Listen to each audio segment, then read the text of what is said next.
Good morning, everyone. Morning. Good morning. There's a lot more people out there than that. Good morning, everyone. Good morning. Thank you very much. Appreciate everyone being here this morning. I'll now call the January 6th meeting for the Nash County Commissioners to order at this time. It is customary for us to begin all of our meetings with a prayer and a pledge of allegiance to the flag. Prayer is generally delivered by a sitting commissioner. During this time, we'll ask you, you're welcome to stand and join us in this prayer. You're welcome to use this time for your own prayer if you like, or you're welcome to use it for a moment of silence, whichever would be your preference. And I will call on Mr. Belfield. Are you sitting and ready, Mr. Belfield? You told me one time you were always ready to pray, so I'm sure you're ready, sir. Exactly. But call on Mr. Belfield to lead us in the invocation at this time, and then Mr. Outlaw to lead us in the pledge. Thank you. Stand if you wish. First of all, Happy New Year to everyone. Let us pray. Our Father in heaven, we just thank you for this day.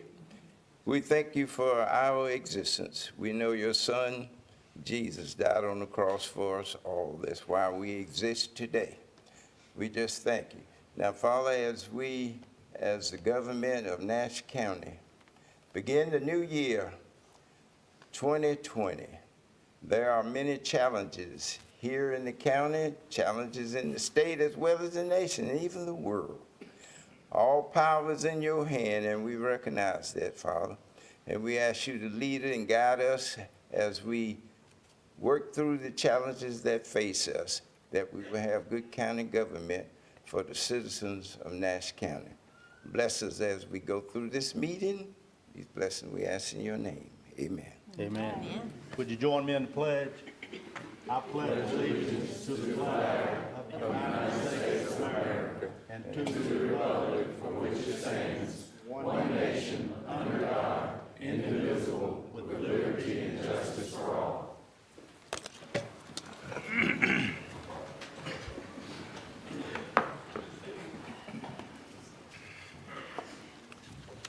We're now on item 4, which is the approval of the minutes for the last month, the month of December.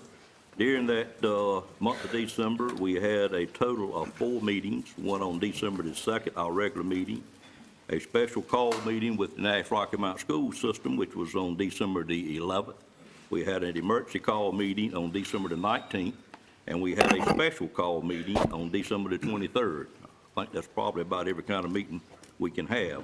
But at this time, I would entertain a motion to approve these minutes or accept any corrections or any comments that you may have on them or any questions. Move for approval. I have a motion to approve the 4 sets of minutes by Commissioner Outlaw. Is there a second? Second by Commissioner Richardson. Any questions on that motion? All in favor of that motion, let it be known by saying aye. Aye. Any opposed by a like sign? Minutes stand approved. I appreciate that.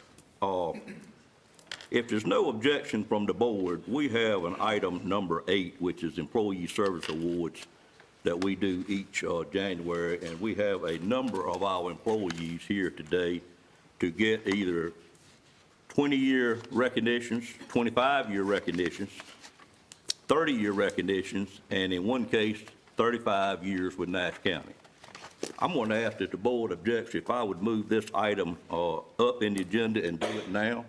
If everybody's okay with that, I just think these employees would appreciate showing the favor for their long-term service. It amazes me each year the number of people that we get that have 20 through 35 and occasionally a 40-year recognition that they get. It just shows that the employees of Nash County are loyal. They do us a wonderful job, and you'll see they come from all departments. And at this time, I'd like to call on our Human Resources Director, Mr. Kirkland, if he would come forward and lead us in this presentation. Anson, I'm going to ask you to tell us how you want to do it, sir. Would y'all be able to help me? We'll do anything you ask, sir, within reason. You want me and Mr. Lamb, or what do you want? Yes. Okay. I appreciate it.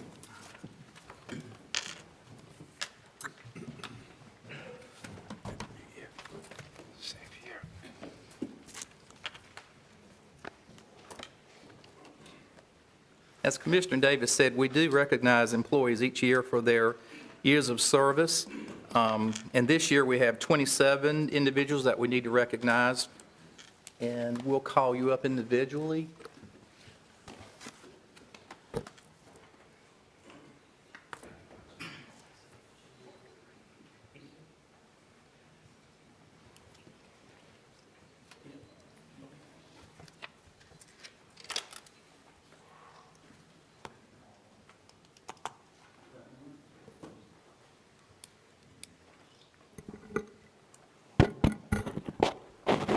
Okay. I remember stating last year, we needed to practice this before we got everybody. Okay. Okay, we'll start with our 20-year recipients. Mandy Bailey.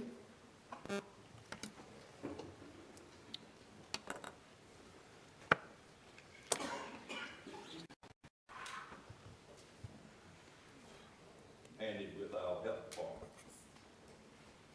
Good morning and congratulations, and thank you on behalf of the board.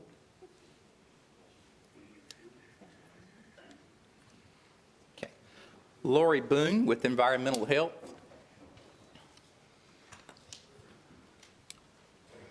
Congratulations, man. You have a tough job, I know you're all in the health department. Appreciate it. Katisha Cobb, Health Department.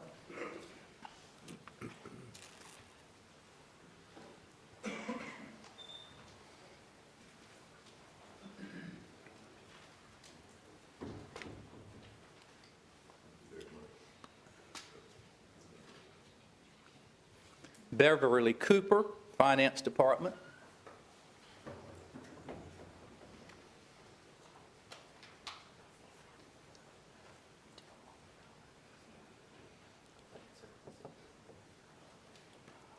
Morning, ma'am. Our happiest employees do that, is always my. Congratulations, sir.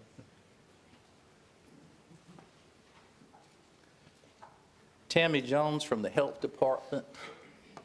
She's not here. Okay. Tina Joyner, Health Department.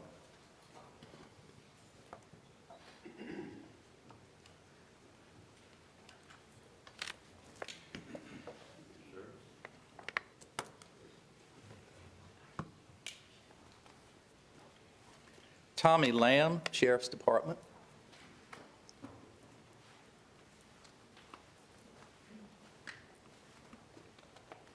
Morning, Tom. I certainly want to thank you this morning. Appreciate your 20 years of service in the sheriff's department. Appreciate it. Patsy Lewis, Sheriff's Department.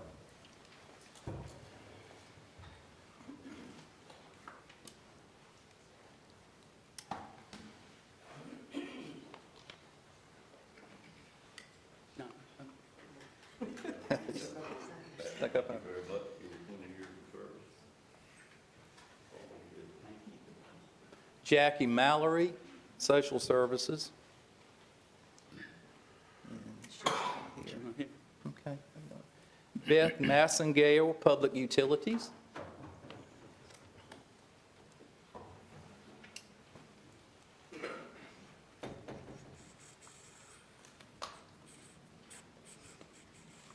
Morning, ma'am.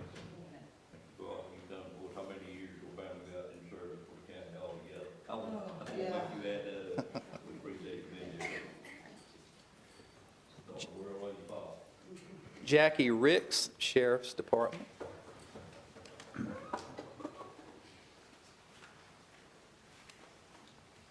ma'am. Thank you very much for your service.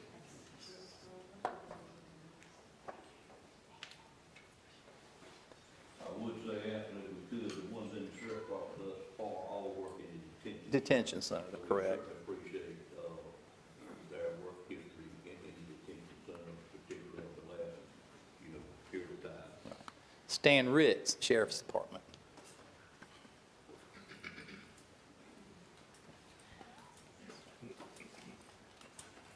Morning, sir. Good morning, sir. See you. Known you since you was a baby. Joanna Robbins from the Health Department. She can be with us. Christina Rodriguez, Health Department. And Esther Williams, Health Department. Okay, they're not with us. Okay, moving on to 25 years, Janet Austin from Social Services. It's not with us, okay. Sherman Booth, Emergency Services. Morning, sir. Thank you very much for your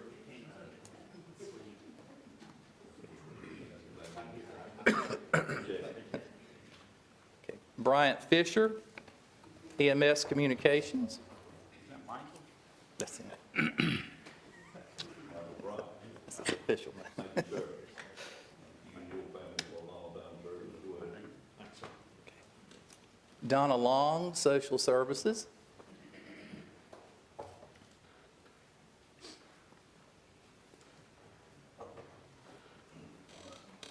5 years, long time, had a good time, that's great. Sherry Perkerson, and she won't be here. She called all against it. Todd Wells from the Sheriff's Department, he won't be here. He just notified me a while ago. So. Sharon Williams from Social Services. She's not here, okay. Jeremy Worrell, Sheriff's Department.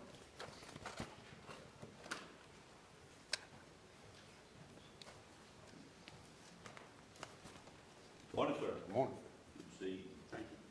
Thanks very much for your service. Thank you. Okay, moving on to 30 years. Doreen Deans from the Sheriff's Department Detention Center.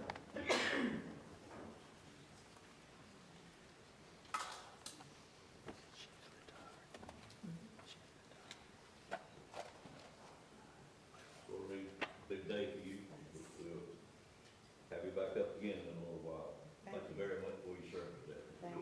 Sure gonna miss you, I'm sure. Debbie Dew from the Tax Department. Hey, Debbie. See you, man, doing great. Got your husband on the elevator coming up. That's right. This has been, togetherness for years. Thank you. Always is. All right. Thank you for your service. Patricia Peoples couldn't be with us today. And 35 years with the Health Department, Sharon McCoy.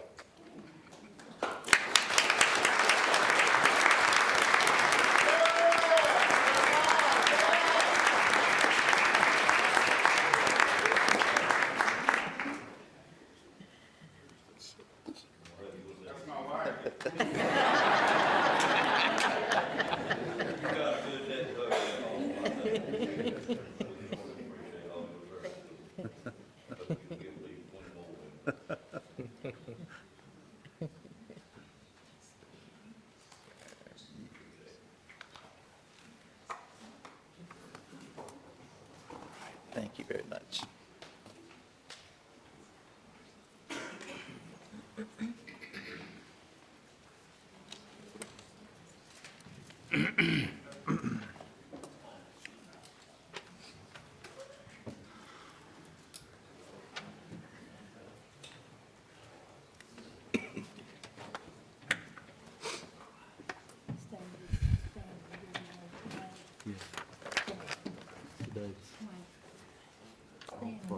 Yeah, I won't get that in just a second here.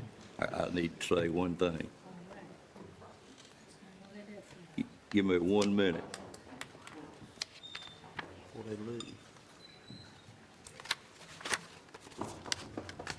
Get them before they leave, Mr. Davis. I'm not going to, I ain't going there.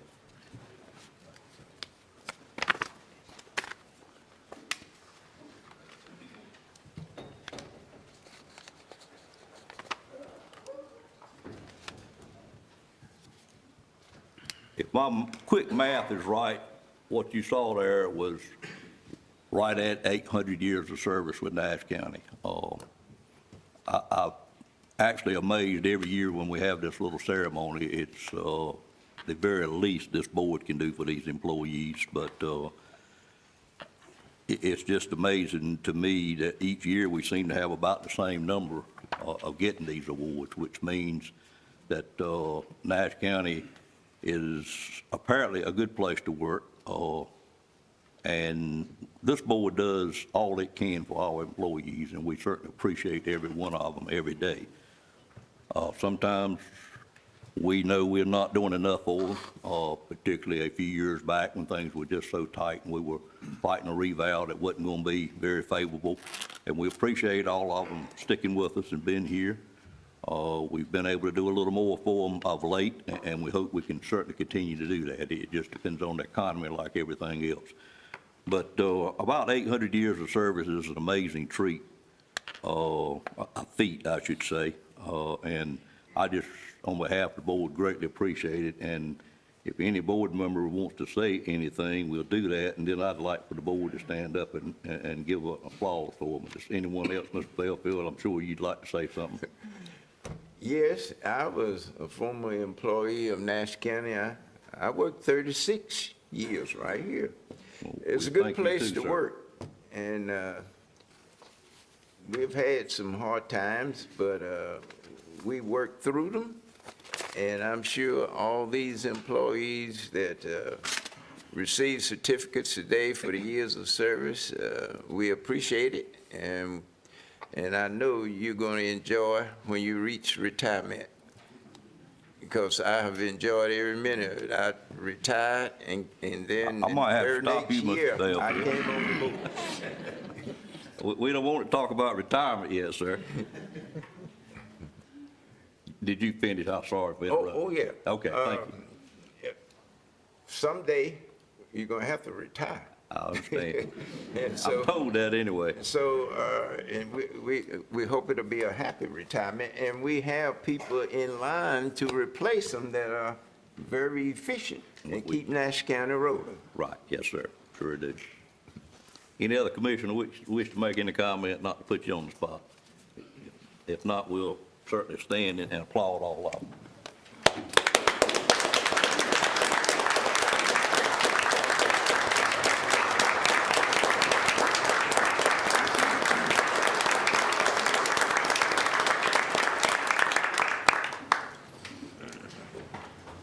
I'll leave it up to Mr. Lamb to advise y'all if you return to work now, if you stay with us, that's up to the manager. I'm gonna move on now to item number 5, which is public comment. Public comment is an area on our agenda each first Monday that we meet in the month. And what that period is for on the agenda is to give any citizen a chance to come before this board and talk to us about anything you have on your mind.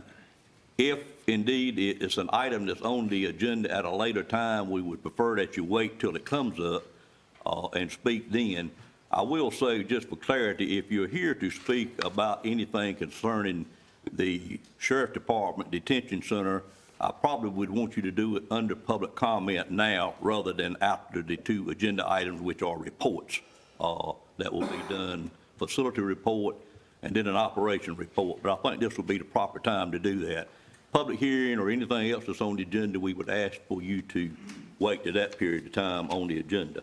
I did have a total of 6 people sign up this morning, and I will always take those in order that you signed up, and each one of them indicated that the topic would be about the detention center or either the Nash County Sheriff's Office. I appreciate each one of you on behalf of the board being here this morning. It's very important that we hear from our citizens, and very important that you let this board know what's on your mind. We do have a time limit of 5 minutes. Our actual public comment policy, which, can we put that on the screen if we could? Okay, it's on the screen. I'm not sure you can read that.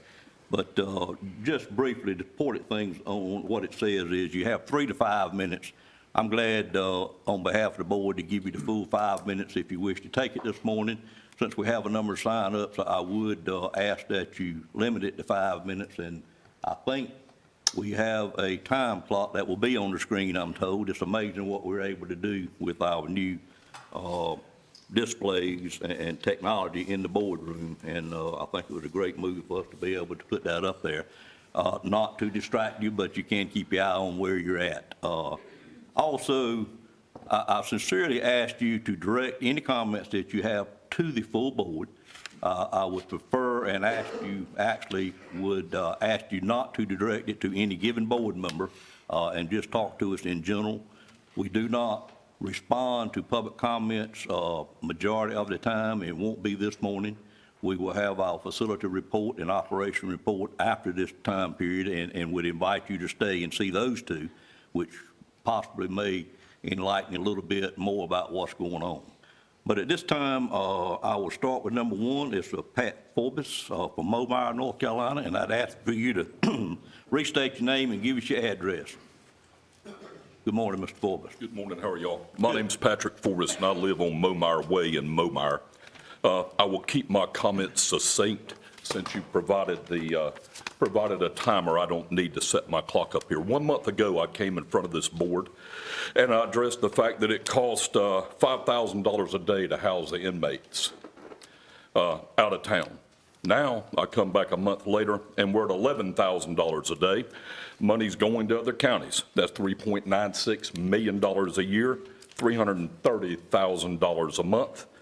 It seems to me the sheriff's office budget's been penalized for facilities and maintenance issues, and I bear the question, would other county departments be penalized for structural deficiencies?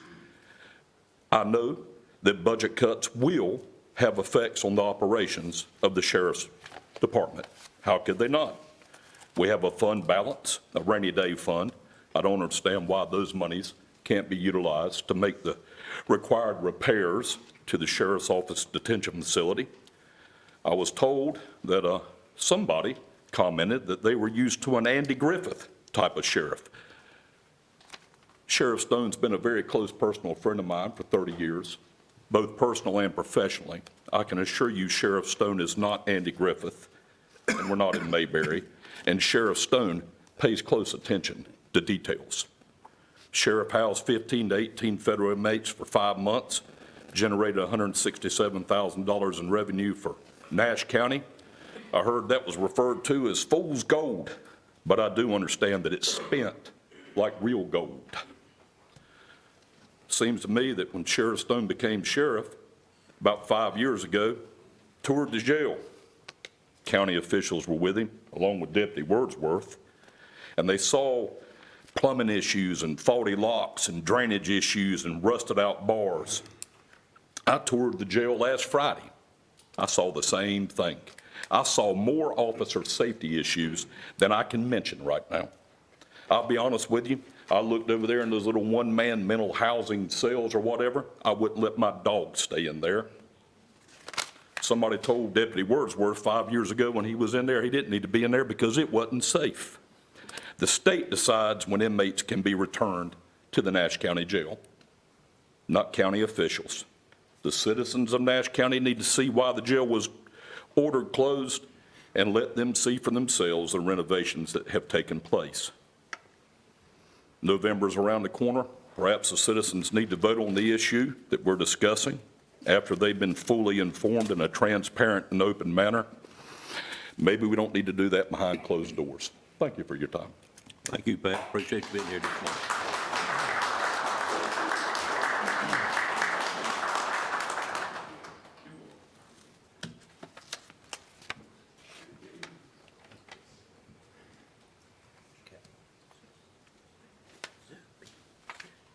Catherine, rather than mispronounce your last name, you're next on the list. We'd be glad to hear from you at this time. I'm sorry, I should have contacted you and get you to get it straight for me. I apologize for that, but welcome, Catherine. Good morning. My name is Catherine Dornseth Zugby, and I live in Nash County in Rocky Mount on District 7. After the board gave the spiel of the jail, I had taken upon myself to do a little digging, not just for myself, but for the citizens of our county.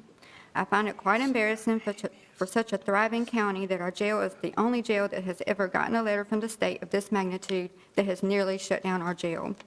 The detention facility is the responsibility of the county, not the sheriff's office. The name on the building says Nash County Detention Facility. You all agreed that given the age of the building, it is in good shape.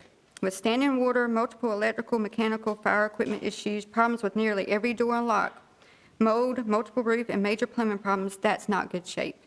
The hotels in Gold Rock that were shut down by this county was in better shape than this jail. The numbers stated in the special meeting were way off. Myself and a friend who's an inspector read the report in its entirety and analyzed each infraction. In fact, 88% were facility-related, 6.8 operational, and 4.7 both facility and operational. Some of the operational infractions, such as security custody violations, are because of the flawed design of the jail. The design from the magistrate's office all the way to the inmates' rec area was flawed from the beginning.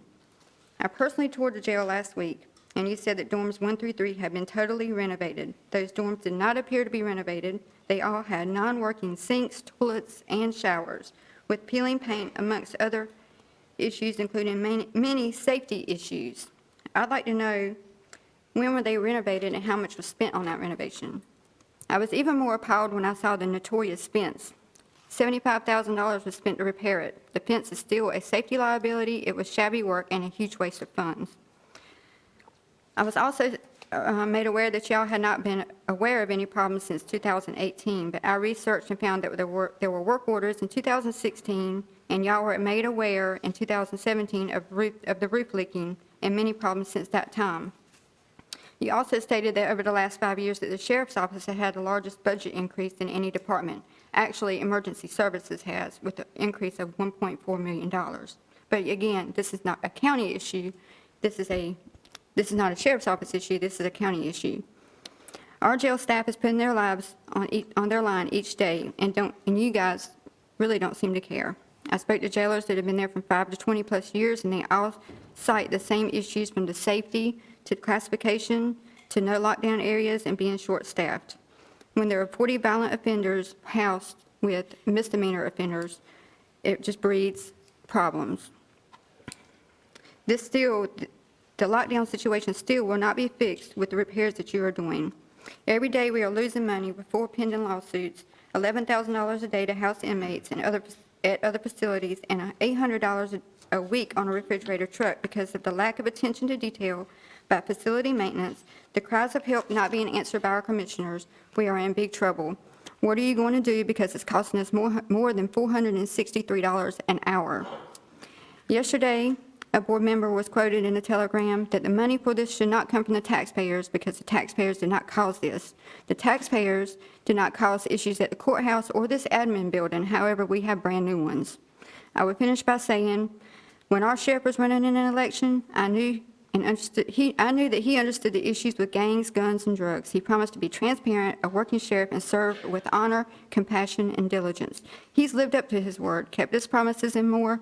However, I feel that y'all have been very disrespectful, and I'm very disappointed in your actions. And could you even imagine having no Nash County Sheriff's Office for one day?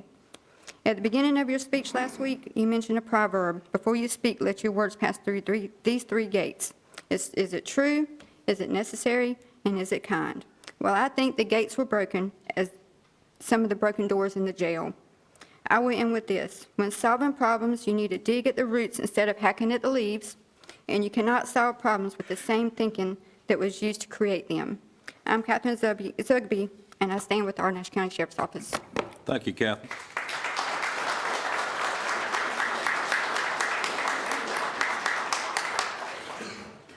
Catherine, while you're here, I'd also, on behalf of the board, like to thank you for the things you do for our community. I know you do a lot, and I appreciate it. Our next speaker is Edna Mount.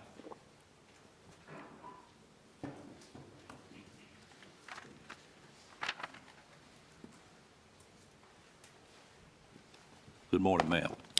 Good morning. I'd like to say a pleasant good morning to the board members and all that is present here, and wish each and every one of you a happy new year. And I've jotted mine down because I'm like those ever-ready batteries. I just keep going and going. But I am here. Would you state your name and address, please? Oh, excuse me. That's You all have to right. pull me in check because I talk a lot. Okay, that's My quite name all is right. Minister Edna Mount, and I am from Middlesex, North Carolina, West Haynes Avenue.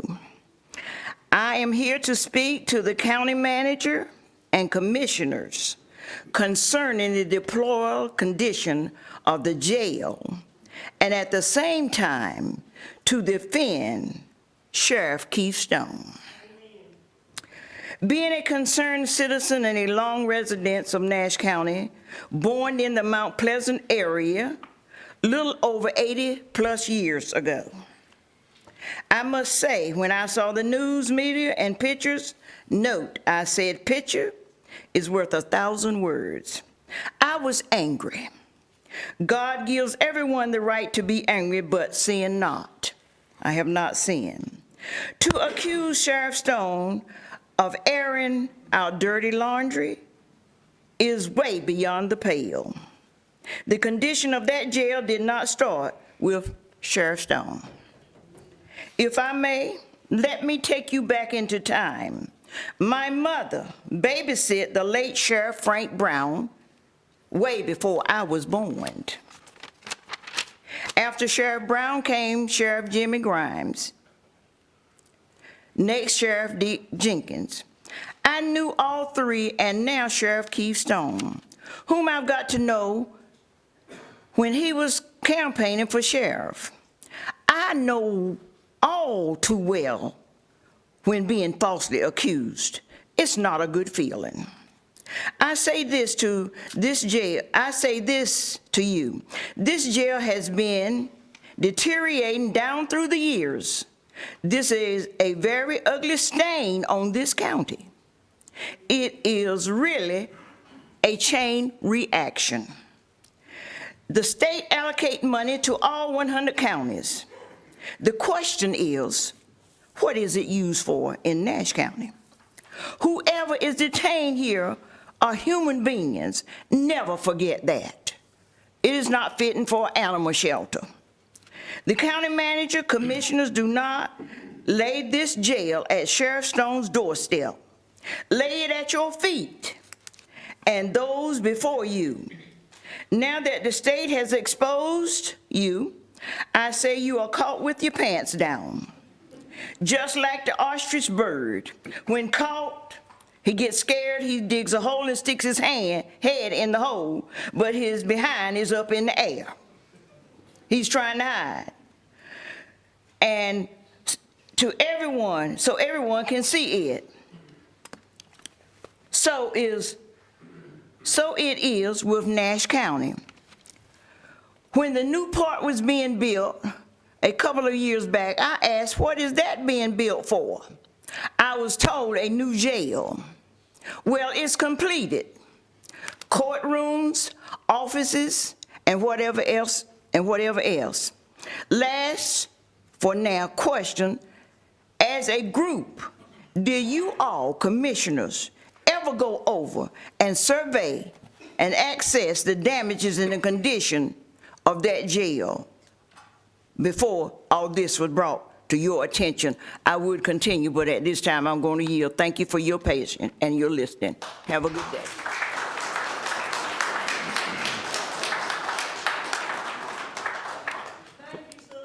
Thank you, Ms. Mountain. I appreciate you being here this morning. The next speaker is T.J. Walker.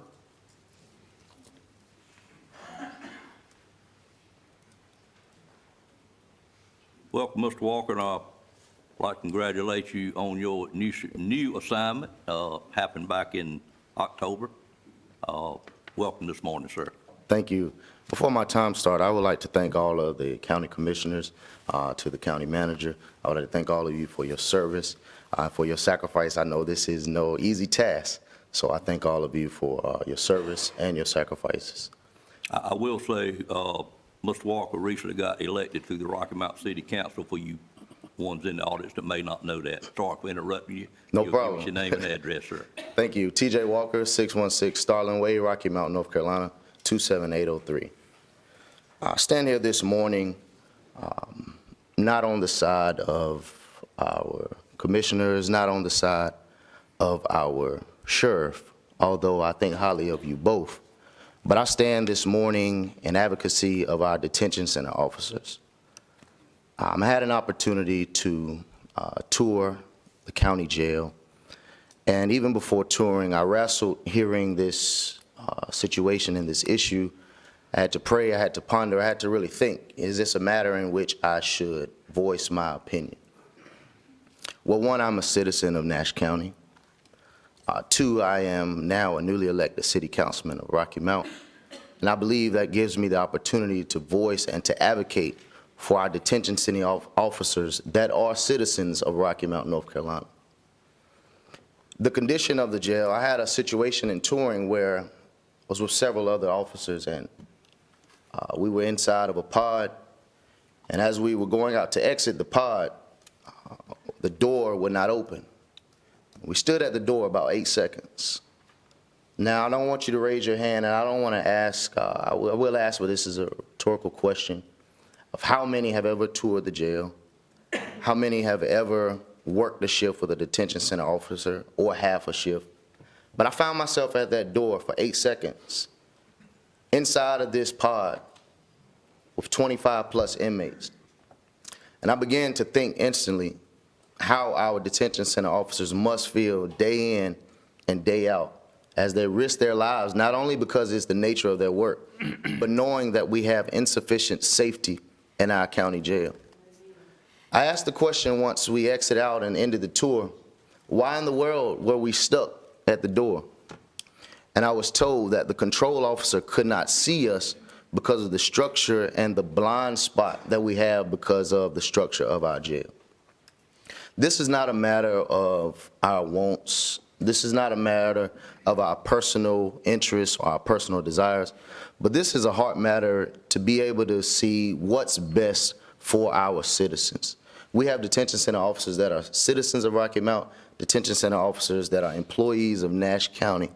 And when we take our oath, and I remember this oath because I just took it, our oath states that we are to do to the best of our skill and to the best of our ability what is best for our citizens and in our office position. I spoke with my commissioner representative, I spoke with the sheriff, and in speaking with my representative, I was told that the board has determined and decided that they would do whatever they had to do to not to build a new jail, but to bring the jail up to state code. I have an issue with that because bringing the jail up to state code is saying we'll do the bare minimum. We'll do the very least. We'll do what the state requires us to do to bring our jail up to state code. State code is the bare minimum. State code is not our best.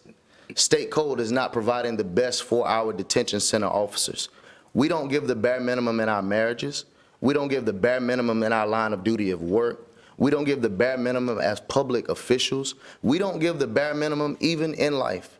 And I just challenge us to dig deeply, search our hearts, and make sure that we are doing the best to our skill, the best to our ability, and the best to our knowledge for our citizens and for our citizens, and saying that we are giving them the best and not the bare minimum. Thank you for your time. Thank you, Mr. Walker.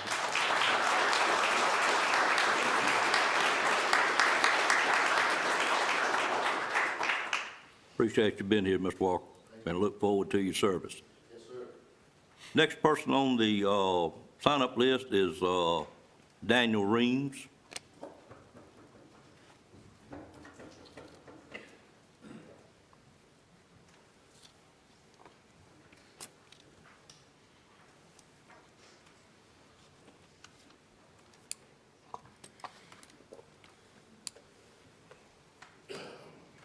Morning, Danny. Hadn't seen you in a long time. Welcome, sir. Yeah, it's a shame I had to be here under these circumstances.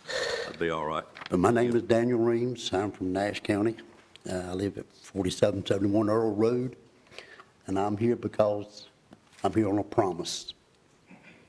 I had the chance to visit my brother and my son in Nash County Jail, and he come out in flip-flops with no socks. I said, where are your socks at? He said, well, we're walking in water, and our socks get wet. And I said, well, have you reported this? They said, well, it don't do no good to report it, due to the fact they're not going to do nothing about it. And I said, why? It's always been why. Do the commissioners not know what's going on? He said, I don't know, but we're afraid to say anything because we don't want to get in trouble. I said, well, I look at it this way. If they don't know, they won't be able to do anything about it. But I made both of them a promise that I would come and speak my piece. Why have the commissioners, each and every one of you, toured the jail? Don't you have the right to tour the jail? Do you not have someone in this county that's in charge of taking and doing something about that detention center? Because it's a shame that dogs live better than men and women when they're detained in that center. Dogs don't walk in water all the time if they're in a caring home. Sheriff Stone cares about these people. That's why he went a higher up than you all. So I think it's time that something will be done about the detention center at some point in time. I think it needs to be now. That's all I have to say. Thank you, Danny. Appreciate you being here this morning. My last person that signed up to speak this morning is a Wayne Joyner.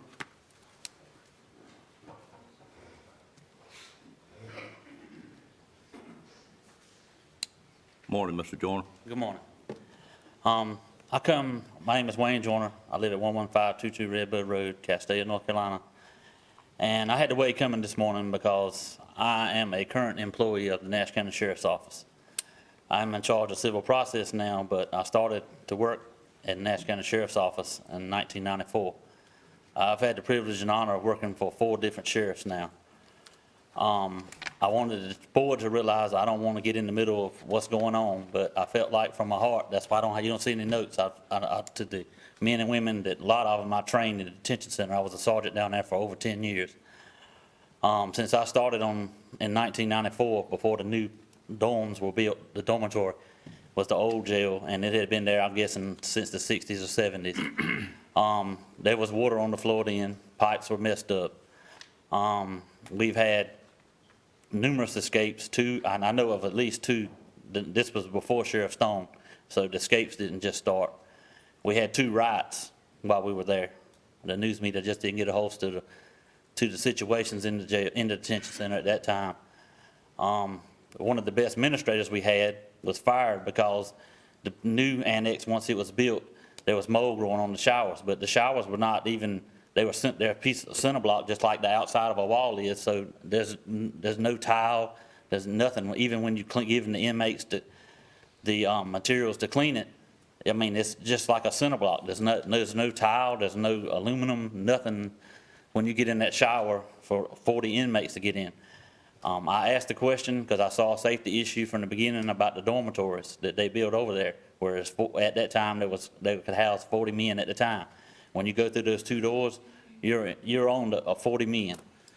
And we all know that society has changed, and even then we had our issues.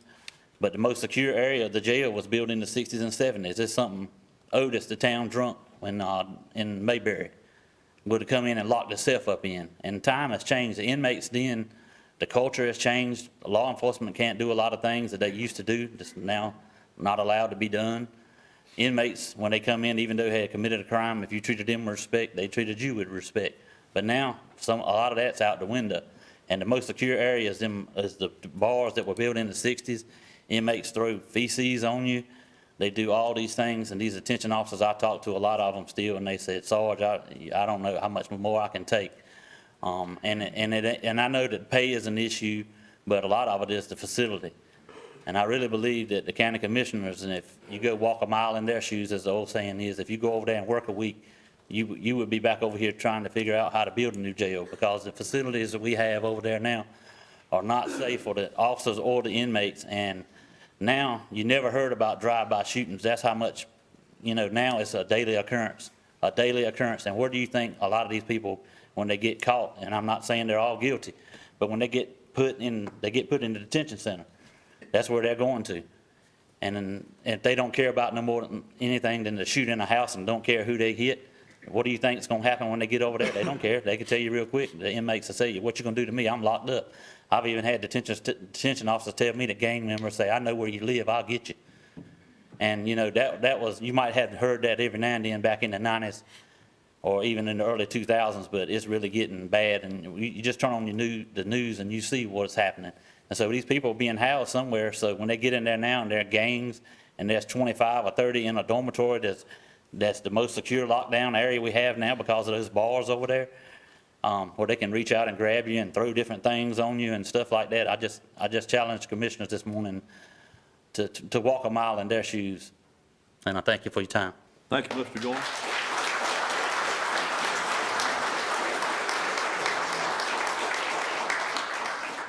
Mr. Joyner, I appreciate your comments and certainly appreciate, on behalf of the board, your long-time service with Nash County.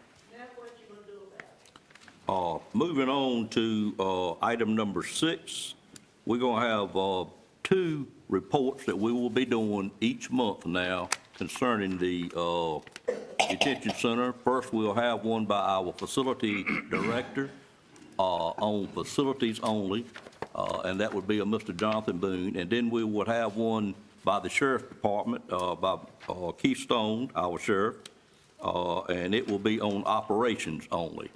And we are doing this because our board has decided that we really need to work at this together. We need to work at it in a public venue, and this is the start of trying to do that. Prior to calling on Mr. Boone, I want to make one comment of a critical mistake that I made on the 23rd of December, which was our special call meeting.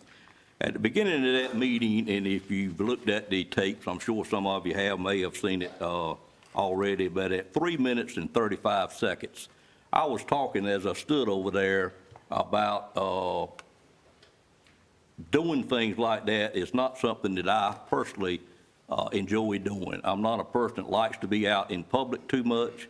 I struggle with it, and I would much prefer, and what I said that morning was, I prefer to do it in the back room. Very poor choice of words. What I meant to say was, I prefer to do it in the background. I think if you asked our media that follows us, they would agree that our board follows the open meetings law very well. We strive to do that. I will say this is the first meeting that we have streamed live. This is something all of our board voted to do, and hopefully we'll be able to actually show it live on Channel 19 moving forward. We're not there quite yet, but certainly it's been streamed live. But I want to apologize to my board, or our board. I've got to quit using the word "my" too. That's another thing. I had somebody to critique my talking that morning, and believe me, they gave me a long list of things I did wrong. Using the word "my board" is not correct. It's our board, and it's very hard to stop that when you're a chair, but I do intend to stop it. But the other thing is that word "back room" was a very, very poor choice of words, and I want to apologize this morning to the public, and particularly our board, for using that. And I meant to say background, and if I say it again, call me out at the time, and I will change it quickly to background. But with that said, I'm going to move on to item number 6. Mr. Chairman, Mr. Coleman. I need to make a comment right now. Okay, sir. I'm a kind of a facts and figures kind of guy, and I claim to be a common sense person. There's no conflict anywhere in us knowing that we've got to do something to the jail. We have hired engineering firm to come in, evaluate the jail, look at it, see what we need to do, whether we need to renovate it, where we need to add on to it, where we need to add on, renovate, or if that don't work, then, you know, we may have to build a jail. But until we get facts and figures to tell us what to do, advise us what to do from engineering firm, then we can't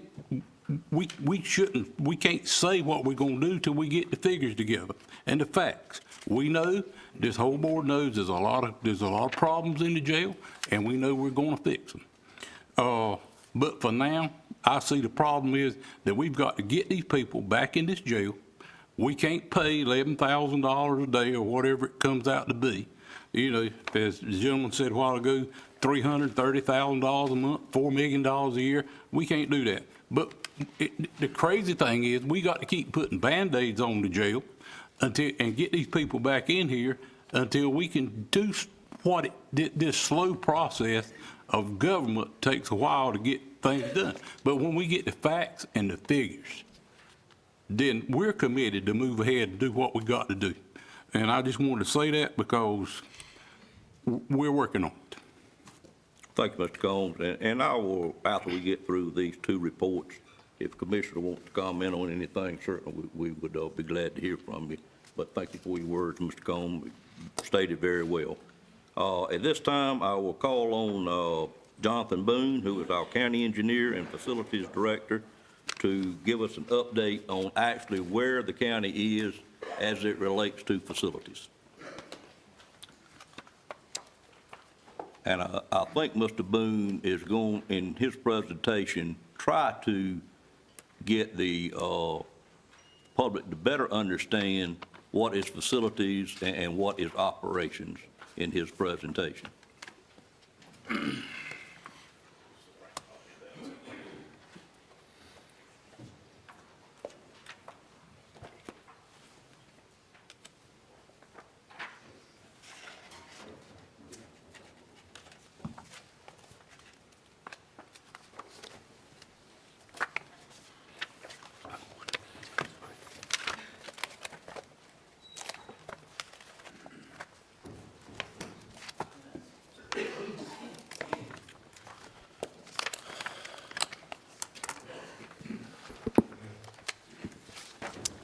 Thank you, Mr. Chairman, fellow commissioners. Appreciate the opportunity to be with you this morning. I will say it's been a while before I've been in front of a crowd quite this large, but appreciate the opportunity to be here.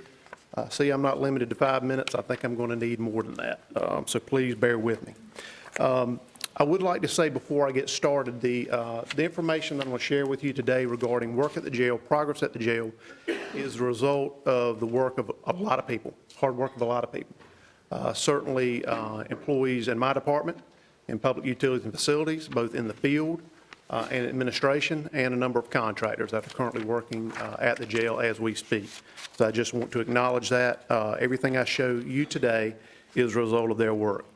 And then the next thing I would like to say is my presentation is focused on the existing physical plant, the existing footprint that we have, the existing building that we have. It will not be directed towards, as Commissioner Cone referred to, the work that is underway by Mosley Architects, any future improvements. It is strictly looking at the infrastructure that we have across the street at the jail. Okay? Thought it was important to point that out. All right, I think hopefully we'll be able to use this. Jonathan is a wizard behind the screen, and Jonathan, I need my PowerPoint. Thank you. You're live. Step backward, you need to step forward. Okay.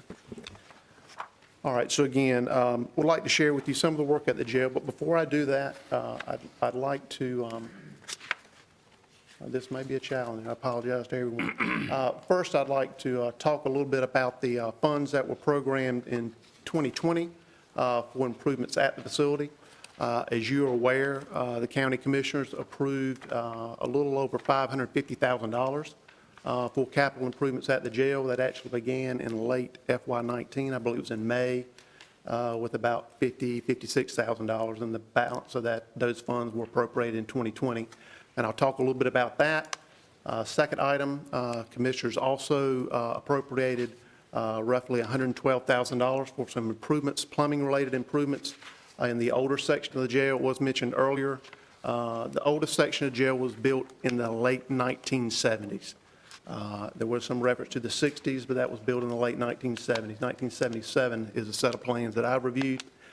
And then the final thing to mention, again, in the FY 2020 capital budget, the commissioners approved $130,000 to modernize an elevator in the sheriff's office that also dates back to the 1970s. That will be going into, and I'll talk a little bit more about that, renovate the cab and the mechanical elements associated with the elevator. And I apologize for this being small, but again, just to bring you up to date to where we are. You can see in my spreadsheet, I'm an engineer, I love numbers. Again, Commissioner Cone refers to facts. I like numbers. We have 7 buckets there I've identified. One is renovations to the dorms. We'll talk a little bit more about that. Compliance, that will be addressing any issues flagged by the North Carolina Department of Health and Human Services during their semi-annual inspections. The fencing improvements were referenced earlier. Some work to the HVAC system, some lighting improvements, bar repairs. Again, that's in the older section of the jail. And then I've got that catch-all bucket referred to as other. As you can see there, as we stand today, to date, we have spent roughly $136,000. I'm going to round that number, $400 on improvements at the jail, capital improvements. I'll show you some pictures of some of those. The county has committed to an additional $211,500 for additional capital improvements at the jail. And that brings us to a total of, again, round numbers, $350,000 of the $550,000 program for capital improvements for the existing facility, existing infrastructure at the Nash County Jail. And here are some photos that I have here. These were photos taken in dorms 1, 2, and 3. They are more or less identical. Their shapes are a little different, but the infrastructure is the same. And the things that I'll point out here is at that time, there was a lot of concern about the showers. One of the previous speakers mentioned bare cinder block wall in the showers. You can see that in that photo to the far left. And there are basically 5 showers in each of those referred to as pods. We also refer to those dorms. Dorms 1, 2, and 3 house 40 inmates, 5 showers, 5 toilets, 5 sinks. In the middle photo, you will see the commodes. I got a cinder block wall in between each of those. And then you'll see the shower, one of the showers, which had more paint than less. And actually, that's after some work had been done to renovate that shower. After the inmate escape, I believe the last one was in May, and inmates were taken off-site at that time. A decision was made to go in and focus on some work that needed to be done in those dorms, and the best time to do that was when those dorms were vacant. So again, these are some photos that were taken after the inmates were removed and before work began.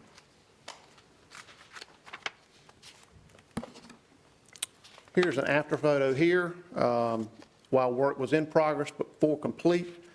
And again, the title on the slide does say renovations. Again, I'll just point your attention to the work that was done at that time. When we say renovations, was primarily looking at some of the fixtures in the showers that needed some attention, the painting on the walls and in the showers. And they were renovated based on some recommendations that we received from the state based on materials used in another jail in the western part of the state. And then we re-epoxied the floor. So that shine on the floor is not water. It is epoxy that was placed on the floor prior to reinstalling the bunks. This work was completed this summer. Sorry, I'm going backwards, so let me go forwards. Here's the same dorm 1, pod 1, showing a picture after the bunks were installed. We'll point out that you'll see in this dorm prior to the renovations or work this summer, that dorm housed 40 inmates. The Sheriff's Department made a decision this summer to cut the bunks in half to reduce the population in the dorm due to some concerns they had, security-related operational concerns, which may be addressed later this morning in the presentation.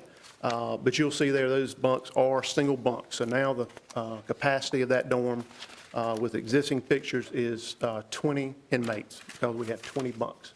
But again, this is just showing that, again, same showers, same everything in that dorm. It was repainted, fixtures addressed, and the floor was redone. I'm going backwards again, sorry.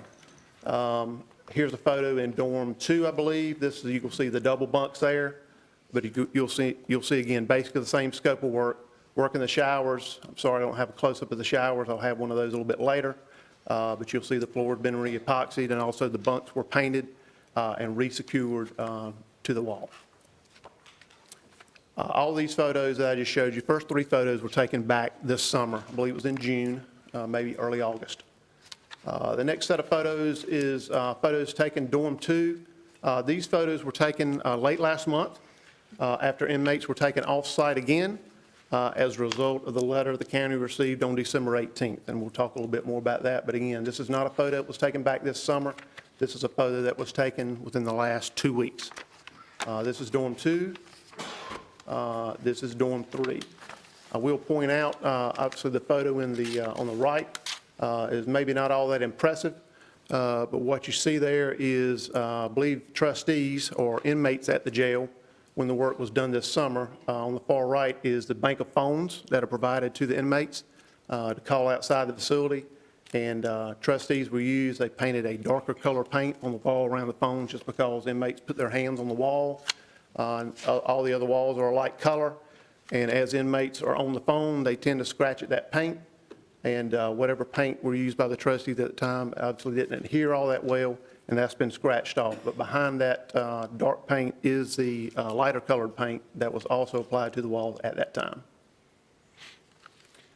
Been some discussion about the fencing upgrades. So what I have here is pictures, 3 pictures that we're taking back again this summer after the second inmate escape. And what I will attempt to draw your attention to, let me use this cursor here, is if you can see along the base of the fence, basically the fence fabric was unsecured other than a piece of wire that ran from each vertical post, post to post. This is the corner where prior to the work that was done in the photos that I will show you next, because the dorms are high ceiling, the lighting is in the ceiling, a scissors lift is required to access those light fixtures. And prior to the work done this summer, for better or worse, the way facilities maintenance staff or contractors had to access those dorms is they had to enter the rear of the jail. We had a fencing contractor that would come in, that would, there's a seam in this fence fabric here, and you'll see an opening here at the top. They would pull this fence fabric back, scissors lift would come in, they would resecure the fence fabric, the work would be done. The fencing contractor would open the fence fabric again, scissors lift would be taken out of the facility, it would be resecured. Obviously not the most ideal way to handle that, but that was the way that the facility was constructed or designed in 1997 and constructed in 1998. So again, that was an existing condition as of this summer. And then the second item, the first inmate escape, which I believe was in March, passed through this very corner. They had breached the fence fabric on the seam. After they exited through the fence, all they had to do was basically make it over an 8-foot tall gate. So this is the top here, this is the gate. All they had to do was basically step on a horizontal member over the gate, and they were home free. So this is a condition on the recreation yard, dorms 1, 2, and 3, as of this summer. So based on the escapes that occurred, and the second escape was in May, I guess I should say, again, I made a point of pointing out the fence fabric here, unsecured at the bottom. I can only report what I was told. I was not part of the investigation and certainly did not know this other than what was shared with me, is that the inmate was able to pass underneath the fence fabric. Sheriff's Office may be able to add some more details about that, but again, pass underneath the fence fabric. That's an important point to make. So what you'll see here is the work that was done. There's roughly 220 linear feet of fencing at the jail, 130 feet in this section where we're looking at right now outside dorms 1, 2, and 3, and about 90 feet outside the linear feet outside of the lockdown dorm, and we'll talk a little bit more about that also during my presentation. And what you'll see here, I've got several photos. This is a photo outside of the recreation yard, so we're looking at the areas where the officers would basically use to secure the perimeter of the facility, check for contraband, things that the detention officers do routinely. But we're on the outside and to the right, so on the other side of the fence would be where the inmates would be housed. And what you see here is a 6-inch steel, 1/4 inch galvanized plate. Runs the entire perimeter of the exercise yard. That is on the exterior. So again, adjacent to the area where detention officers would secure the perimeter. This is a picture from inside the recreation yard. And what we see here is a 6-inch tall, 2-inch deep steel tube, 1/4 inch thick, and it's got some heft to it. I actually did have an opportunity to try to pick one up, and once I laid hands on it, I decided it was probably better that I not do that because it is fairly substantial. But that element was added between each of the vertical supports in the fencing on the inside of the recreation yard, and then fasteners passed through this steel tube and back into this steel plate, which I mentioned. So if you remember the before photo, I showed you there was basically very little structural integrity, if you will, at the base of that fence fabric up through the summer of 1999. Now with the steel tube added on the inside, the steel plate added on the outside along the entire perimeter of the facility, I dare say an inmate would have a better chance of breaching the concrete in that exercise yard than to pass underneath that fence fabric again. That issue, at least as it relates to the fence fabric, has been addressed, the ability of an inmate to pass underneath the fencing. Here's some other photos. I mentioned that heretofore an 8-foot gate. There are multiple gates at the rear of the facility. This would actually be the second gate that those inmates had to pass over earlier this year. And you can see that gate has been extended all the way to the roof. So for an inmate to come out of the recreation yard through the fencing, however they do that, they would have to pass through 2 gates roughly 10 feet tall to access to escape from the jail. And hopefully if there were, and again, I may be getting into an operational element a little bit, but if an inmate were to breach the recreation yard, there will be 2 means of defense, hopefully to slow them down, to provide detention officers adequate time to respond and intercept those inmates if there were to be escape from the recreation yard. But this was also work completed this summer.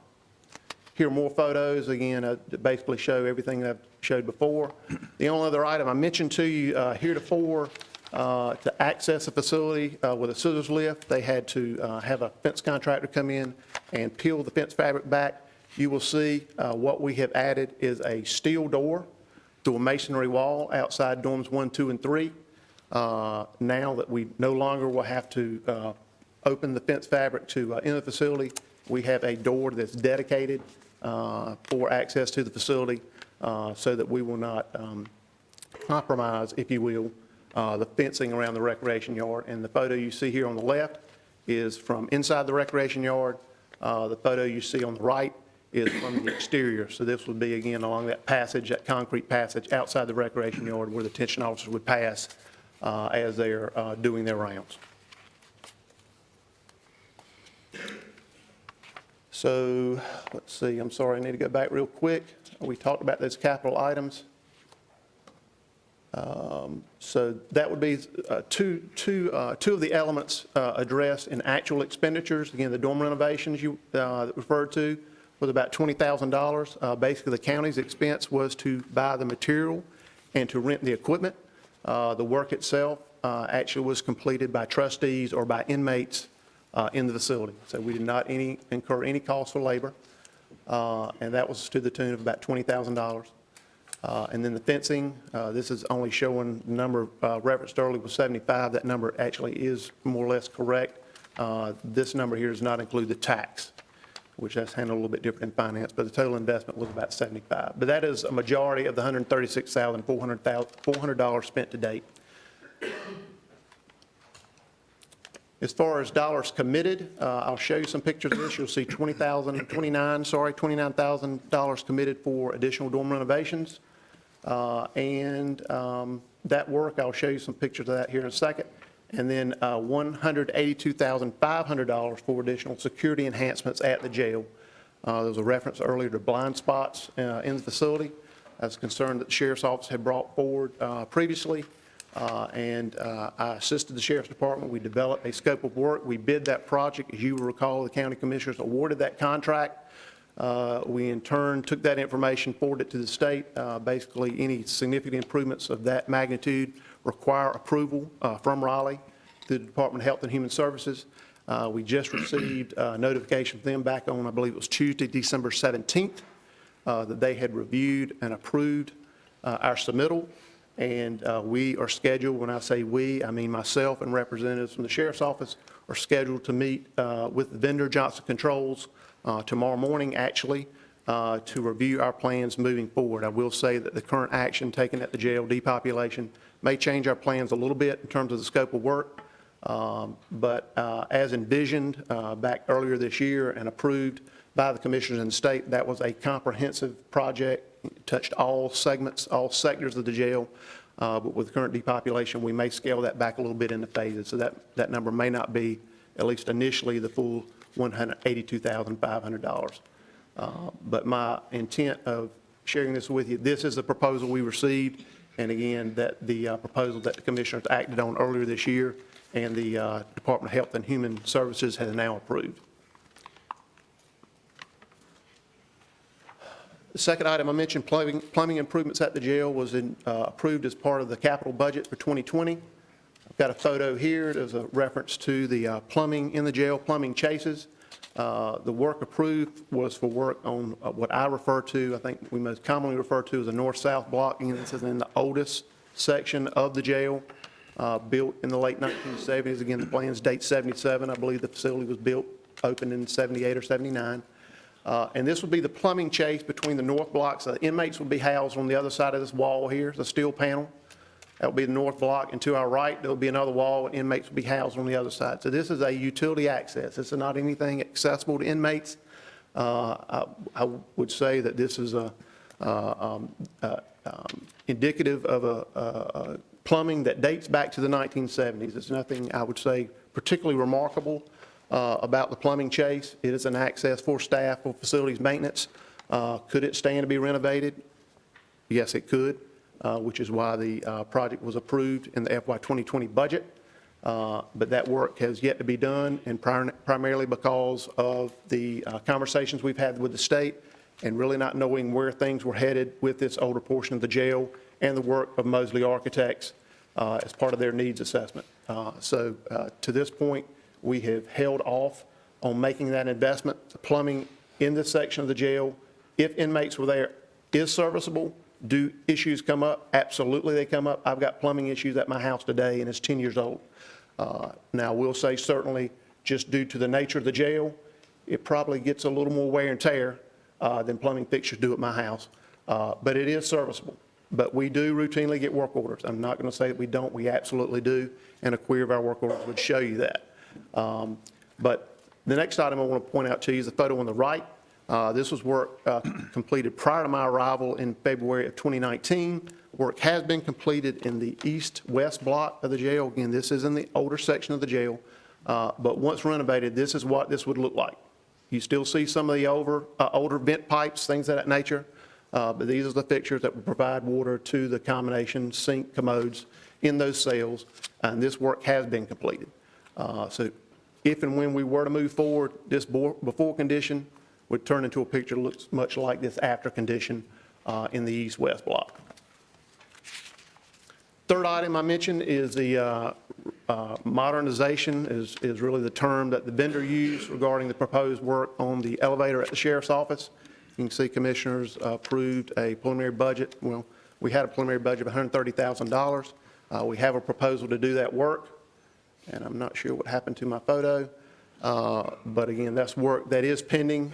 We have a proposal from our contractor vendor that we use for our elevator maintenance, Thiessen Crump. And current numbers are somewhere in the order of $96,000 to $104,000. So we're coming in under budget there. But that is work yet to be completed at the sheriff's office. And basically what that would do is renovate the cab on the elevator, again, constructed in the late 70s, and replace the hydraulic and operational components in that elevator. There have been some issues with that elevator, and we want to get out in front of that before we actually lose the elevator to some long-term damage. So that's kind of a review of the improvements that commissioners had funded previously and also as part of the FY 2020 budget. The next portion of my presentation will focus on the compliance-related items that were brought to the attention of the county back on the 18th of December. This was the result of the semi-annual inspection that was completed on December 10th.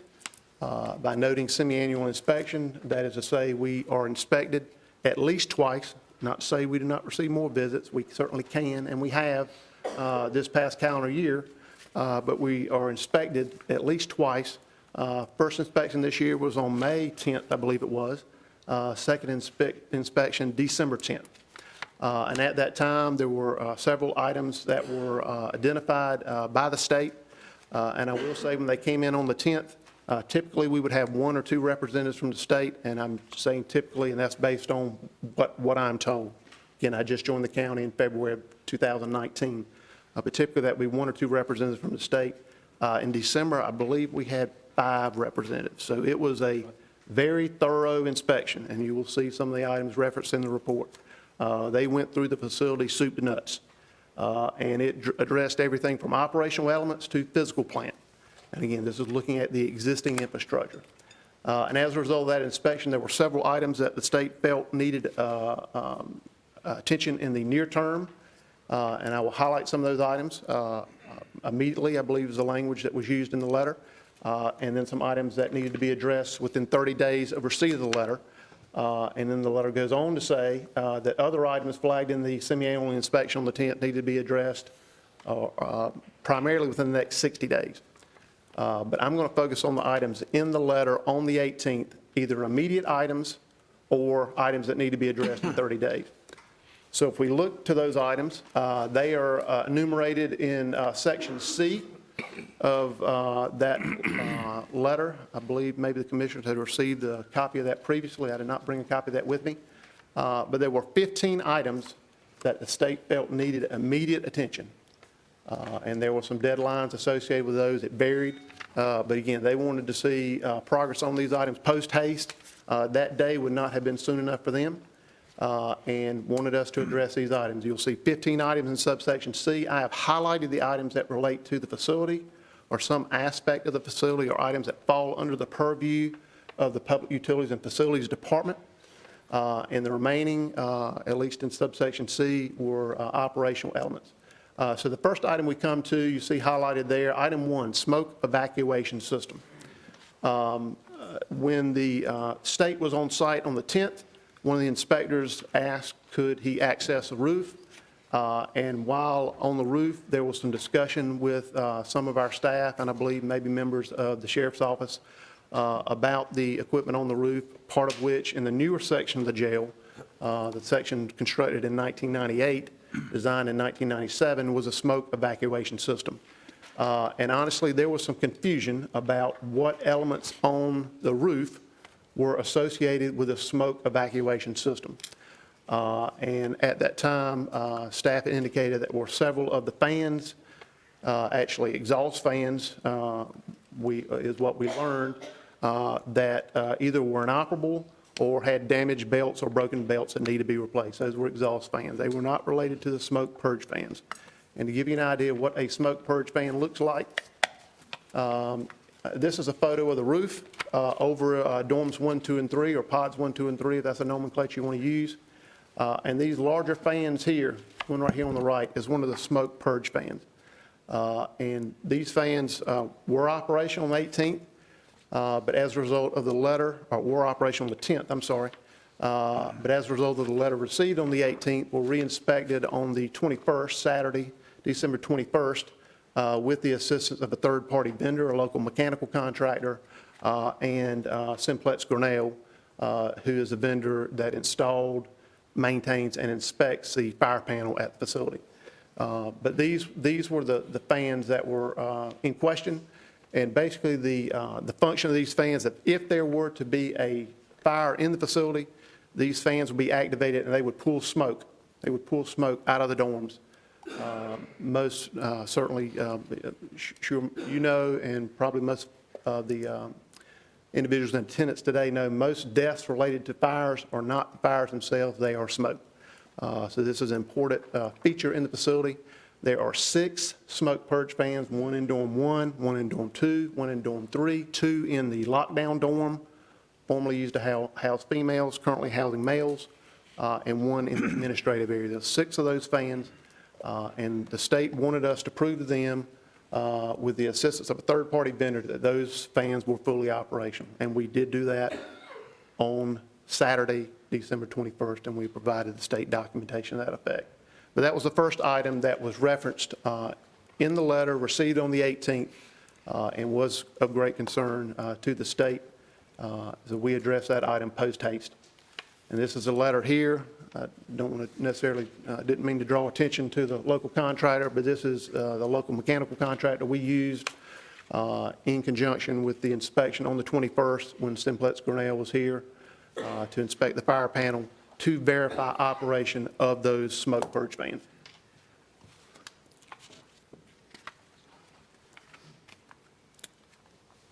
My eyes are starting to fail me, but if we look to the next 4 items, items 2, 3, 4, and 5, 2 refer to supervision of inmates. Obviously, that's an operational item. 3, repair of all blocked, obstructed, difficult to open exit doors.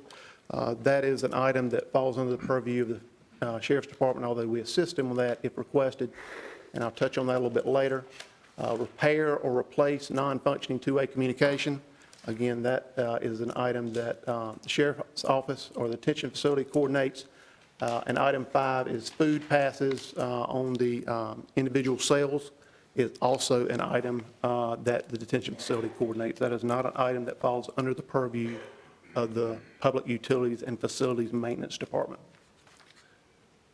I'll learn how to use this mouse before we're done today.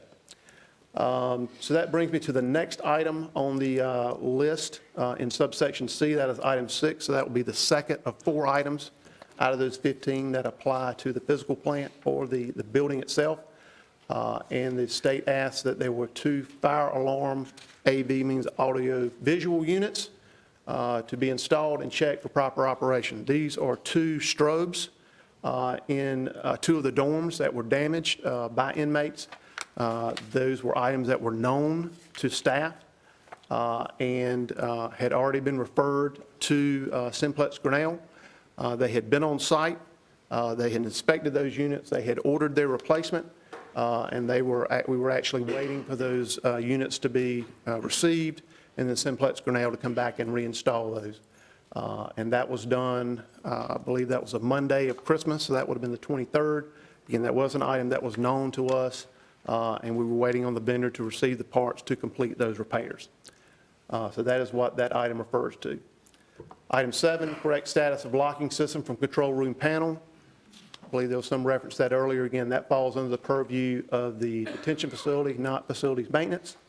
Item 8, remove old metal bunks out of the recreation yard, blocking exits and creating a safety hazard. Those were items that were placed in the recreation yard by individuals other than facilities maintenance staff, so that fell underneath the purview of the sheriff's, the detention facility, I'm sorry. And item 9, identification of and timely use of manual key system on security doors and fire extinguisher cabinets. There were some previous comments about delays in opening doors. I will say anything related to doors or locks in the facility fall under the purview of the detention facility staff. That is a security issue. That is not an item that facility maintenance staff is involved in because of the nature of those doors and locks. Again, we will assist if needed to the degree we can, but typically the sheriff's office will coordinate that work. I keep saying sheriff's office, maybe I should say detention facility, will coordinate that work with an outside vendor. That brings us to item 9. Item 10, there were a couple of exit signs. I believe there were 3 or 4. That were not functioning at the time of the inspection on December 10th, again, primarily as a result of inmate damage, and those were corrected within a couple of days of receiving the letter. I believe actually the next day. We completed that on the 19th. Item 11, fire extinguishers charged and ready for use. That is something that detention facility staff coordinates. Item 12, again, this is part of the life safety system, one of the most important aspects at the jail. We talked about the smoke purge fans. They would probably be a close second. But the first line of defense is the fire control panel. Again, that is a system I mentioned was installed by Simplex Grinnell, is maintained and inspected by Simplex Grinnell. And we had had an issue with a secondary panel associated with the fire control panel at the entrance to the facility. So this will be the first element that the fire department would see when they come in. to the facility should they be responding to a fire call. That is the photo on the right. So if you've ever been to the magistrate's office, as soon as you come in the door, you look to the right. There was an issue with this annunciator panel here. It was causing a ground fault at the main fire panel, which is, I've got a photo here in the main control room in the facility. And the folks with the Department of Health and Human Services had some concerns that that ground fault may have a long-term negative impact on the fire panel and the control system. So as a result of that, we had, that system is inspected at a minimum annually, and Simplex Grinnell was scheduled to be on site the first week of January to inspect the fire panel, but the state asked for us to provide documentation, again, from a third party, not from staff, whether that be facilities maintenance or detention facility, that that system was fully operational. And again, based on their request, we were able to accelerate that timetable. Simplex Grinnell came in on December 21st, again, the same day we had All Red Mechanical come in, inspected the fire panel, and it was fully operational. I will say the fire panel had been inspected by our EMS staff prior to that, in the presence of the representative from the Department of Health and Human Services. Again, they wanted documentation from a third party. Again, I apologize for the small print, probably not that important to you, but this is the document, a portion of the document that Simplex Grinnell provided to us the day of the inspection on the 21st, certifying that the fire panel was fully operational and operating as designed. So again, that was the fourth item on our list, or item 12 out of 15. Item 13, provide more thorough searches of inmates, visitors. I won't read all that. That was an operational item, not facilities maintenance. 14, no inmates to be located in medical area. I believe there's a reference to that earlier. That is an operational item. Item 15, remove combustible material in the basement, electrical rooms, mechanical rooms, et cetera. Again, that is a operational element. So that was an item that the detention facility staff needed to address. So those were the items that the state had flagged needing immediate attention. And all the items that were related to facilities maintenance were either addressed on the 19th, that was a day after the letter was received, or 3 days later when we had to arrange and strongly, maybe strongly encourage would be a better way to phrase that, our vendor that inspects our fire panel to come in. And we actually had to, we paid an emergency rate to go ahead and get them to come in on that Saturday, the 21st, so we could provide the documentation that the state required. But those were the four items, those 15, that were related to facilities maintenance and were addressed as requested by the state. The second set of items, Section D, how am I doing on my time? I'm past 5 minutes, right? You're good, sir. Go ahead. All right. I see you getting near the end, but go If I ahead. start to lose you, let me know. Section D, these were the items that the state requested that we address within the next 30 days after receiving the letter on the 18th. You'll see there are 10 items. The items highlighted, again, I've used yellow, are items that relate more or less specifically to physical plant-related items. The items highlighted in green, 2 of the 10 are items that have some responsibility in facilities maintenance, some responsibility with detention facility, and I'll run through those quickly.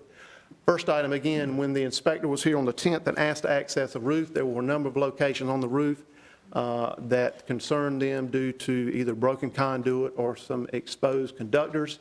You will see that as item 1. And I have a picture of one of those items. This is an exhaust fan, not a smoke purge fan, an exhaust fan on the roof of the jail. This is actually one of 4 exhaust fans in the that serve the kitchen.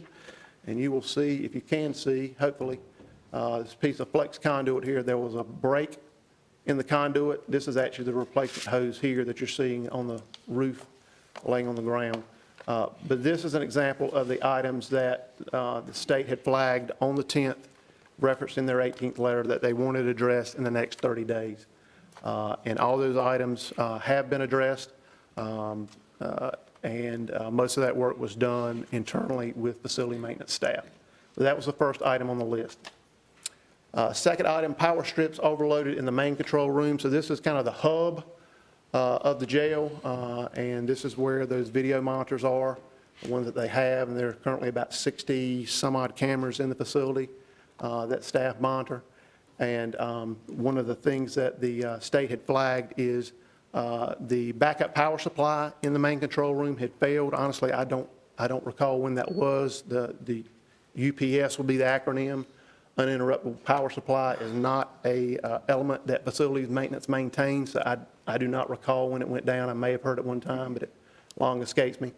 But when that unit had gone down, again, this is the hub of the jail. The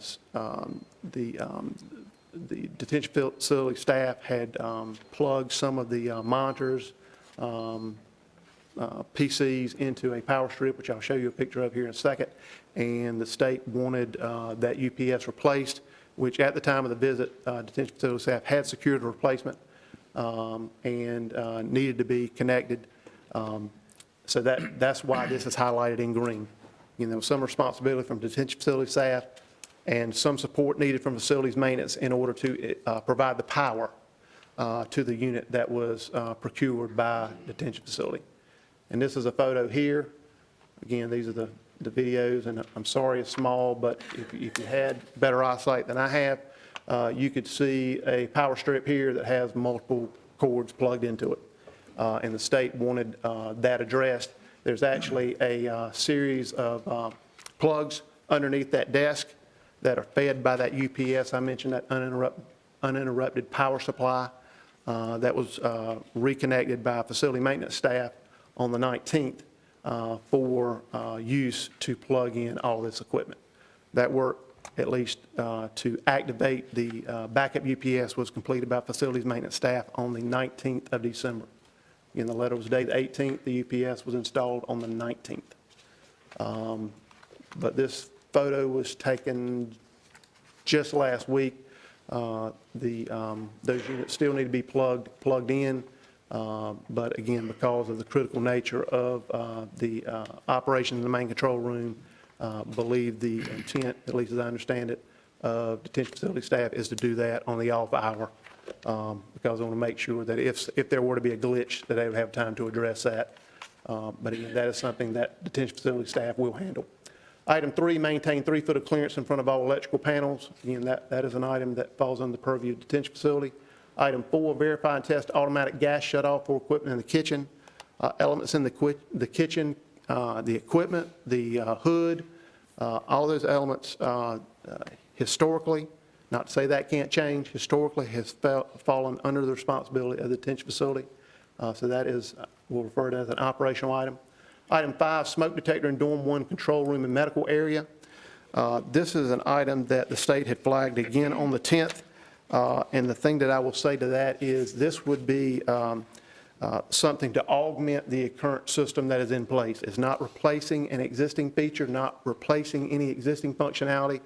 While the state was on site, and again, I mentioned they went through the facility soup to nuts, they felt like these were 2 areas that could be improved, and they asked for additional detectors, smoke detectors, to be installed. So again, not the original design in 1997, not installed in 1998, but they are asking for those elements, recommending, you can choose a word. They are the regulator, so when they ask, I know what that means. So that is something we have had Simplex Grinnell come in, review that scope of work, and we are waiting on a proposal from them to install those 2 items in those 2 areas. And again, the control room is basically where the detention officer sits that views dorms 1, 2, and 3, and the medical area is obviously where the nurse works. Item 6, kitchen hood inspection mentioned earlier. That falls in the purview of the detention facility staff. Item 7, post current eligible fire evacuation routes, also an operational item, falls under the purview of detention facility staff. Item 8, clearing and painting of all showers in the facility. So I mentioned the work that was done this summer.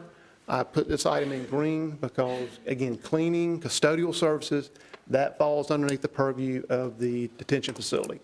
And historically, painting in the facility has also fallen underneath the purview of detention facility staff. They have used inmates to do that work.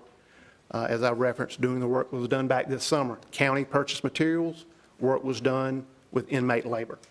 But with the significance that was placed on this item, the fact that we have inmates housed off-site, you're familiar with the numbers. They were already cited earlier today in terms of the cost to the county.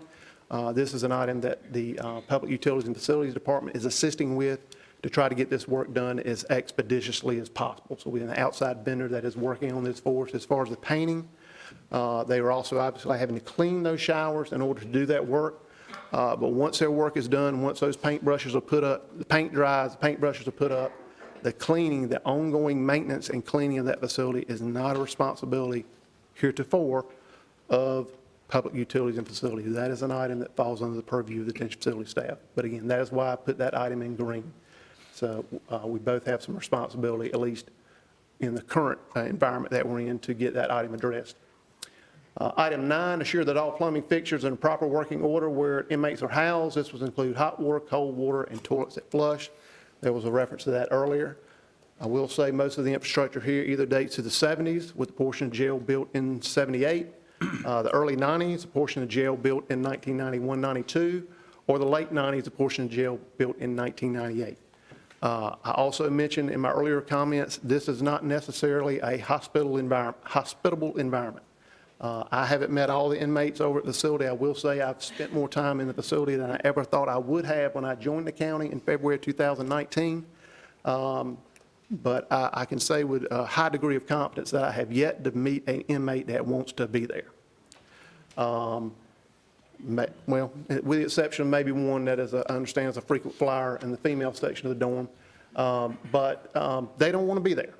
And naturally, the infrastructure in the jail sees quite a bit of abuse, but it also has age on it. So there are ongoing issues with plumbing in the jail. There will always be ongoing issues. We could build a new facility 3 years from now, which is maybe how long it would take, 30 months, if we could really accelerate it.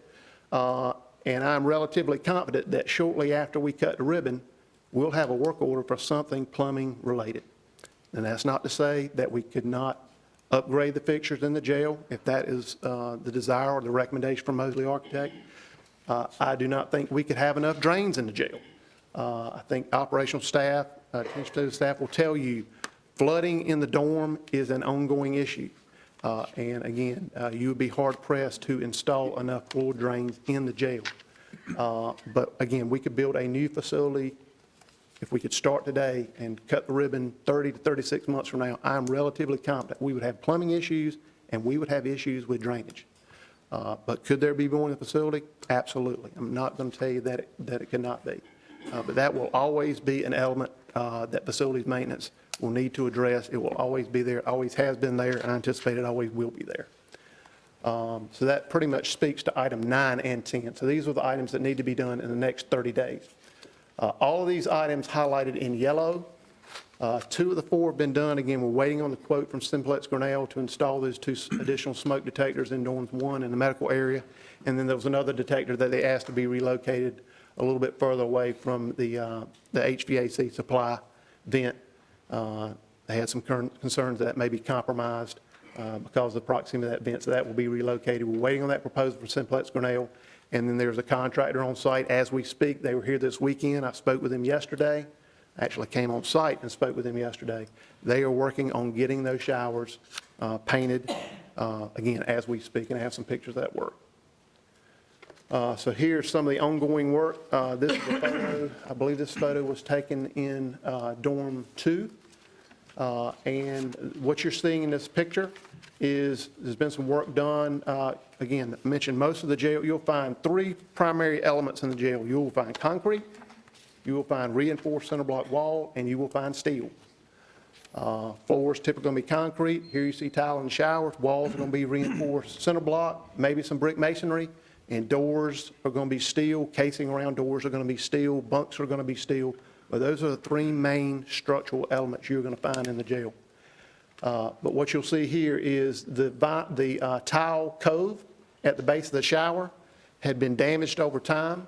Detention facility staff had removed that due to concerns about safety, inmates possibly using pieces of that tile as a weapon. But the grout behind the tile had not been removed. The state had some concerns that that may present a challenge in terms of ongoing maintenance at the jail. So that has been removed mechanically, repaired with grout. That grout is curing. Once cured, it will be painted. You will see that that the walls had been painted back in the summer. You'll still see the evidence of that here, but they will be repainted. Some were repainted last week, the remainder should be repainted this week. Other before photos, I believe this is in the lockdown dorm I referred to. This is the rear shower.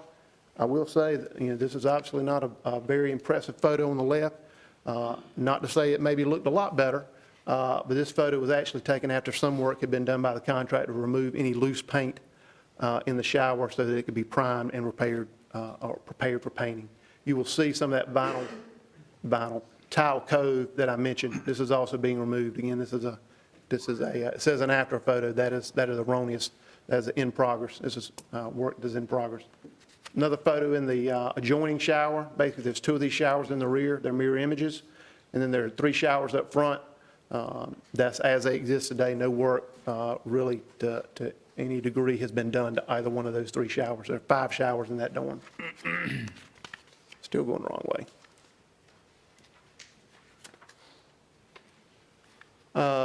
Dorms 4 and 5. This is a portion of the jail built in the early 90s, 1992. These are some before photos. There's currently work ongoing in this dorm. You can see that here. This photo was taken after the bunks were removed. But again, you'll see some of those same structural elements. Reinforced center block walls, concrete wall with epoxy on it. See some steel bunks. I will say the HVAC supplies and returns, which you see, this is on the lower portion of jail. For whatever reason, I can't tell you why, at the time, was built behind some plaster walls. Maybe not the best material to use in a detention facility environment, but it's existed that way since the early 90s. And so that's what you see here. But again, primarily concrete, center block, steel. This is the shower in that area. There were some stainless steel panels that were added to the shower. I'm not exactly sure when that was added by detention facility staff. At some point, those, I'll show you some pictures later, have been removed in order to make repairs to the dorm. This is some in-progress work. You can see walls have been painted. This before the floors were painted. This is the shower area. Again, there's 5 toilets here, 5 sinks. The ceiling's been painted, walls been painted. We've got a contractor that's going to do some work on the flooring in the shower. Floors yet to be painted, but this is work that has been completed in the last 2 weeks. Other examples of work that is underway. I mentioned earlier that typically doors and door locks have been an item that the detention facility has coordinated with an outside contractor that specializes in this work. The sheriff's office and also the representatives from the Department of Health and Human Services had some concerns about these exterior doors. These are the doors that inmates would pass through in dorms 1, 2, and 3 to access that recreation yard. Work is underway to further reinforce these doors. There's not really any sense, at least in my conversations with the state, my understanding of those locks, that the structural integrity of those doors has been compromised, but it's something that inmates has continued to work on, and just to deter that activity, wanted to further reinforce those doors. I will show you pictures of some work that's been done there. You can't see much here, but you can see the lock. This is the lock that you would put a key in if you were opening it manually. It could be opened remotely. And you can see some damage here right around the casing to the door. This is dorm 1. This is dorm 2. You also see some of the metal has been removed around the casing in dorm 2. This is dorm 3. And again, you'll see there's a little bit of daylight right there, but the mechanism itself is well inside the casing. But in order to further reinforce that door, deter that activity, we offered to step in, coordinate with an outside metal fabrication shop to come on site and further reinforce that door. Again, typically this is work that an outside specialty contractor, Georgia Detention is the vendor, to my knowledge, that the detention facility has normally worked with, but we arranged with a local mechanical fab shop to come in. And you can see the work that was done here. Basically, they reinforced the entire perimeter of the door casing and then added some additional reinforcement around this area to deter any activity to try to even attempt to access the locking mechanism on that door. Work has, to my knowledge, been completed in dorms 2 and 3. Those are the dorms that are currently vacant. And ideally, work will begin today on dorm 1, where there are currently 20 inmates that are being housed. But that is some of the work that, again, is currently in progress. The final item I wanted to share with you, and I gave you a copy of this document. When I arrived in February of 2019, it quickly became apparent to me that we had some challenges as it relates to understanding really what was responsibility of facilities maintenance, or public utilities and facilities, I should say, and what elements were coordinated by the detention facility. So this was an effort to articulate which items that detention facility staff would be responsible for and which items that facility maintenance staff would be responsible for. In saying that, I also recognize that this may change over time. Certainly, it may change as a result of the current situation that we find ourselves in. And I already mentioned we're doing some work that normally we would not coordinate for that very reason. But in June of this year, prepared this document, shared it with the staff at the detention facility, and this is kind of our guideline in terms of what we're responsible for, what detention facility staff is responsible for, and if there's anything that's not clear, we can talk about it. Just want to share that with you. Small print, I know it'd be tough for the public to read, that's why I've given you a copy.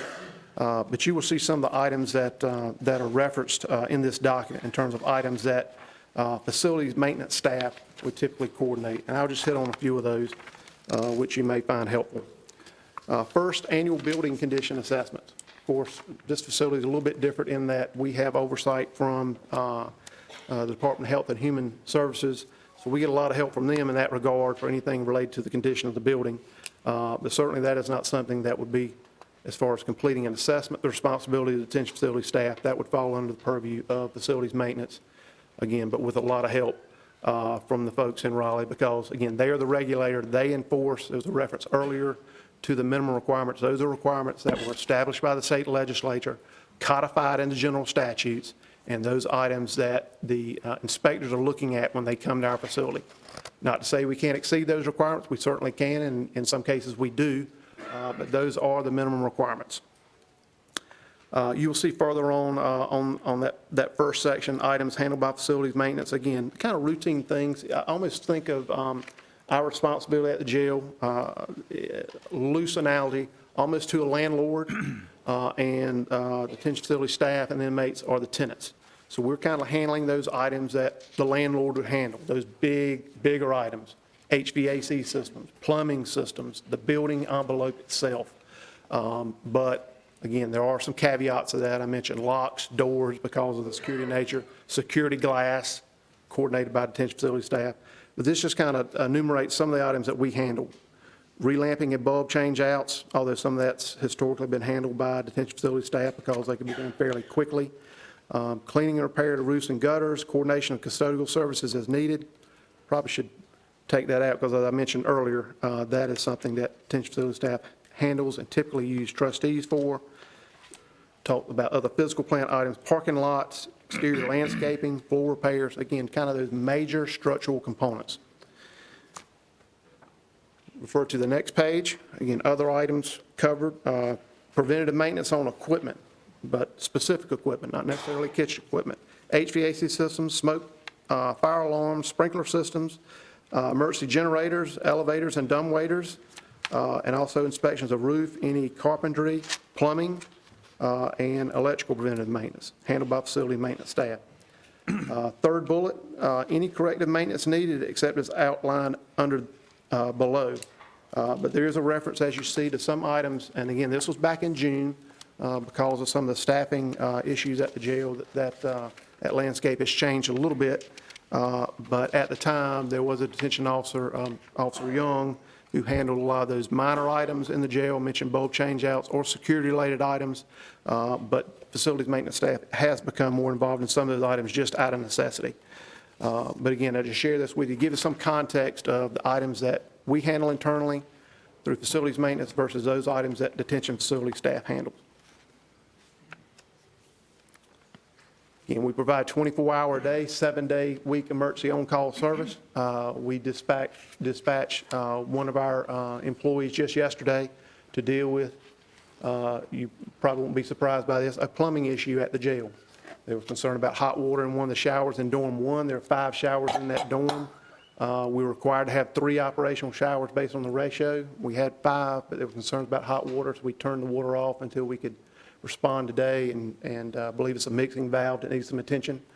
And we also turned the water off of one of the sinks in dorm 3, which is currently unoccupied. But we provide 24 hours a day, 7 days a week, emergency response services to the jail for those items that fall within our scope of responsibility. There's a reference to roofing there. Roofing is an item, again, larger structural element, falls under the purview of facilities maintenance. Next section we get to is other services. So just called out a couple items. Maintenance personnel available as needed to consult. Again, there's some things that come up, maybe questions about. Detention facility staff may need assistance. We stand ready to assist the staff at the jail in any way that we can, so that is articulated here. And you will see that we also offered our assistance to deal with outside vendors and coordinate invoicing that they may receive to the degree that that's needed. Next item we address is items that are typically not covered. So these will be items that would fall under the purview of detention facility staff or the sheriff's office. So I'll just, again, hit a few of those items, and because you can read these items just as well as I can, and I've got to take my glasses off to read them. First is items covered by insurance of acts of God. Cost of repair replacement of items damaged or vandalized by inmates. That's not to say we would not help repair the items, but we have had situations, plumbing related, where maybe an inmate has decided that he didn't need his blanket anymore and he wanted it to pass through the plumbing system. And the plumbing system was not designed to flush a blanket. So if that is the case and a plumber has to come out, we'll assist with that. We'll coordinate with the plumber. But typically the cost of that work would be paid for by the detention facility. But again, work will be coordinated by detention facility staff. Building renovations, expansions, modifications, again, that's really just articulated here, not to say that my department will not have a role, but this is related to facility services, what kind of our building maintenance staff handles. Building any type of office furniture, including shelves, bookcases, et cetera. Delivery of office supplies, not that that's been an issue at the jail, but we had felt the need to clarify that with some other departments, so we left it in this document. Work related to coordination, transport of materials for shredding, another issue, has not been an issue with the jail, but we retain that. That was a held over from another document. But again, that's just an idea of some of the elements that are not facilities maintenance related. Other items? Did I go in the right direction? I did not. Let's see.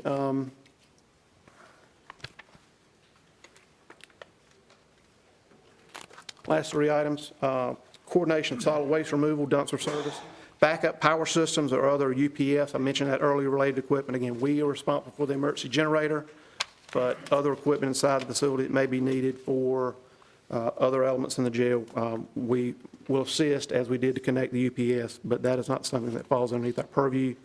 And then any systems associated with or related to operational elements and monitoring, controlling, or processing inmates, that is not something that falls underneath the purview of facility maintenance staff. But again, I wanted to again say this is a living document. It can change over time. Again, we've already kind of changed our responsibilities in some areas because of staffing at the jail, but that's where we started in June of 2019. So with all that said, we're coming towards the end of my presentation. A couple items I wanted to share with you, recommendations that I have for our staff as we move forward with the jail. Three items. First, based on the inspections we received, items have been flagged. We will be looking to work with the staff at the detention facility, and the jail administrator would most likely be the point person. That would involve developing a checklist to use in conjunction with monthly walkthroughs. So another way we would look to partner with detention facility staff, we would jointly conduct our own inspections. State may come, again, they're going to come a minimum of 2 times a year. They may come more frequently than that, but that does not preclude us from jointly walking through the facility together. Historically, we have relied on detention facility staff or management or jail administrator to identify items during their routine walkthroughs, to enter those work orders into the facility dude. Facility dude is just a software application that we use to track work orders. And then our staff would address those. But in this way, we would work together.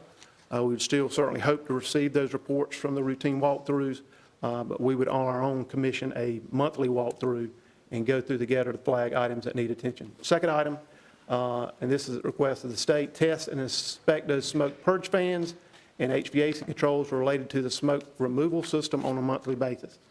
I have seen some references to the smoke purge fans being a suppression system, and it may be a minor clarification, but it's not a suppression system.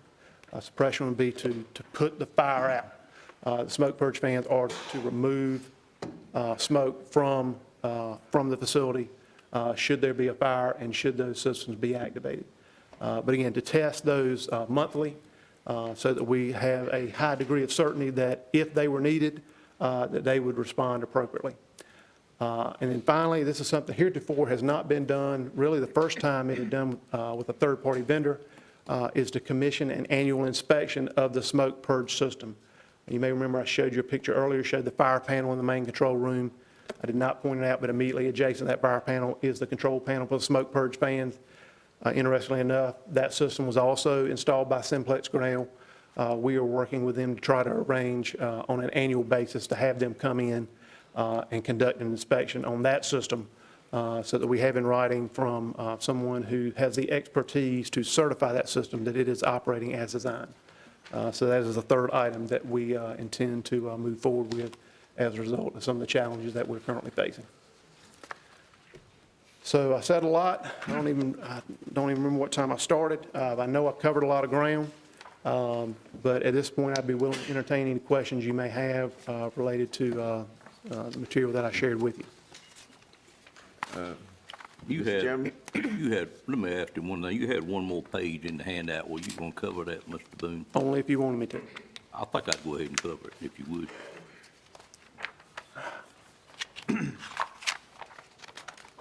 Well,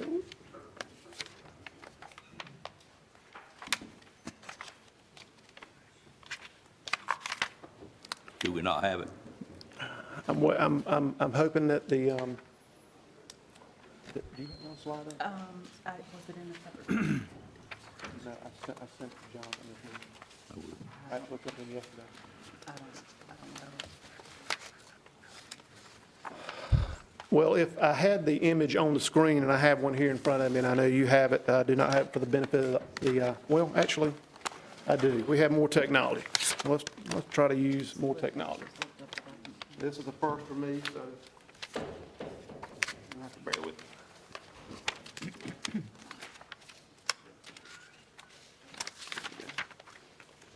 Apologize for the crudeness of the image. If I had my PowerPoint, it would be in color. Just wanted to share with you again, there's references to the existing facility and the age of the facility. Again, it's tough to see for the folks out here with me, but I've got, no, I don't have a bit of a pointer, I have to use my finger. So the oldest portion of the jail is this section here, again, designed in 1977, constructed and commissioned in 78, 79. That is the older linear portion of the jail currently vacant. Several times, speakers have referenced jail from Mayberry. These are our Mayberry jails, bar section, and you can see in that section, based on my count, I may be off one or two.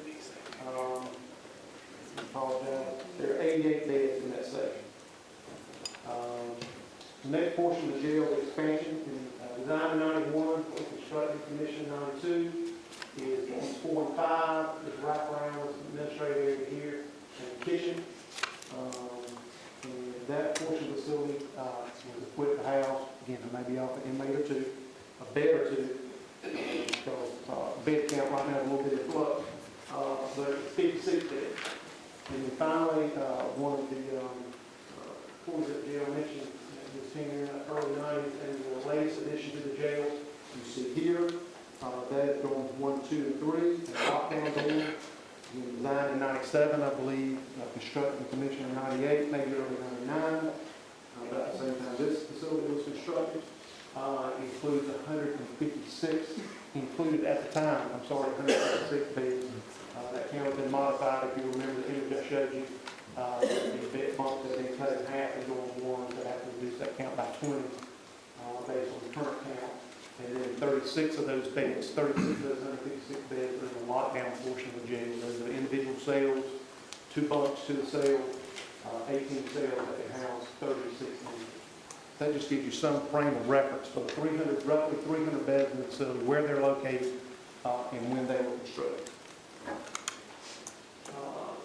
Final slide that I had, didn't know if the question would come up, so I went ahead and queried the system. I referred to our work order system. Facility Dude is actually the application that we use. The county's been using that since 2016, well predates my arrival. But you'll see during calendar year 2019, January 1 to 12/31, we had 526 work orders that were entered into the work order management system that related specifically to the detention facility.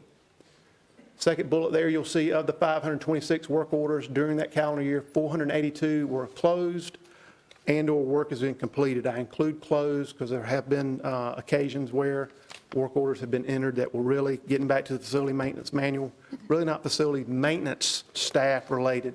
And I will give you a recent example, and this is based on a comment by the state. Item they were concerned about is the desire to add a shower in the intake area at the jail, a portion of the jail built in 1998.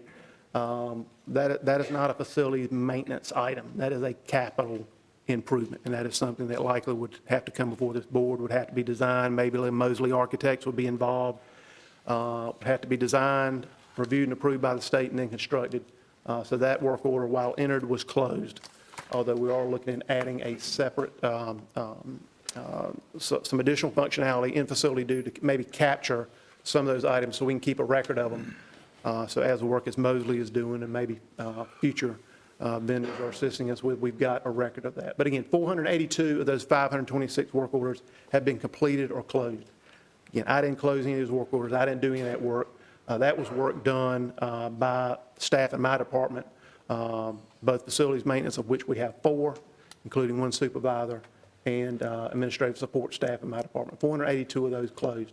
So that leaves 44, and I've broken those out. Of those 44, 6 of those are on hold pending receipt of parts. Those, again, mainly plumbing. As you might expect, these are not items that we can go down to Bell's Hardware if they were open here in town, or we can run into Lowe's and get. They have to be ordered. They're specialty items. There are lead times on those items. We wish it was shorter, but we're waiting on those items to be delivered so that we can make those repairs. We've exhausted our supply of parts that were in stock. We certainly will be replenishing those, but at the moment, there are 6 work orders that we cannot complete as we wait for some parts. 14 of those 44 are in progress. I showed you some pictures of those today, or they have been contracted to outside vendors, so either in progress with facility maintenance staff or contracted to an outside vendor. That's 14 of the 44. 12 are on hold pending the report from Mosley Architects, which was referenced earlier. These are primarily related to the oldest section of the jail. Again, I keep saying it, but it seems to stick with people. The Mayberry portion of the jail, the bar section. So we have not focused a lot of time and attention on that portion of the jail because currently it is vacant, and we're waiting to see what Mosley Architects will bring back to the county as their recommendation. And then finally, that leaves us 12 work orders, and those items are either items that fall within the purview of facility maintenance, items that fall within the purview of detention facility staff, or a combination thereof. So that is where we stand as of the 6th of January with work orders at the jail. Mr. Boone, I told you I wouldn't put you on the spot, but I would like for you to address one item. There's been a lot of tension in the public is the current rider truck that we have on site we're using for a freezer, which I do understand is one of those 12 on hold pending results of Mosley Architect. But would you just tell us what's going on there so the public will better understand what you got going at this point? Okay. During the first week of November, I believe it was, the compressor on the roof of the facility failed associated with the freezer in the kitchen. Again, that kitchen was constructed in 1998. I believe the freezer is original to the kitchen. And at that time, we arranged to secure a mobile unit from Ryder that was parked beside the loading dock. Well, not beside the loading dock, but adjacent to the loading dock behind the jail as a stopgap measure. and we had a vendor come on site to look at the freezer, what it would take to repair the freezer. Gave us a number that honestly, at the time, did not seem like a worthwhile investment.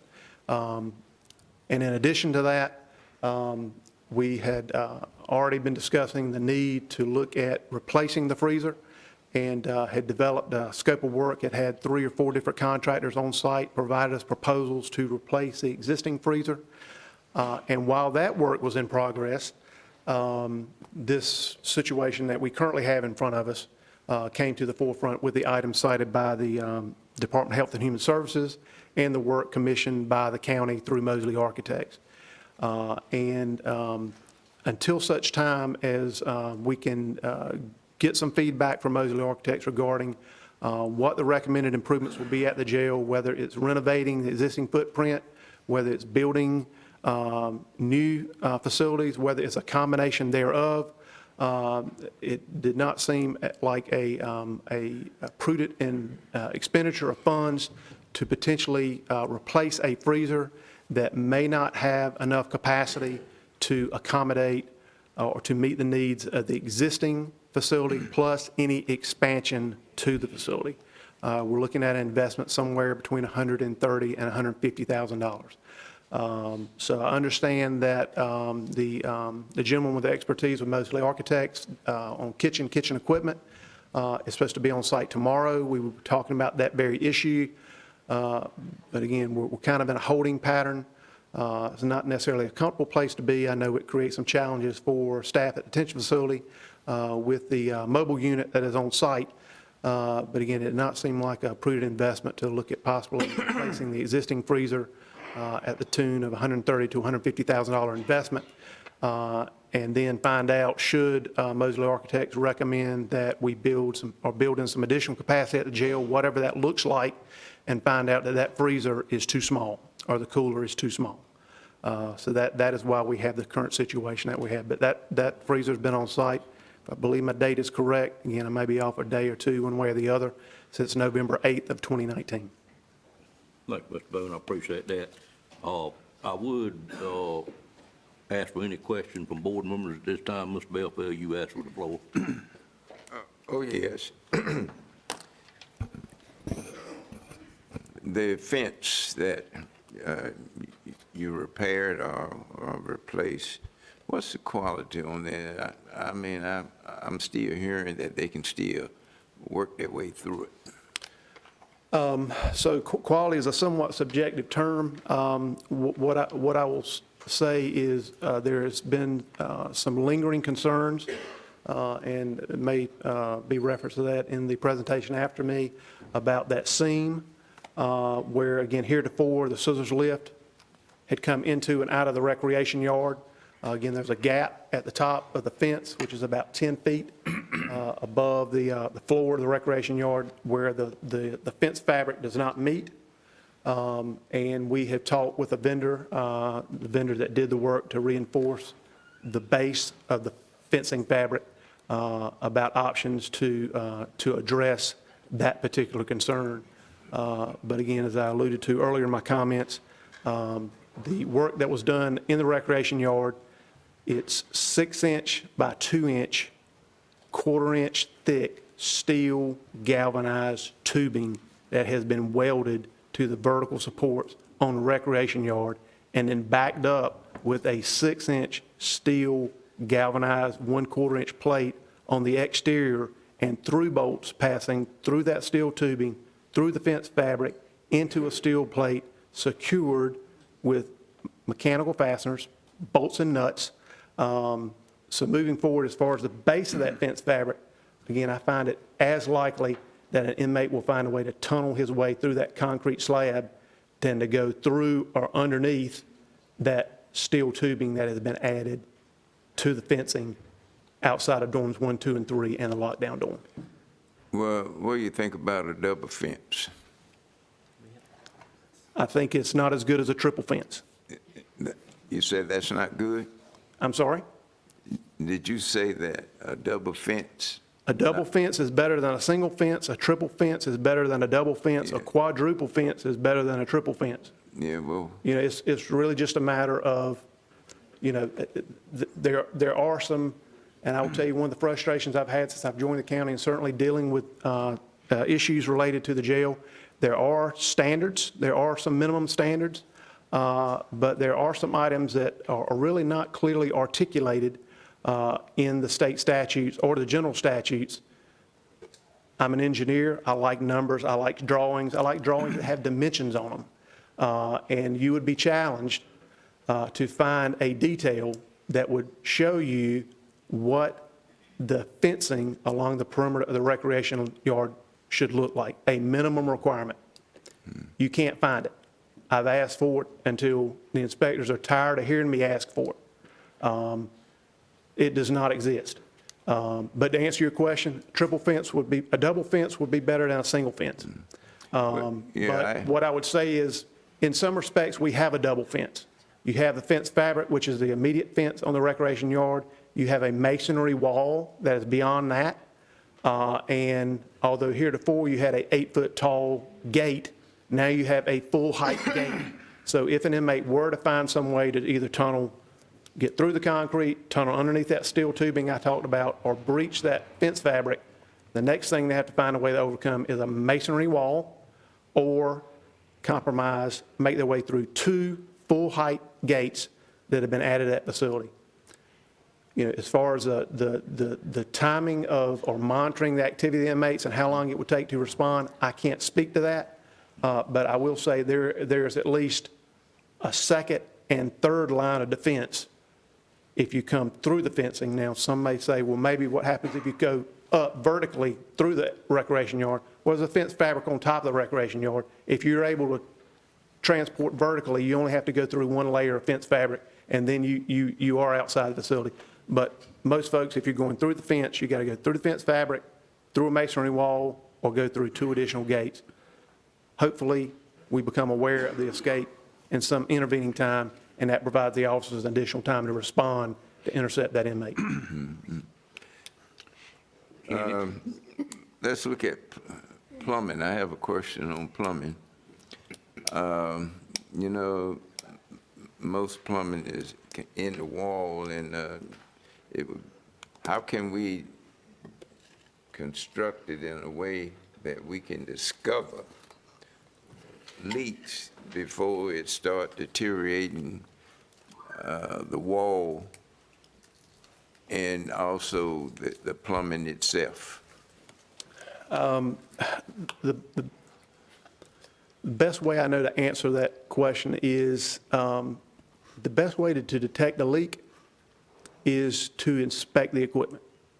And whether that's through routine walkthroughs, which are conducted by staff at the facility during their rounds, or it's through inspecting those plumbing chases, which are obviously outside the dorm and only accessible by facility maintenance staff.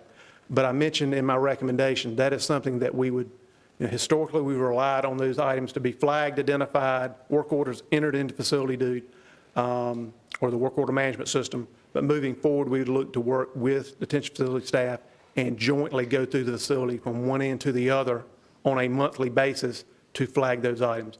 But even when we do that, there will continue to be plumbing issues. Water is a force of nature. I haven't been to the Grand Canyon, but water is powerful. And there's going to be deterioration, there are going to be leaks. That's just the nature of plumbing. The best thing we can do is try to be proactive, identify those issues, and repair those issues in a timely manner. And that's going to require inspections real often. Well, again, for some reason, I can't speak to the operational issues, but there should be routine walkthroughs that happen. The frequency, I can't speak to that by detention facility staff, but hopefully by working together moving forward with the monthly walkthroughs, that would be another effort to try to identify and flag those issues and get the repairs made. But that was one thing that I was going to suggest when you said it, so I don't need to discuss about monthly walkthrough. Well, again, there's actually daily walkthroughs. There may be hourly walkthroughs. Okay. If we could, Commissioners, I'd like to stick to Well, facility issues. I in have this some more, part. but I'm on. But no, are the facility issues, do please go ahead, Mr. Bellfield. That's okay, I give other commissioners some time to, because we soon need a break. I didn't mean to stop you, I just want to That's stick okay, to that's okay. facilities, because that's what this I is can about. talk with him later. Okay, all right. Other commissioners have questions on facilities. I do.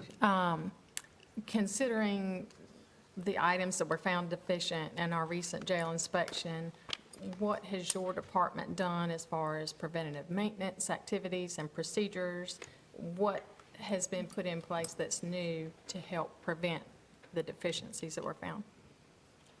Yeah, so again, I mentioned the items obviously in my PowerPoint presentation, but working with staff to establish a more structured schedule for preventive maintenance on, again, mentioned the smoke purge fans.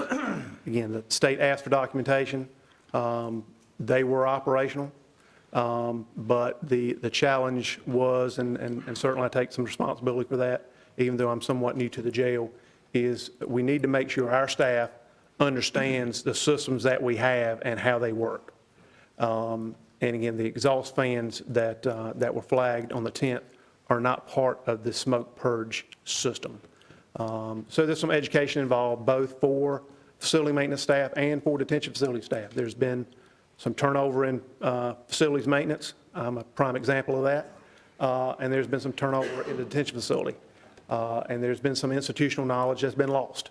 And we've got to reestablish that so we're better equipped to work together to make sure we've got a facility that protects both the officers and the inmates.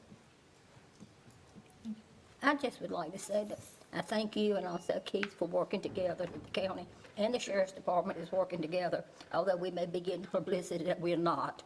But I also want to tell you that most of us are waiting for the Mosley report because a lot of these questions are going to be answered in that report. Thank you, Ms. Will.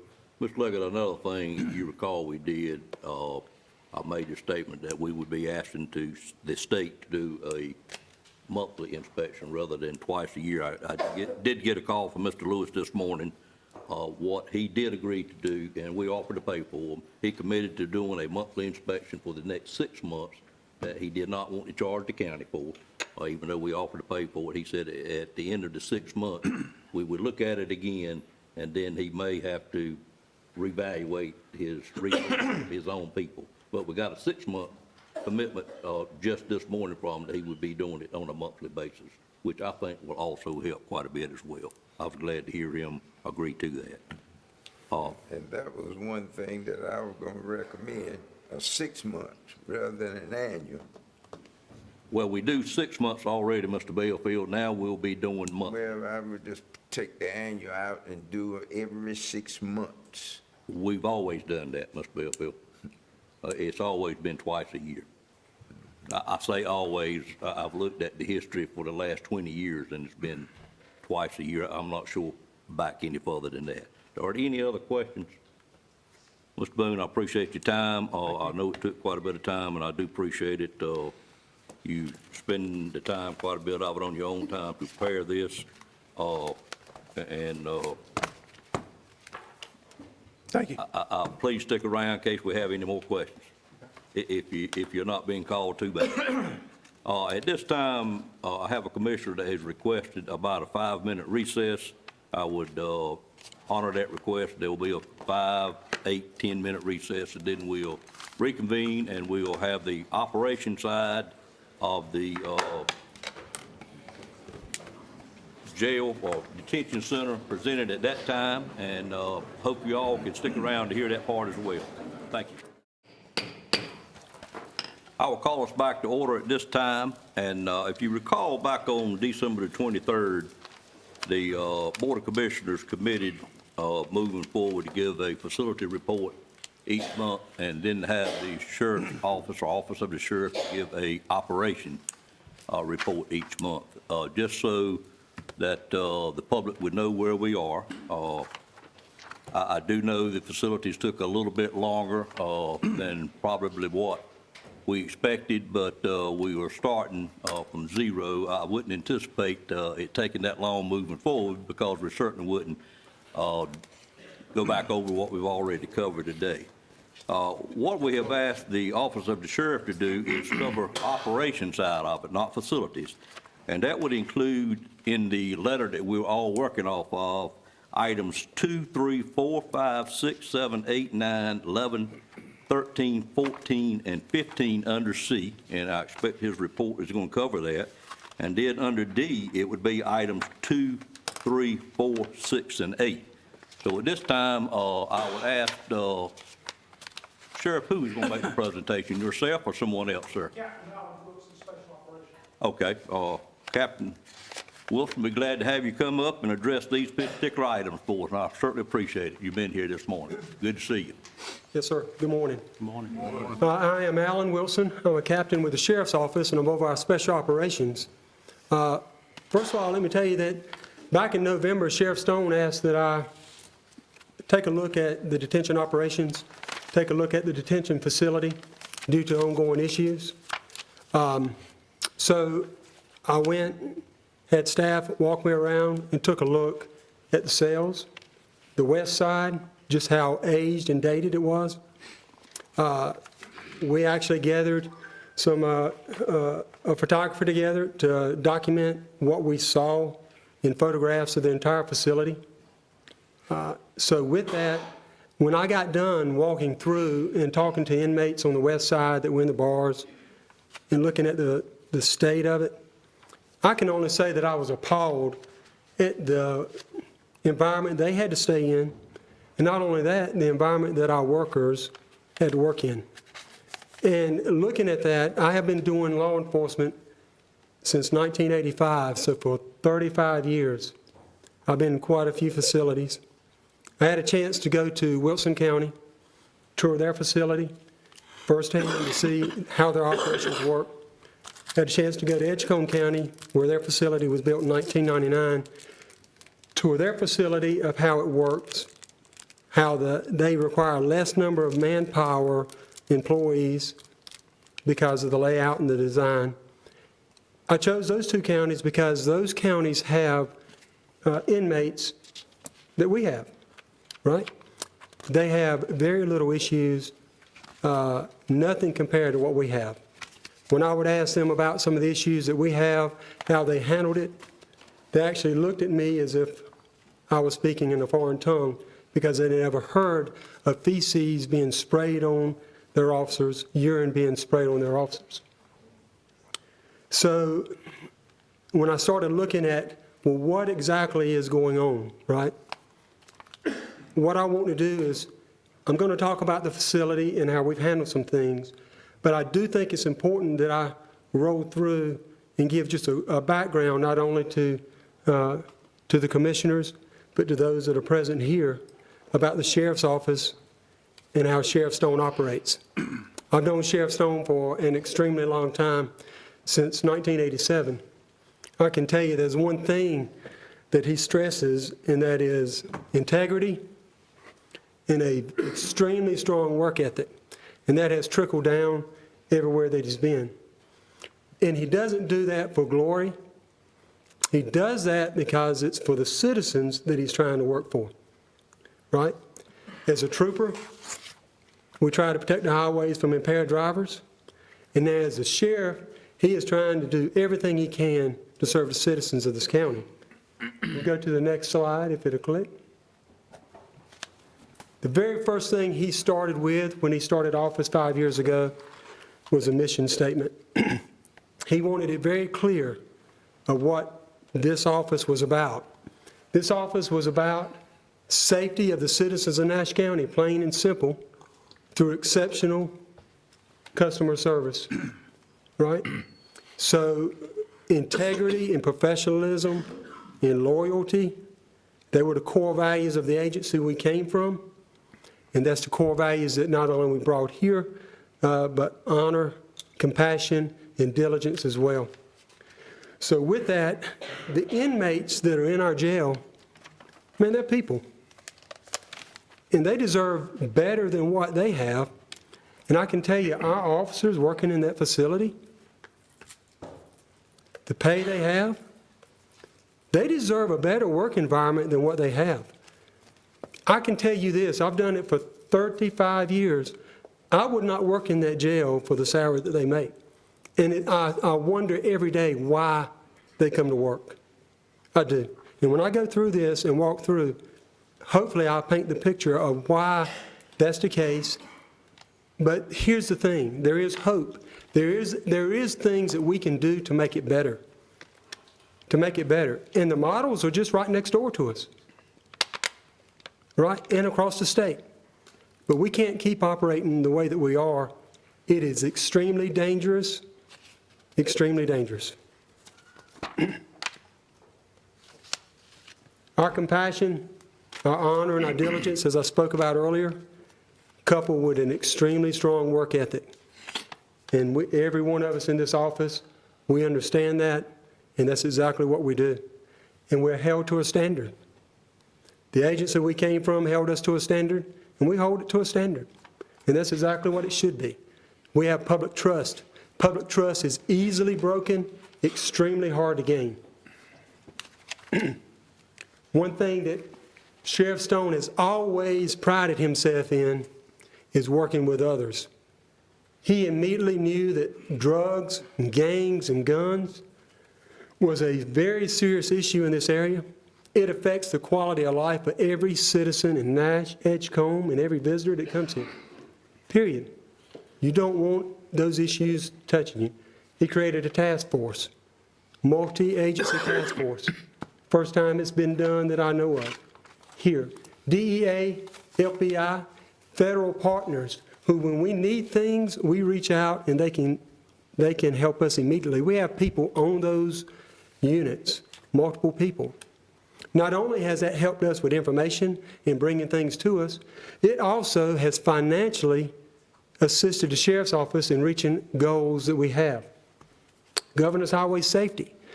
As the board knows, and I'm sure it was brought before at an earlier time, 2 members were added on so that we could provide highway safety because we have seen death and destruction for 30 years.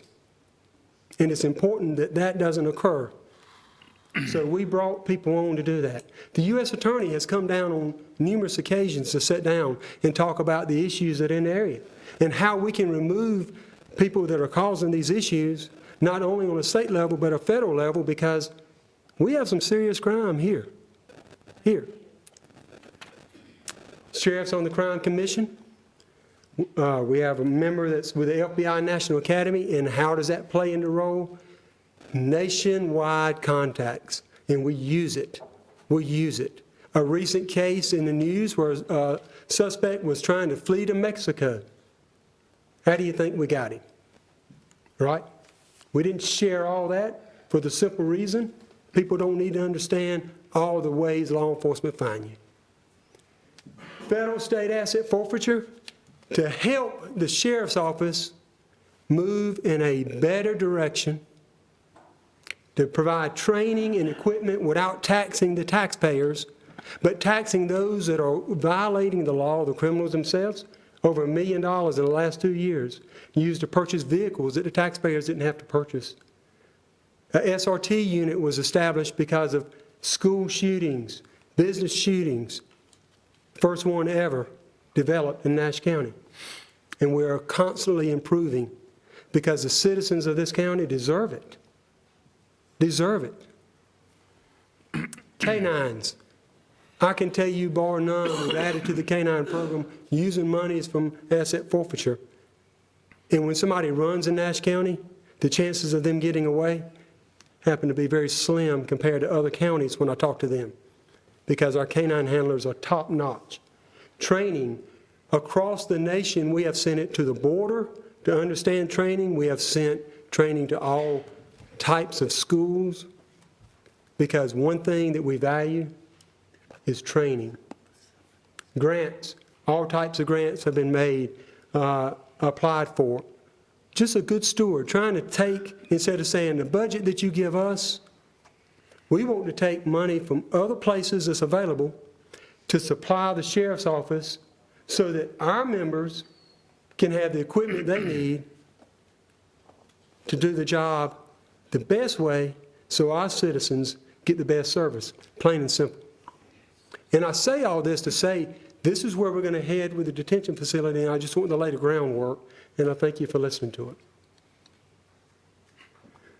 Training, leadership is extremely important. Without proper training, you cannot lead in the right way. FBI National Academy, we send probably more people to that academy for leadership education than probably most agencies in this state. University of Louisville, Southern Police Institute, I can speak firsthand to that. January 2000, I attended it myself. I can tell you it is a top-notch leadership program. The sheriff sends members to that. He doesn't send it to glorify himself. He sends it so that they come back and they can lead those under them in a better way. Right? AOMP, sending our first-line supervisors to local training and as well as across the state, Charlotte and other places, to receive training. Because, you know, if you don't have proper leadership, everything else will start to fall. We encourage our employees to take courses and to follow up on training, associate degree, bachelor's degree. We value education because we understand that education enlightens us. 38 advanced certificates, 11 intermediate, since the sheriff's taken over. We have 28 officers working the road in the patrol division. Any given day, 5 or 6. 25,000 calls a year, averaging 900 reports. Investigations, outstanding job they do. 70% of their cases are solved, which is above than average. 15 homicides in since 2014, and one of them, everyone's been solved except one, which has continued to be active. Transports, mental health is huge. 900 transports just this year alone between mental health and detention.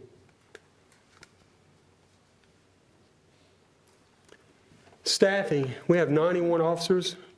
Right now, we don't even have anybody. We have people in the process that have already been selected to be hired, no vacancies, and we have a waiting list. There was concerns that there was turnover in the sheriff's office, so I put this, I wanted to make sure we clarify that in the slide. 13 officers in 2019 left, 3 of them due to retirements. 4 of them, you can't blame leaving to go to another agency for promotion and higher salary. You can't argue somebody wanting to better themselves if that's the case. 1 left for federal position, 2 for disciplinary reasons, 3 for other reasons, just wanted to go somewhere else and try it. And out of those 3, 2 of them are wanting to come back as I speak. And 1 of them's slated to be hired. Right?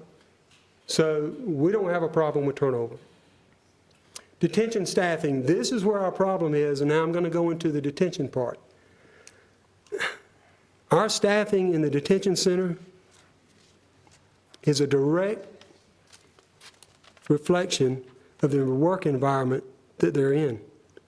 When I took that tour and saw what they had to go through, saw where they had to walk, where they had to put their hands, how they had to close the door with 40 inmates, and knowing that we're not a prison, we're not DOC, we do not have a PERT team that when they get attacked, we're going to pull them out within minutes. We're not. Probably when we pull them out, that's exactly what will happen. We'll be pulling them out. They will have very small chances to survive at that point.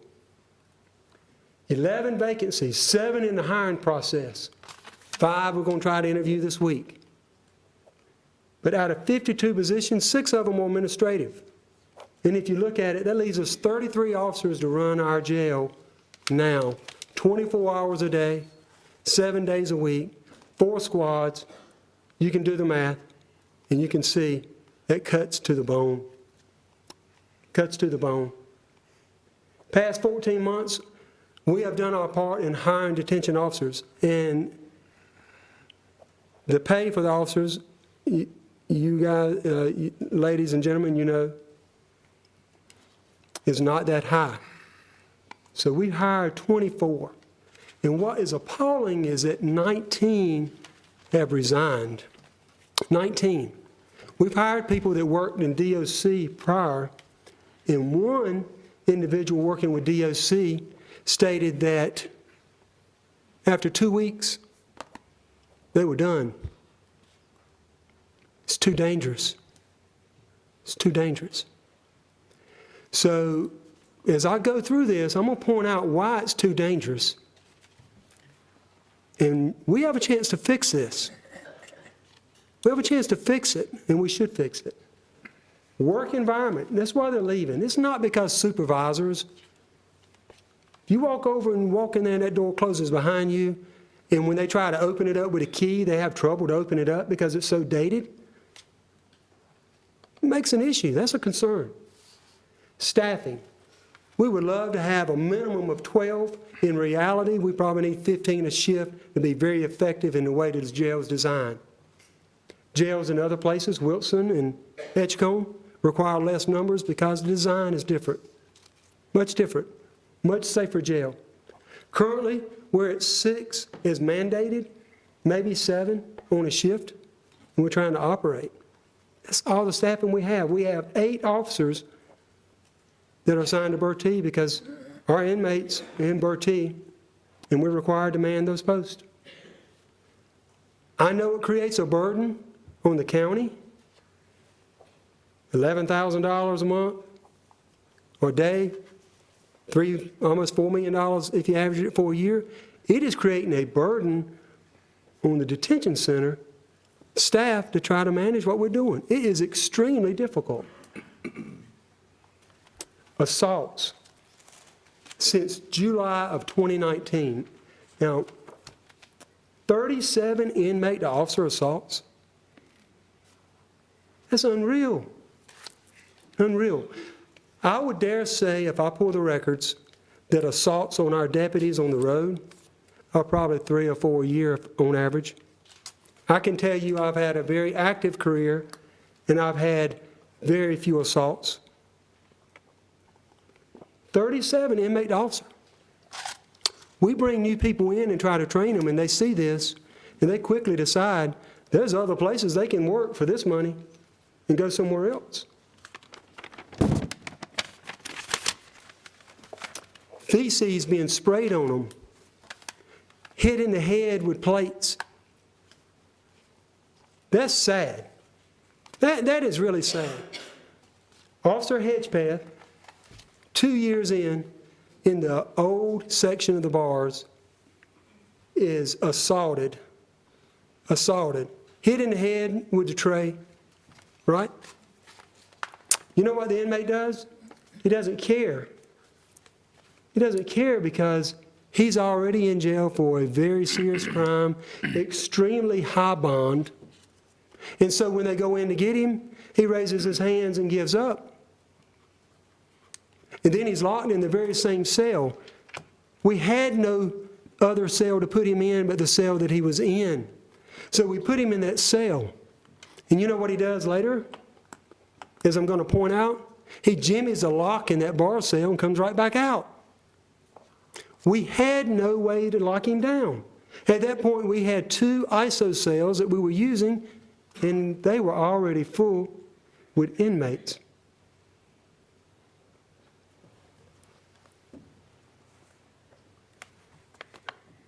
A report done by the Department of Health and Human Services, they said that in December, we could have 208 males and 11 females.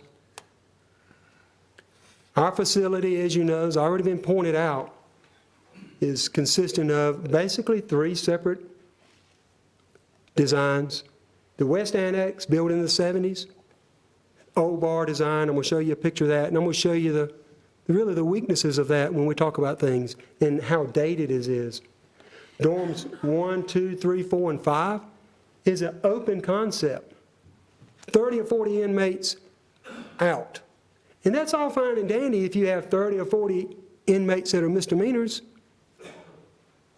But when you have predators that are wanted for murder, when you have gang members that violence is a way of life, That does not work. Does not work. Wilson County doesn't have that. Edgecombe doesn't have that. This is not the 70s. We can't continue to function as if it is. Segregation, 18 cells used to separate inmates, a total of 36 beds. But the reality is, we're tasked with 1-to-8 ratio of showers. We only have 3 showers that are working. 2 showers have been down, and I'm going to show you pictures. They don't work. Water runs out of them. Nothing's ever been done. So in essence, we can't use but 24 of those dorms. 24 inmates, period. West Annex is 4 separate areas. 4 separate older bar areas. That old bar design requires our officers to walk by these inmates in a close proximity every single tool watch that they make, which is required every 30 minutes. Continuous verbal and physical contact with the staff. I put very dated. I think the word probably should be dilapidated. Would be a more fitting description. And it's sad. When I walked through it, I could not believe what we had to work in. Extreme need for major repairs of plumbing, lighting, and drainage. When we went through, we took pictures in November, and these are some of the pictures.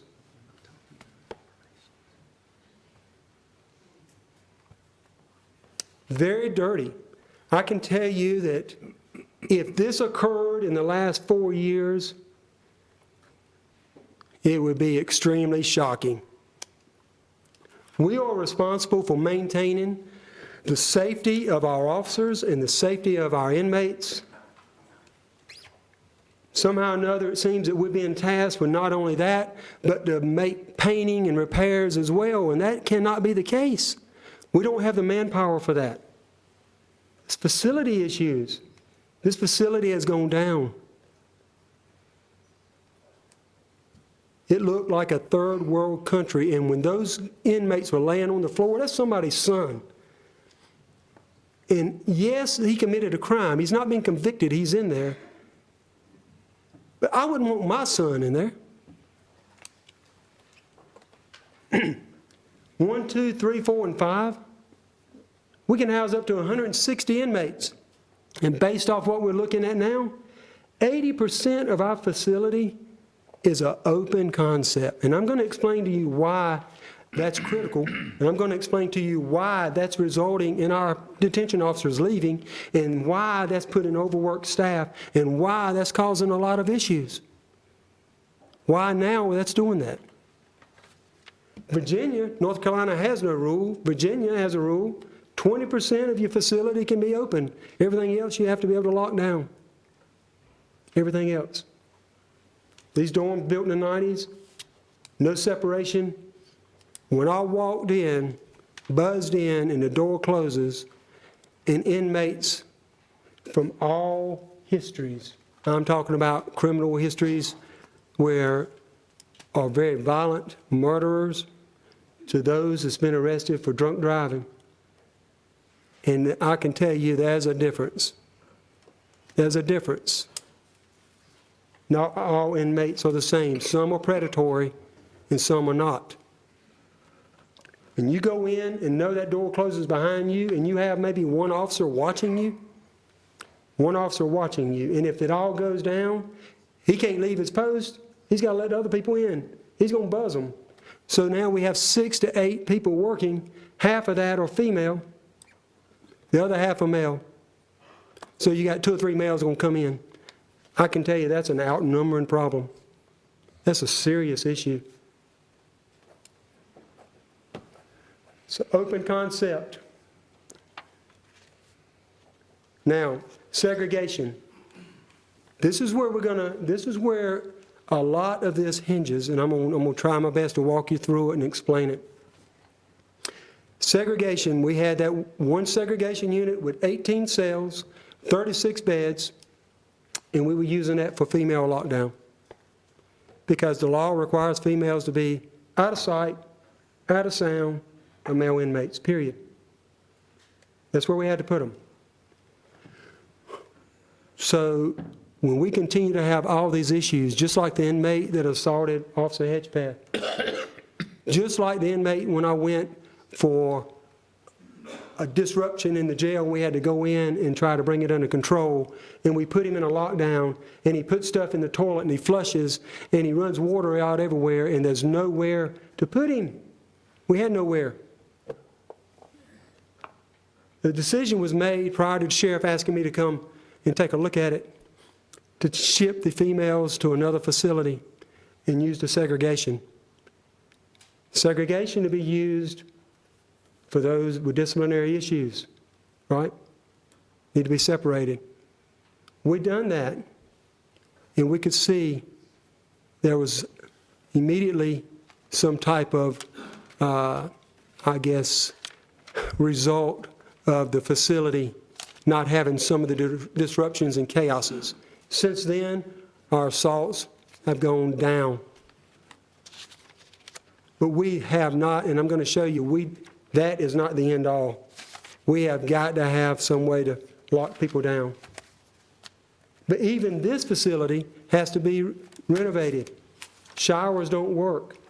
As I walked around the beginning part of it, I would ask some of the inmates, things are going on, try to get an understanding from both sides. And they would say, I don't have a water in my cell, it's not working. My toilet's not flushing, I can't flush. Well, technically by state law, we can't use that cell. But when you're at full capacity, what do you do? What do you do? When they don't have working water, working toilets, we're supposed to shut it down, right? Medical. We see a lot of folks, mental health is a serious issue.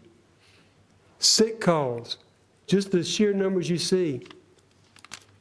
Different diseases, scabies, HIV, STDs.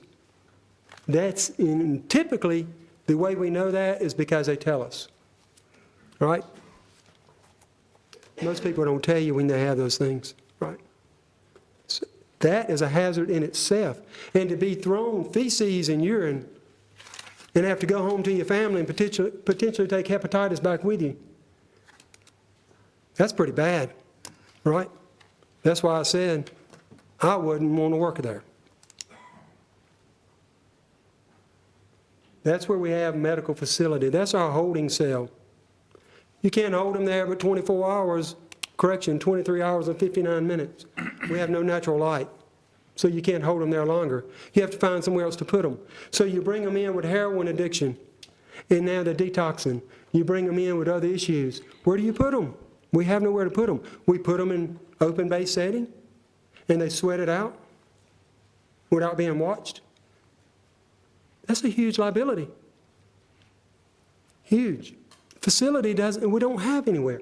The sick bay that we were trying to use on the West Annex, the state said, shut it down.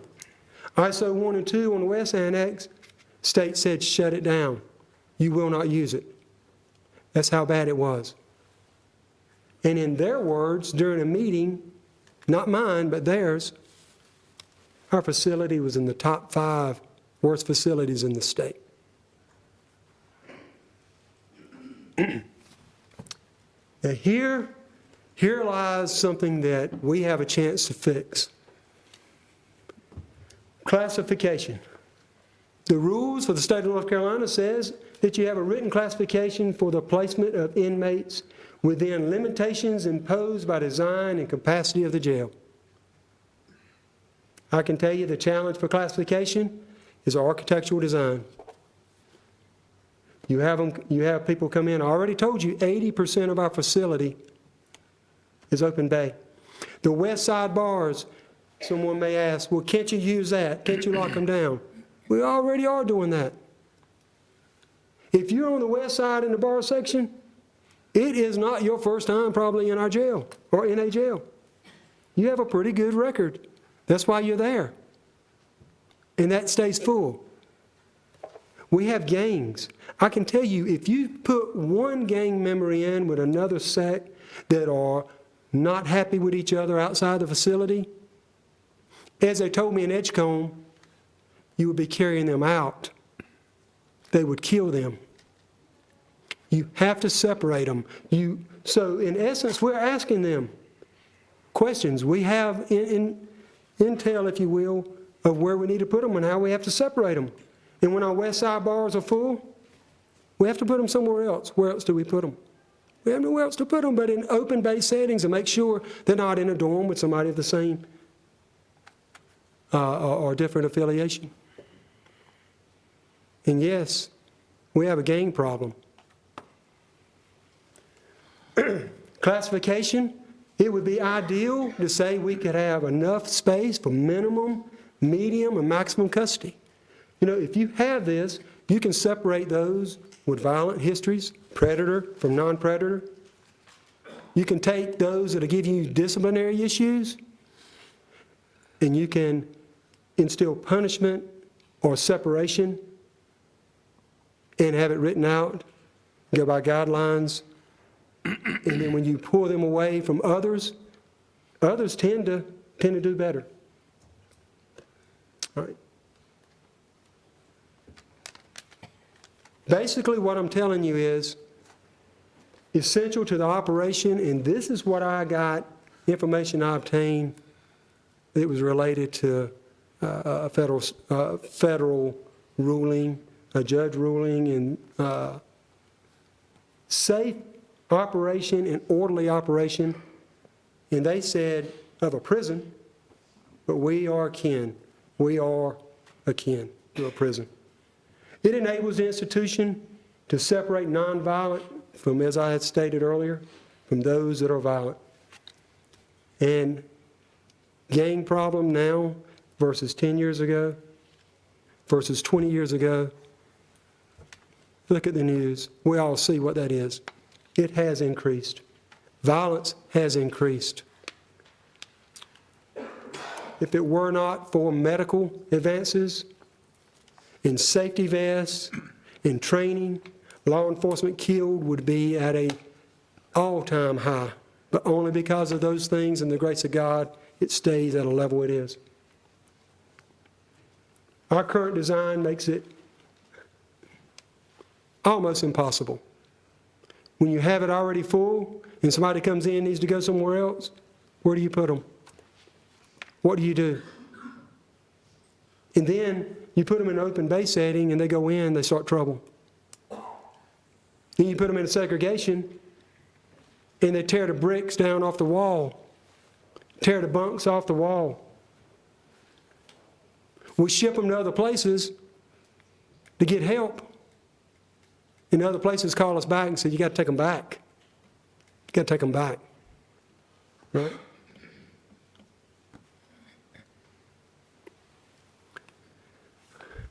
The report that came out in December, the 4-page report that you were just briefed on, sir, ma'am, we have covered everything in that 4-page report.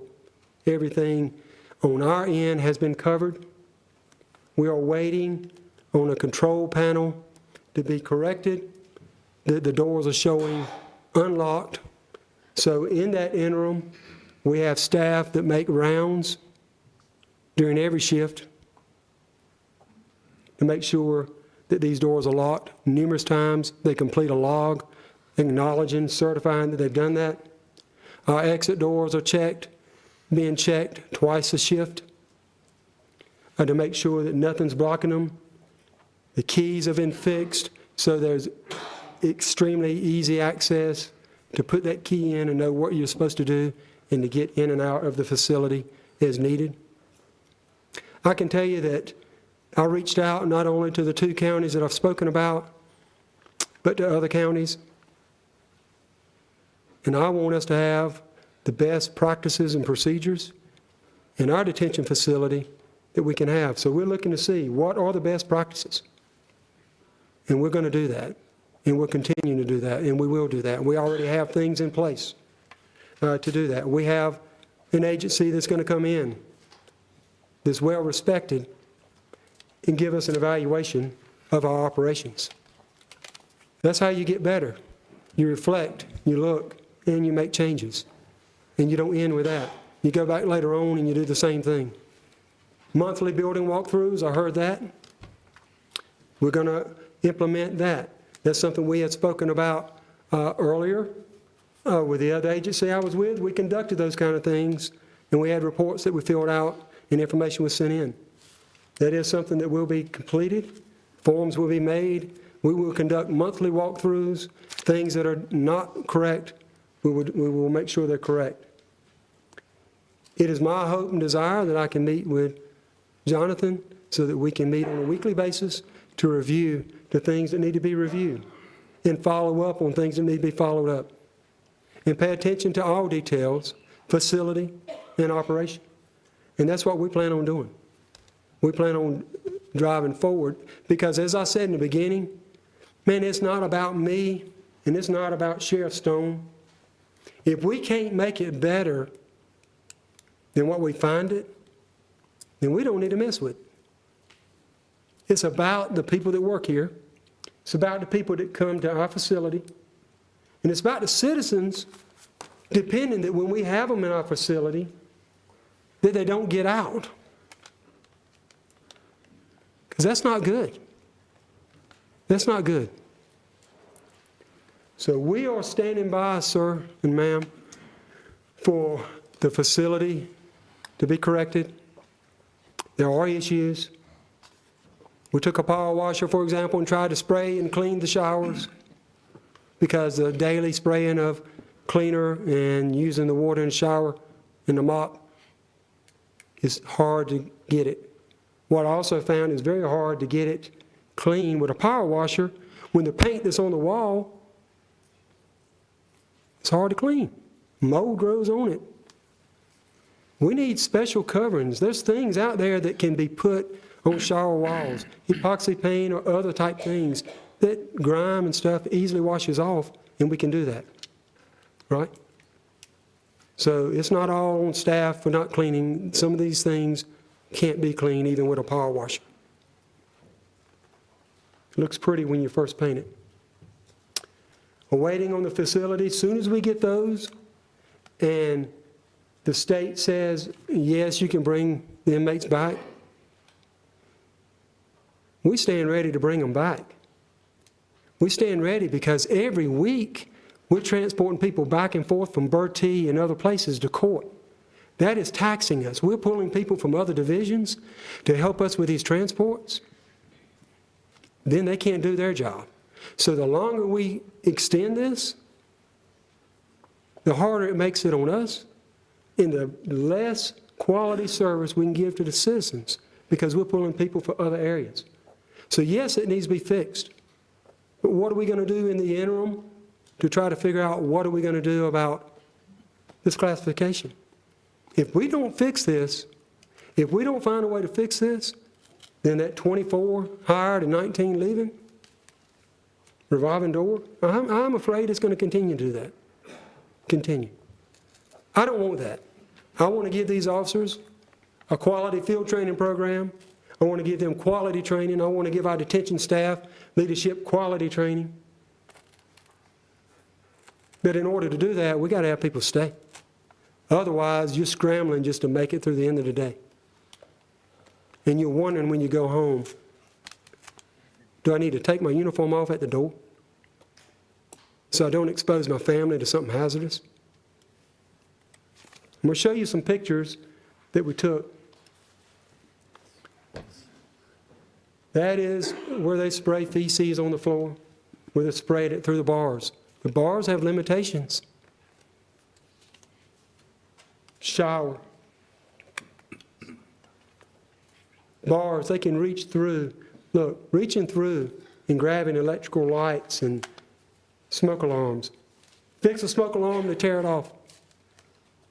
You say, well, can't you just lock them down? Can't we just lock them down? The answer to that is, yes, sir, yes, ma'am. 23 hours a day, and we got to let them out. And then when you lock them down, then the officers have extreme difficult time when they come through because now it's a lot of anger built up because they're locked down.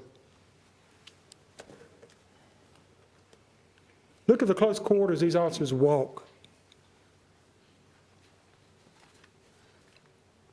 Things being thrown, nowhere to put them, nowhere to provide disciplinary action. Cell doors that are jimmied, you put them in and close it, they jimmy it and open it back up.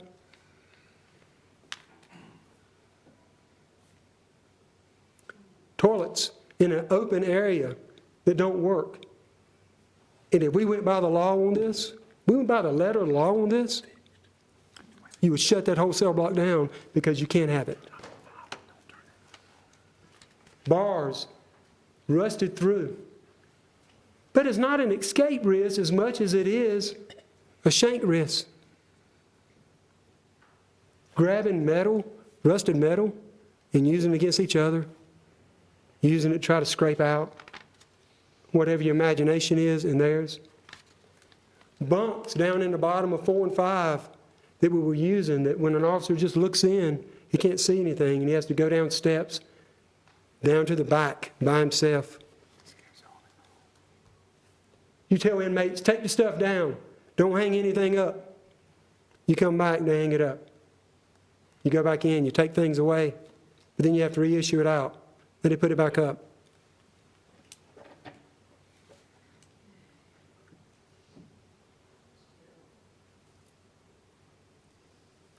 Bars that open up, and you have to pull to get them open because of the rust and decay.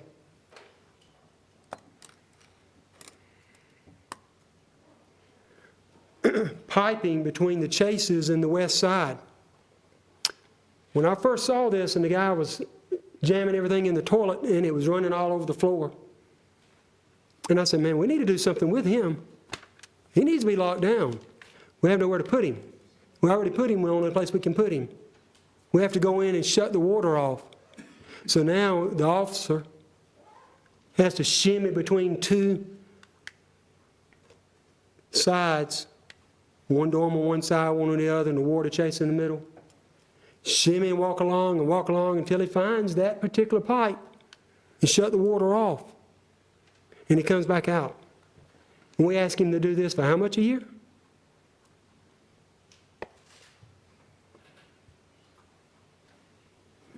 The fence in the yard where inmates escaped, and we had it fixed, and we had a conversation earlier with that.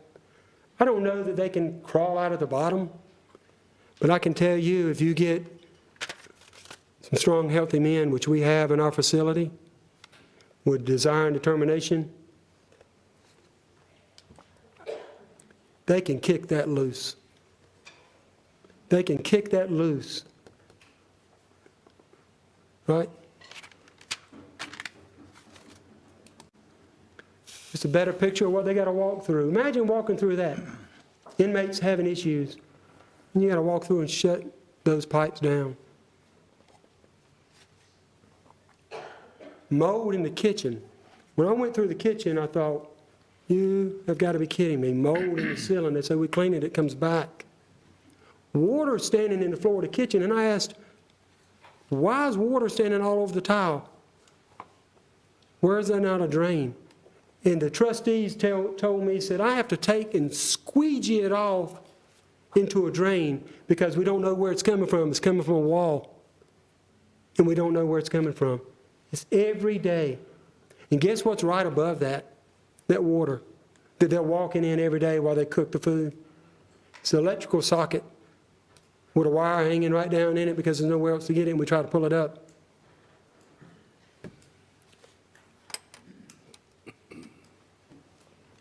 This is where you open the door to the cells.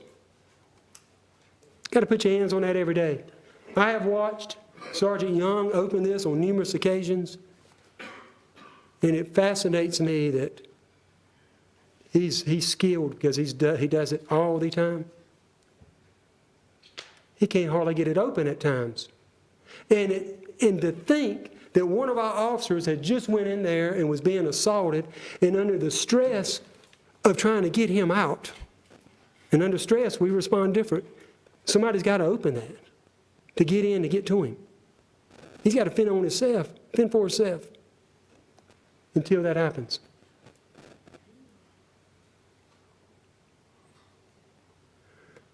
Again, shower. I think that came out of the female shower.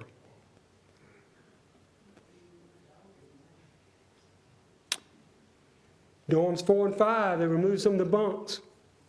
This is where they had plaster.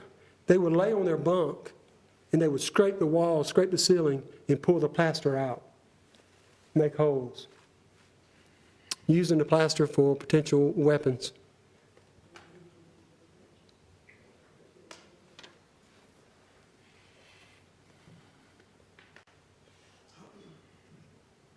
The inmate showing how easy it is to hide contraband. Just pull it back in the shower. Hide whatever you need. Right? We do a good job of searching when people come in. There's a lot of ways to bring things into a jail. Some things, no matter what you do, may be out of your control. You do the best you can, but I don't think there's anywhere, any facility in this nation that's 100% proof. Prisons prove that. You can do the best you can, and we have trained officers, additionally, again, in reinforcement policy, search techniques, because as all training needs to be revisited at times. So we've already done that. That's pretty gross. That's when an inmate goes into a dorm and within 15 minutes he's attacked. Because as I said, an open dorm concept, predator versus non-predator, gang versus gang, that's an inmate. It could very easily be an officer. All an officer's got to do is go in, and inmate perceives him in one way or another, and they decide to retaliate. And as I said before, we don't have a force on standby, ready to go when he hit a button to rush in. Extremely dangerous.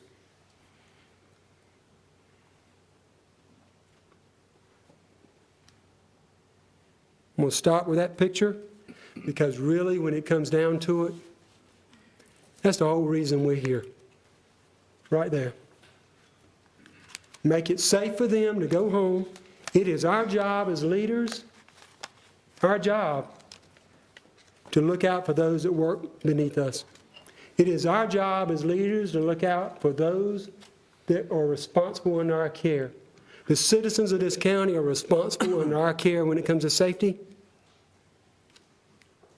We're responsible to give them quality service through a good stewardship, and I've already demonstrated we do the best we can. And if we don't do that, then we fail him, we fail those just like him, and we fail the inmate that was attacked as well. And we cannot, I'm going to stress, we cannot do that with the design that we currently have. And if we continue on this path, you're going to continue to get a lot of the very same results. We can change things operationally, but you can't change a new employee when he doesn't feel safe. And this is not 10, 20 years ago. This is today, and this is what we face. Thank you for your time, and if you have any questions, I'll be glad to answer. Thank you.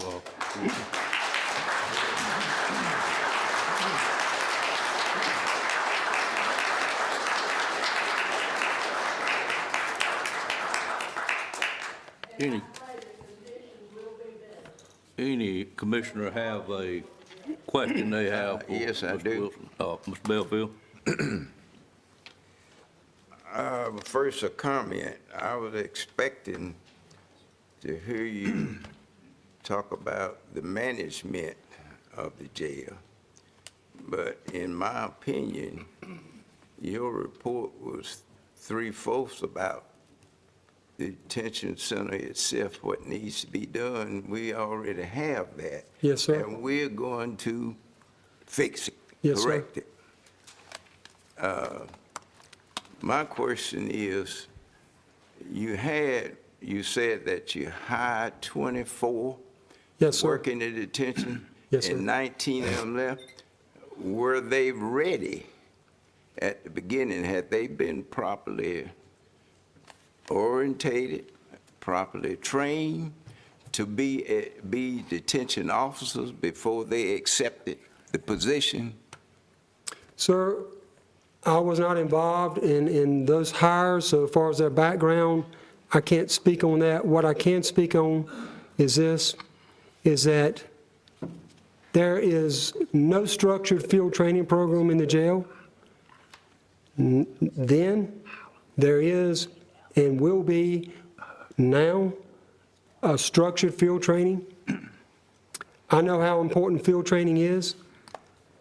I know that in the 90s, not only was I trained as a field training officer with my prior agency, and I was heavily involved in it and supervised it, I know that if you fail to train, the old adage, you train to fail, and you fail the employee to some degree, the conditions and the staffing, and they have been trained. When I talked to one of the employees just the other day about his training program, he expressed how some things were done and how he had lacked in some other areas. And those are areas that, as a management, as leadership, those areas will be addressed. I can say that when I started with the sheriff's office, Sheriff Stone took over, one of the first things that I implemented was a very structured field training program, because after retiring and coming to the sheriff's office, I went through a very brief field training program that was really not a lot to it. We changed that, and our patrol deputies perform outstanding with very minimal complaints whatsoever. They serve with integrity and professionalism. So I can tell you, to answer your question, were they prepared? I haven't spoken with them, so I can't honestly say that. I can tell you, in my opinion, the training that we need to give is different than probably maybe what they have been given. Yeah, in all my years here on earth, I've always been taught that when you're going on a job, it may be new or it may be your first one, that you get good orientation, and during this orientation, the management, your supervisors, can pick up on what you need to be trained to do an effective job. And I think this is something that we need to pay attention to going on in the future. I've heard quite a bit about inmates throwing feces on the employees at the detention center. What are they using to do that? So at that point in time, part of what they were using was shampoo bottle that they were issued through canteens so they could wash their hair and so forth. Once we started having these issues, we immediately addressed that and removed those bottles from there. But they can use other things. They have styrofoam cups. They have different things that you think you can collect, and people with the retrieving of the plates and the meals, those things can be somehow or another kept, and you didn't realize they were being kept. So that's part of what was being done, and changes were made and implemented to take those items away and provide other type of items for them. Maybe we need automatic commodes. When they get off of it, it automatically flush. Sir, I'm sure there's a lot of things that we need. Yes, sir. That would be a responsibility of the commissioner to see that that happens. Yes, sir. I can tell you, Mr. Belfield, you wouldn't ever want those in the jail because you can't get them to work in a public facility. They just don't work that well. Do you have other questions or comment? Yeah, let me see here. Oh, the pictures that you showed up there, are those recent? Most of those pictures were taken in December when I walked through, and I have a book that we put together, and I'll be glad to get a copy to you so you could actually see the facility as we walk through the entire facility, showing things that are operational and things that are in dire need of repair. And they're just some pictures from that. from the book that we had.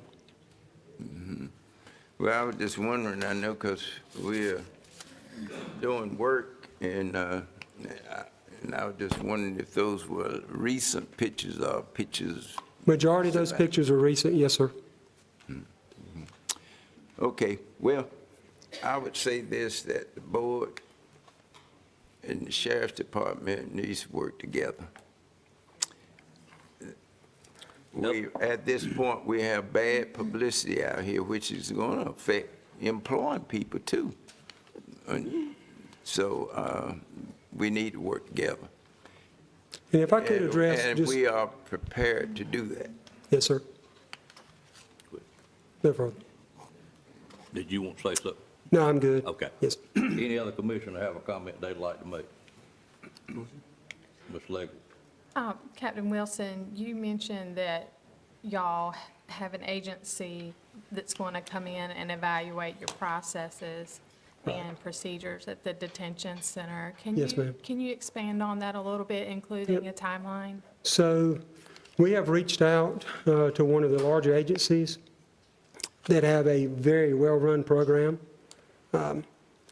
We already have things in place operationally, and we're going to continue to move those things in place.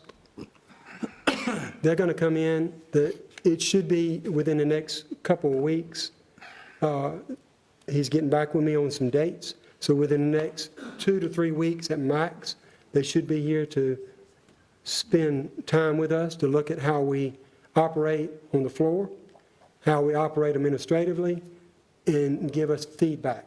And as I talked to him, as I talked to the captain in charge, I explained to him that I want an honest feedback, because the only way we can be better and be the best that we can be is with true, honest feedback, and that we appreciate anything that he can do. So things that have been done, completed per the state, that's not where we're stopping. We're looking further in anything that we can do to make it better, because ultimately, if we make it better for the processes, then it makes it better for our employees. As I have found in a lot of positions I've been in, a lot of times other things drive how the employee is able to act and respond and do. And when you have a facility that won't let you do certain things, it creates challenges. So that's where we're going to get them to look at it. I've already gotten advice from the local detention facilities, had them walk through. Edgecombe just walked through just a couple weeks ago and told me these are things that he feels are important, along with things we've already looked at. So we're going to continue to get better and strive to get better on our end. We just need the facility to be there for us so we can actually do what we need to do. Other commissioners have comments? Just have a comment, Mr. Chairman. Yes, sir, Mr. Outlaw. I'm like everybody else in this room in that I want a safe jail and I want safe conditions for the people in the jail. I'm disappointed at what I've seen so far today, and if you will just bear with me and think about this for a minute. We have heard a very detailed, specific facility report. You cannot deny that you were provided with a very detailed, specific report. And Captain Wilson, I appreciate you being here, and I appreciate the report that you've made, but you have not made one mention of the operational issues in that report. So, to me, it's a simple thing. You've got issues. You've got facility issues. You've got operational issues. It was stated in the paper yesterday, and that's part of our problem. We've got so much press in the paper and social media, and I would tell you that if you will come to these meetings, you will get much better information here than you're going to get in social media. But what it said in the paper yesterday, and I believe it if it was said, all operational issues are completed. And we reported today on the facility. So we didn't get a specific operational report, we just got generalities, it's all completed. So I trust you, I believe that. So if it's all done, then why don't we get the state back in here this week to sign off that it's done? And then the state will tell us how many people we can put in this jail, and then the staffing plan will be developed unless we already have it. It was said in the paper yesterday that there was no awareness that we needed it, but I would assume that once you determine how many people you're going to put into jail, you're probably going to want to have a staffing plan. So again, if we walk away from this place today,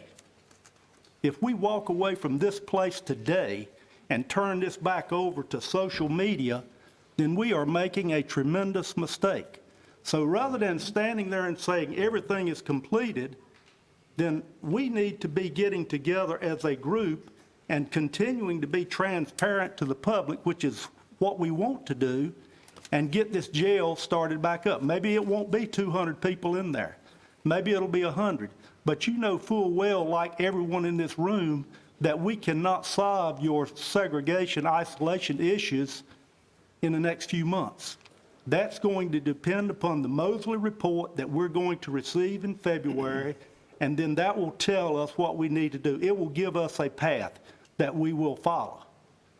I just would encourage you today, when you leave this place, do not go on social media and make comments unless you have the information. I won't refer to one specific thing.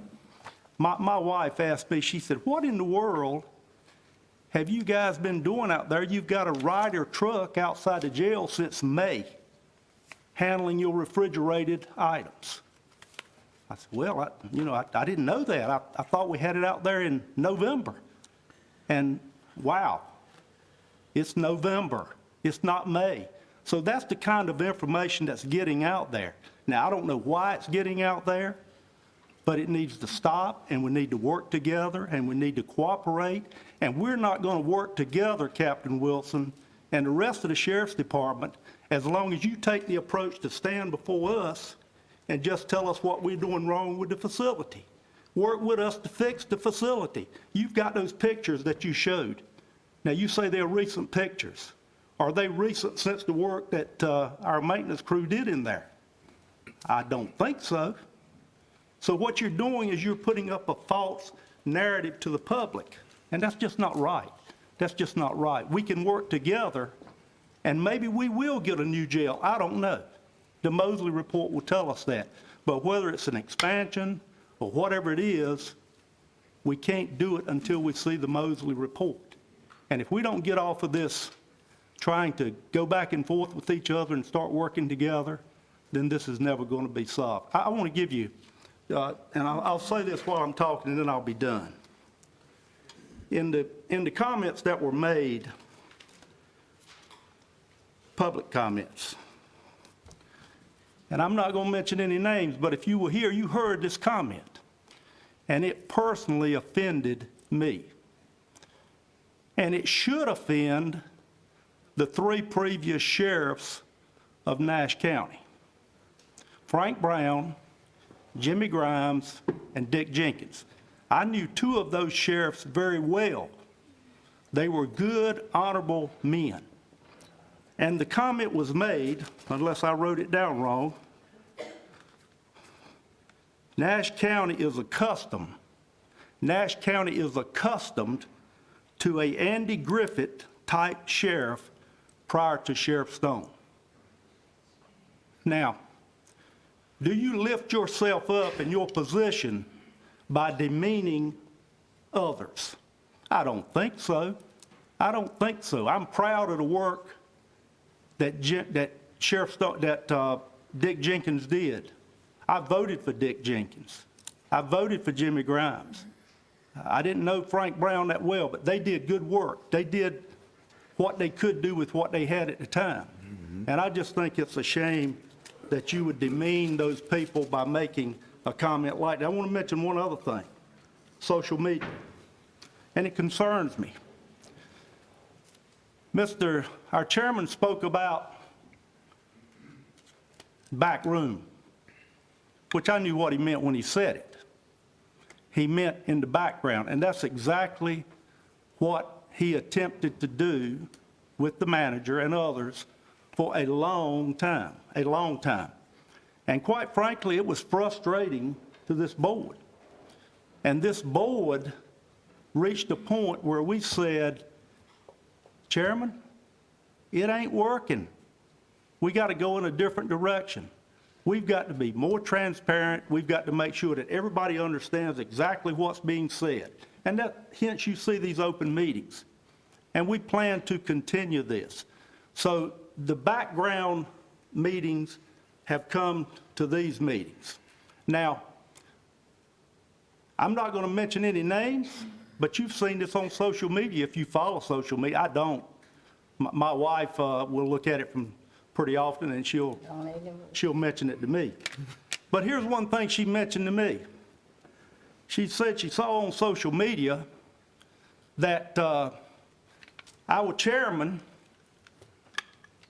had built a school in Bailey that had leaked for a number of years. Now, who put that out? I don't know. I know Channel 11 has indicated that they were contacted by someone, and I believe it was from the sheriff's department, asking that same question, questioning the ability of our chairman to do what he does as a career. So to me, here's how that hit me. Here's how that hit me. We authorized, directed our chairman to speak for this board, and present factual, constructive information. So in challenging and going after our chairman in that manner, then what you do is you indirectly question the credibility of this entire board. Now, I'm not a wealthy person. I don't get any financial gain to speak of from being a county commissioner. I serve because I care about Nash County and I want to make it a better place. And you know what? I ain't bragging, but it's a better place today than it was when I came on this board. And I'm going to stay here and do what I do to the best of my ability until the people tell me to go away. But I will not be intimidated or coerced into doing something that I don't think is in the best interest of Nash County. Have you got that clip? Yes, sir. Let me just make one comment about that clip first. On December the 11th, this board met with the Nash Rocky Mount School System. And in that meeting, once again, that subject was thrown out there. You know, Mr. Chairman, you built this leaking school. It's been leaking for all these years. And finally, Ms. Chavis spoke up and she said, this is on December the 11th, she debunked that story. On December the 17th, that was put in the Wilson Times. On December the 24th, 2 weeks after it was debunked on the TV, and a week after it was debunked in the Wilson Times, I never saw it in the Telegram or any other paper. 2 weeks, a week after it was debunked,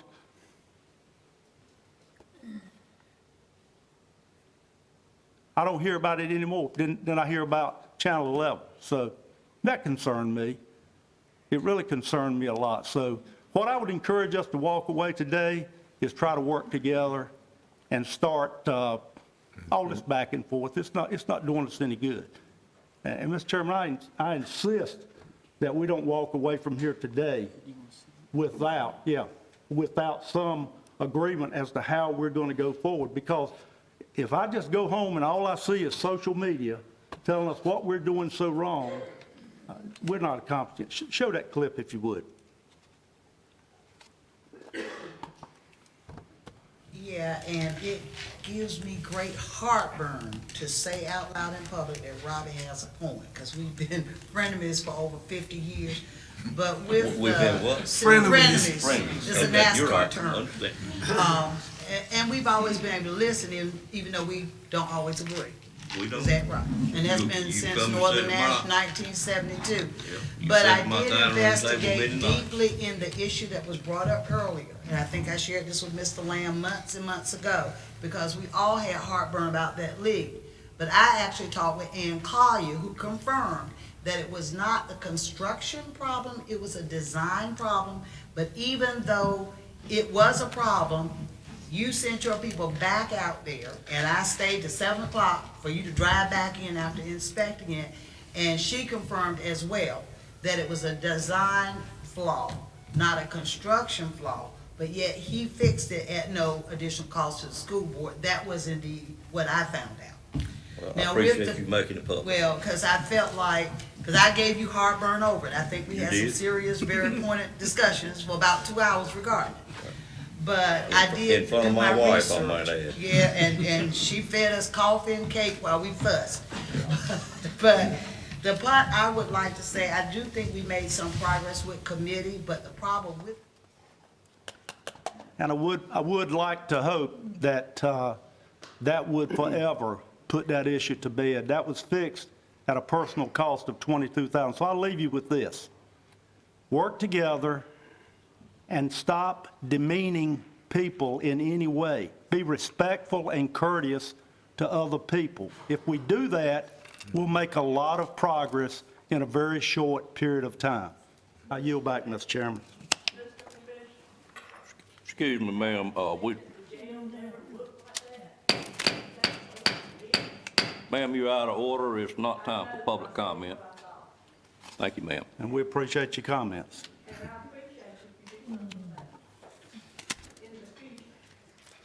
I have been in the jail more than once, as a matter of fact. May I I, yield back, Mr. Chairman. Mr. Chairman, may I make a comment, please, sir? Alan, I think we are to the point where we need to close it off. Yes, sir. I just want to ask you one question, then I'm going to allow you to make a comment. How long will you be doing what you're doing presently? Do you happen to know? Because, you know, when we met last week with the state, and I met with them afterwards, they were very complimentary of the way you were going about things. I hope you're going to be in this opportunity for the long haul, because I see with your leadership, it would certainly move in a positive direction. This board is begging it to move in a positive direction. And you have the skill set, I can see, as well as those three guys from the state saw very quickly to make that happen. Are you here for a month or 2 months, or is that something you don't know? Sir, I'm not sure exactly how long. I told the sheriff it's my plan to make sure we have this facility running smooth with operations the way that it needs to run.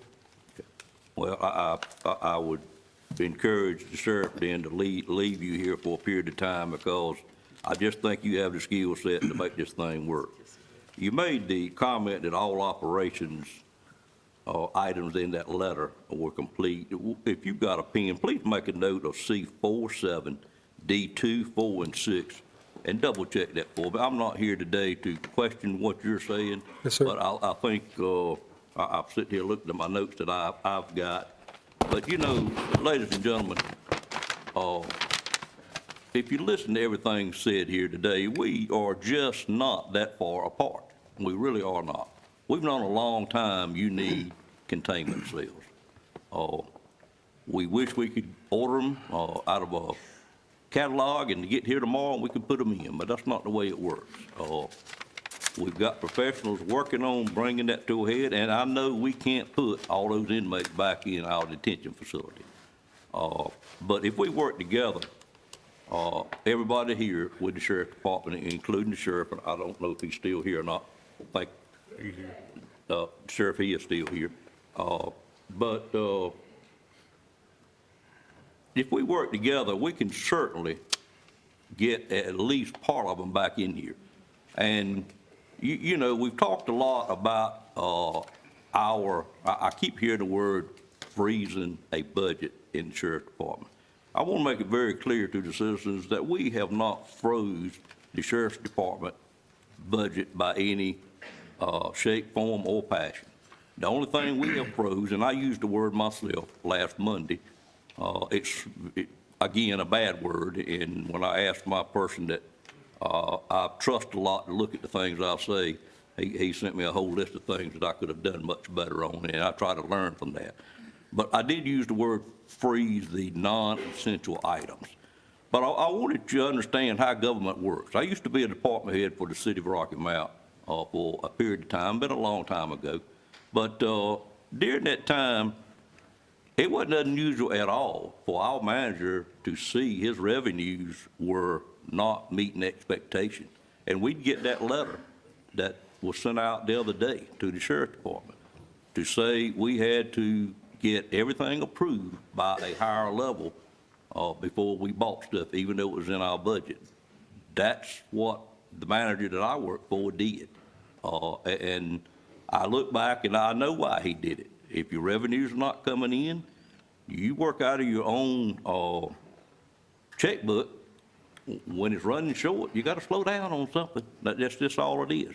What we asked for as a board is we asked to put in a layer of approval on purchases out of the sheriff's department and the detention center, just to try to hold as much funds as we could in our coffers so we would have the money to pay this bill that we're creating every day, $11,000. You know, if it goes on long, certainly, we are going to run out of money in the sheriff's department very quickly on non-essential items. But the manager, I talked to him about this, and the P cards, we all know they have been reactivated. I don't think this board quite understood P cards. I was under the impression that we couldn't have credit cards in government. So it looks like to me they've changed the name, called them P cards instead of credit cards. I'm not sure. I'm not a manager anymore and certainly don't want to be one in government. But it just looks like the manager, I asked him about it, and he told me that's something I do just about every year. I'll send that letter out to all departments, but it's normally later in the year. It's normally getting close to budget time when it's time to do a new budget. So it wasn't any malice taken to Sheriff Stone, and we have watched it as a board to make sure that things move through that extra layer quickly. It does, and you know, this manager here is charged with delivering this board a balanced budget every year, and at the end of it, this board doesn't want to hear that we spent way over what we had budgeted. That's his chore. But it's not just the sheriff's department, it's the sheriff's department and it's 16 or 17 other departments. So he's got a heck of a job to make that budget work for a whole 12-month period. There's no intent whatsoever to keep the sheriff's office from doing anything he does. And Mr. Wilson, I want to say the first part of your presentation, this board knows what Sheriff Stone has done for this county. I don't mind seeing it again, and if you want to show me that part again next week, I'll be glad to listen to it again. We appreciate Sheriff Stone. This board does very much. All the things that he's done, he's brought here, we know he does good stuff, and we are not challenging anything he's doing. All we are doing is trying to solve the issue in the detention center by working together. I think I don't know where we got off track. I think we just need to grow up. Sheriff Stone and myself and this board, if they so choose, I'm charged with it because I'm elected chairman, so it's up to me to make it work.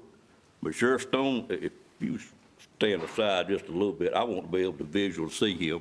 I just want to say, Sheriff, whatever it takes for you and myself leading this board to get together and work on this thing, it's just time to do it. They expect us to do it. We're elected to do it. And I think you understand that I fully understand that you are in an elected position and you've got full control over everything you do except for the purse string. And unfortunately, we've got that position, and I wish we didn't have it, quite frankly. I wish you had tax authority and raise your own money, just like the schools, but that ain't the way it works. We are given a set of criteria in general statute, but I'll sit here today and speak for this board. We're ready to work with you. But it won't happen overnight, but you gotta help us cut the running cash register that's running on us right now. And I would greatly appreciate on behalf of this board if you would do that. I don't understand some of the things, as Mr. Outlaw said, and fortunately, I've been at this long enough, I let stuff like that roll off of my back. It's the thing about the school. I mean, I fought that for 10 years, quite frankly, and finally, a high school friend of mine cleared it up, and I appreciate her doing that, and I thank her every time I see her, but it was very long overdue. But with that said, and I don't expect you to answer me today, I'm just telling you this board is ready to work with you, sir, to resolve this issue like we are expected to do by the number of people that are here today. Thank you. Couple of things. One, the school, I don't know anything about the school. The comment about the Andy Griffith office was made by the county manager, said he wasn't used to working with the sheriff's office that had all these federal alphabets and doing all this kind of stuff. We committed to work gangs, guns, and drugs. If I that's, never said anything about the Hold on a minute. Andy Griffith's office. Gentlemen, I've asked y'all numerous okay, times before. well, now sir. to get back to the other point. Please do. 110%. Thank you, Sue. Thank you, Commissioner Cone.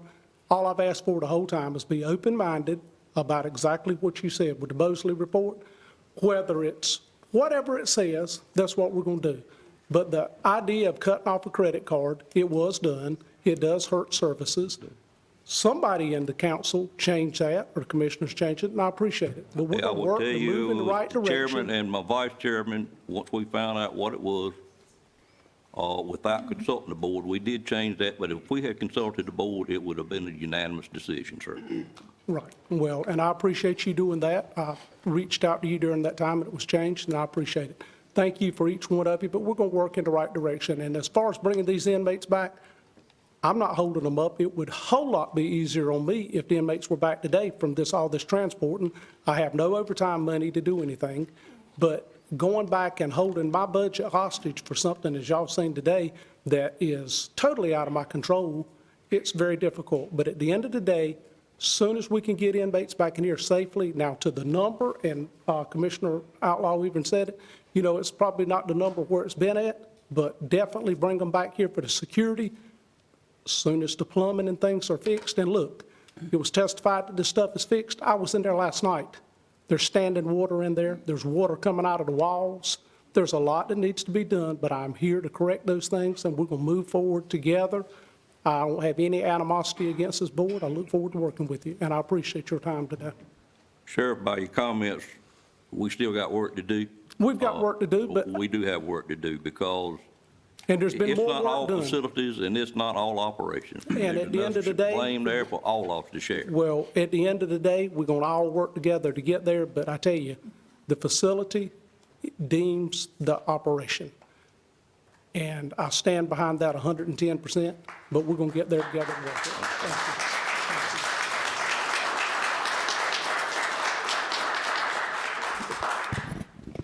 you. No, it's fine, and I'll do it nice. Thank you, Chairman. I'd rather you not, sir, if you don't mind.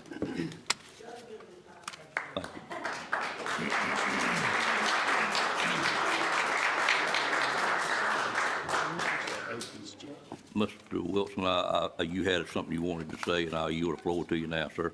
Yes, sir. Mr. Chairman and Commissioners, this report I gave today was in no ways meant to throw stones in one way or another. It was clearly to point out the deficiencies in the design creates challenges for our staff, and those challenges, as was demonstrated, are things that we need to work over, and we are committed. I'm not going to tell you that it's all facility. As you just said, there's things operational that are being looked at and will be corrected, and there's things facility-wise that needs to be looked at and corrected. And those things that are facility-wide, if we don't correct those, it's going to continue to cause issues operationally. So hopefully together we can work as a group, and we can do this for the betterment of our facility and for the betterment of our county. I gave a lot of leeway today for you to do what you did because it Thank you. needed to be done. Yes, sir. It doesn't matter. I hope we can set that behind us from now on. Yes, sir. The facility report will be short and Yes, sir. update where we are. I Yes, hope you will, if you're making a report next time, we'll come back with a true operation side report.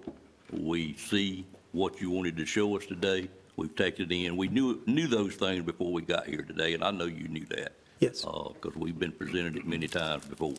But with that said, sir, I thank you for your time, and I thank you for being a Nash County employee.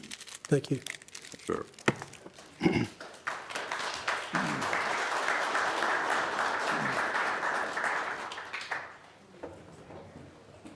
How do we stand as far as anybody need a break, or you want to keep moving, or what you want to do? I don't think we'll be here much longer if we roll on. It's already a little after 1. I'm going to take about another 8 to 9 minute recess, and then we'll come back and pick up on item number 9. And I appreciate the ladies that are here for that and bearing with us this morning. Thank you. Call us back to order at this time. Commissioner Outlaw asked for the floor. Yeah, I Yes, sir. just want to clarify one point in the comments that I made. On the information from Channel 11, that was a story they never reported on because they could never confirm that story, and they never had any input into social media about that story. So I just wanted to clarify that point. But that information did come from Channel 11. Thank you, Mr. Chairman. Yes, sir. Start, Mr. Combs. We're ready to go now.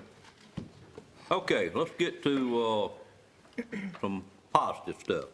We are now on item number 9, which is a resolution for the Nash County Board of Commissioners to recognize the 100th anniversary of women gaining the right to vote and founding of the League of Women Voters. At this time, I'd like to request Pat Adams come to the podium and make this presentation. And welcome. I apologize for it taking so long to get to you, but we're looking forward to it, ma'am. Thank you. Thank you. I appreciate that. I am Pat Adams from Rocky Mount. I just wanted to say that one of our members joked that it had just about taken as long to get up here to the podium as it did for us women to get I fully understand the comment, ma'am. So, but thank you very much. And, Mr. Chairman, if I could just take, if you would allow me one point of personal privilege, I would Absolutely. greatly appreciate it. I would just say, and I'm so sorry that there are no more workers here than there are right now that are left to hear this, but I came in 1969, and I was a 21-year-old, wet behind the ears, green social worker. I came to work for Nash County. And I quickly realized that the standard for service to the citizens was a high one, and that the benchmark was set high. And I think all the workers worked very hard to provide good service. Having now served as having retired after almost 42 years and having worked and served on some boards now, I know that has not changed. I know Nash County and the workers who work for us, all of us, are the standard by which all should be judged. I just wanted to say that publicly for I everyone. greatly appreciate it. I'm sure the board does as well. Thank you. Very much. Thank you. So thank you very much for allowing us to be here today and to recognize the 100th anniversary of the women's right to vote. Where you have the resolution before you, but I will read it for the audience. It should not take me but a second here. Whereas organized movement to enfranchise women began in July 1848 at a convention in Seneca Falls, New York. Whereas through the efforts of brave and courageous women referred to as suffragettes who sacrificed family, their personal life, and their financial resources for over 70 years to gain equal rights for women, especially the right to vote.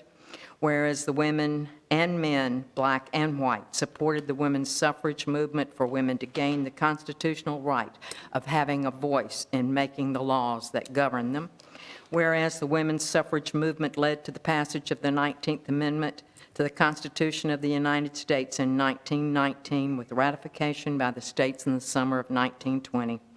Whereas the National Women's Suffrage Association dissolved in 1920 to create the League of Women Voters of the United States to register voters and educate all voters. Whereas the League of Women Voters of North Carolina was launched in October 7th, 1920, on the steps of the Guilford County Courthouse by Gertrude Will, a politically active and tireless young woman from Goldsboro, North Carolina. Whereas more than 120,000 women were registered to vote in North Carolina by 1920. Whereas women today constitute a majority vote in our state and the United States and are running for office in higher numbers and more active in the election process than ever before in history. Now, therefore, be it resolved that the Nash County Board of County Commissioners does hereby support and recognize the 100th anniversary of women gaining the right to vote and the founding of the League of Women Voters in the United States and North Carolina is recognized for the impact these historic accomplishments have had on citizen engagement and the civic life of the community, the state, and the nation. The Constitution of the United States, Amendment 19, Women's Suffrage, the right of the citizens of the United States to vote shall not be denied or abridged by the United States or by any state on account of sex. Congress shall have the power to enforce this article by appropriate legislation. This 6th day of January, 2020. Thank you, very well done. Thank you. Any comments from board at this time about this? I got a comment before we vote, I guess. Yes, ma'am. From one of our members? I just think we need to look around this group sitting up here. There's 3 of us that would not be here, and possibly 4 would not be here if it were not for this. So, you know, we want equal representation. If we need it, we need to vote for it. And I'm a proud member of the League of Women Voters. Thank you, Mary. Thank you, Ms. Wells. Might have to think about 3 versus 4, but you can explain that to me later. Well, Fred could not be able to, had not this took place, because the blacks was even later. Okay. Well, thank you, ma'am. I appreciate that. My comment is I've always respected the right of women to vote. Even going back to age 9. 9 years old. Well, I'm just. My mother and father would always take me when they went to vote. Take me with them. Well, I'm just tickled they got it done long before I married the woman I'm married to now, because I sure wouldn't have to hear it if y'all could not vote. But, well said. Anyone else wish to say anything? Well, thank you for being here today. Yes, ma'am. For Thank you, bringing Ms. this Fowler. My for being pleasure. here. My pleasure. Thank you. My wife would very much appreciate what you said today. Amen. I'd like to thank you for your comments about the staff here in Nash County.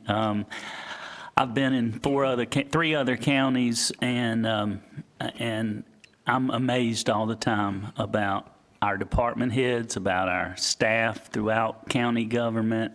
We really do have a dedicated. There's not a staff. There's not dead weight in county government. It really is. That we don't have people standing around not doing anything. Our people all have assigned duties. They work hard, and I appreciate you as a former employee recognizing that. Thank you. All right. Does she want to recognize the other members of her group? Ms. Adams, good idea Mr. Outlaw brought up. Would you recognize your other people who you have here with you? Absolutely. I'm proud to do that. If they would stand, most all of them are wearing their badges. We have Laura O'Neill, Chris Miller, Linda Edwards, and Susan Carrington. So these all 4 are founding members of the League. I'm the founding president, and these are all 4 of the founding members.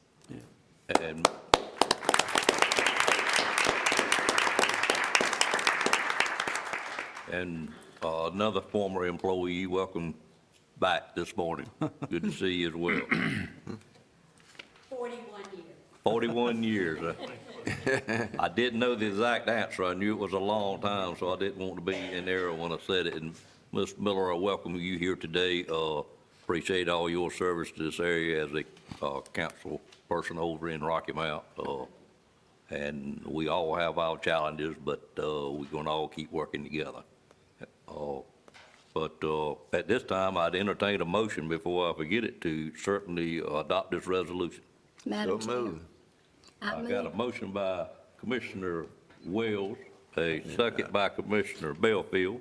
Is there any questions on that motion? All in favor, let it be known by saying aye. Aye. Any opposed by a like sign? Thank you very much for being here. And thank you for coming.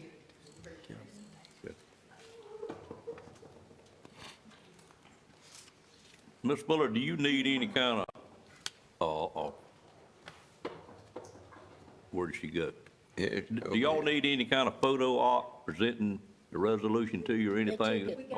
They've already taken. You got one, okay, thank you. I did not know that. Great. Appreciate it.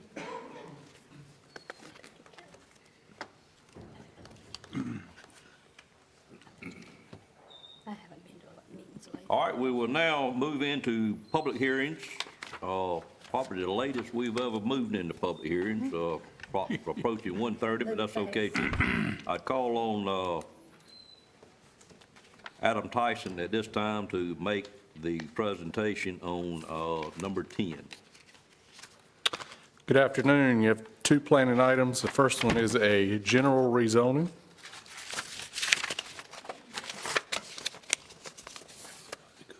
On the screen, you have the aerial photo of the subject property on the left and the zoning map overlay on the right. Subject property should be recognizable to some as the campus of the Free Will Baptist Children's Home. The area highlighted in red is the area considered for rezoning. That's 37.78 acres, and it is a part of a larger 377-acre L-shaped tract that is in the ownership of the children's home. So it's only a portion of that much larger acreage that we're looking at today. It's at 7907 Buck Deans Road at the intersection of Buck Deans and Children's Home Road. It's just north of the town of Middlesex's zoning jurisdiction, which you'll note is in gray on the zoning map on the right-hand side, the bottom of the right-hand side of your screen there. So we're right up next to the town's jurisdiction. The Children's Home was established at this site in 1920. It's a tax-exempt nonprofit organization which operates on-campus residential care programs, a family foster care and adoption program, before and after school and summer programs for community children. You'll note from the zoning map that the portion on the west side of Buck Deans Road is zoned A1 agricultural, while the portion on the right-hand side is zoned R40, single-family residential.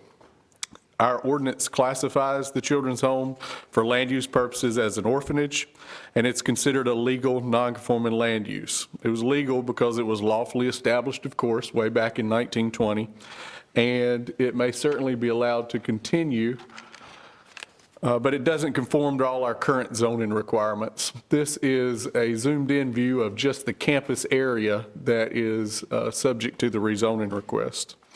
When I say it doesn't meet all of our requirements, for instance, it would be permitted on the left side of the road in the A1 zoning district if a special use permit were granted by the Board of Adjustment. Of course, it predates that requirement, so it doesn't have one. And it would not be permitted at all if it were asked to be developed there on the right-hand side of the road in the R40 zoning district. In celebration of his upcoming 100th anniversary this year, the home plans to construct 2 new cottage dormitories. However, they've encountered some restrictions that are placed on them by the zoning ordinance because they are a non-conforming land use. For instance, they cannot relocate any part of their operation to any new portion of land that wasn't previously occupied by such use. They can't add any structures that don't conform to the current dimensional requirements, which would push the buildings a little further back from the road than those that are already there. And there can be no increase in the total amount of land area devoted to the non-conforming use. And so as you can imagine, those restrictions as a non-conforming use create some difficulty for them to expand their campus. So in response to that, the Baptist Children's Home, as the applicant and property owner, has submitted a general rezoning request. They have engaged Bartlett Engineering and Surveying to define the boundary, which you see on your screen there, that they're asking for the rezoning for. And they have requested to rezone that boundary from both A1 on the left side of the road and R40 on the right to OI, office and institutional. This is a zoning district that we use sparingly in Nash County. It's specifically intended to accommodate public and institutional land uses like the home, and it also allows other limited retail and commercial services and higher density residential land uses. An excerpt from the table of permitted uses is included in the presentation and in your packet, and it lists all the permitted uses that are allowed in the O&I zone. I think what's notable about the O&I zone is that the only two general districts we have for that classification right now are the Nash Community College campus on North Old Carriage Road and the Nash Correctional Institution on Highway 64 alternate. Both of those are institutional uses which serve a public purpose for the benefit of the community, just like the children's home. And so the staff felt that this would be a good third site to employ that office and institutional zoning district.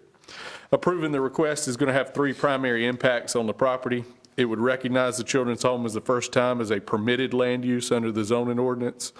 Those specific restrictions we just talked about for non-conforming uses would be lifted, and they would be allowed to alter or expand their campus a little more freely within this boundary. And the minimum building setback distances would be slightly reduced, allowing them to build a little closer to the road. The two things we look at for a general rezoning are our land development plan and spot zoning concerns. The land development plan designates the subject property as suburban growth area, which you can see here. This entire area in yellow is suburban growth. Of course, the bottom is still gray because that is the town of Middlesex's jurisdiction. The LDP supports the existence of limited non-residential land uses, including public or institutional uses within this area if they meet locational criteria. And specifically, the subject property has frontage along and direct access to two state-maintained public roads. It's located at the intersection of those roads. And as you can see from the aerial photo, there is significant spatial separation between the children's home campus and any surrounding residential development. This request could be considered spot zoning because as we look at the zoning map, there of course is no office and institutional zoning around. We talked about there's only two in all of Nash County, but it could certainly be considered reasonable spot zoning under allowances for state law. And that's because the subject property is the site of an existing institutional land use that has served the public purpose for nearly 100 years. Approval of the request benefits the Free Will Baptist Children's Home by recognizing it as a permitted land use, while any impacts to the neighboring properties will be mitigated by that significant separation distance. It's a large tract, so it would justify a new zoning district rather than a small isolated spot zone. And as we already discussed, it's consistent with the land development plan. The TRC reviewed this request on November 27th and recommended approval. Planning Board reviewed this request on December 16th. There was no one present to address the board other than representatives for the applicant. Planning Board voted unanimously to recommend approval of consistency statement A, which supports rezoning the property, and then secondly, to approve the request to rezone it to O and I. This is a two-motion process. You need to adopt a consistency statement and then a second motion to actually approve or deny the zoning map amendment. Here with us today is Mr. Steve Oliverio from Bartlett Engineering and Surveying, which is assisting the Children's Home with their design and planning. And of course, Mr. Gary Lee, the president and CEO of the Free Will Baptist Children's Home. They do not have a specific presentation prepared, but will be glad to answer any questions that the board might have during the public hearing. And I'll be glad to take any questions you have for the staff. Adam, did you cover what the Planning Board and TRC? Yes, Okay. both recommended approval. Okay, thank you. Any questions for Adam at this time from board members? Mr. Chairman, I'd like to go ahead and make a motion to approve consistency statement A.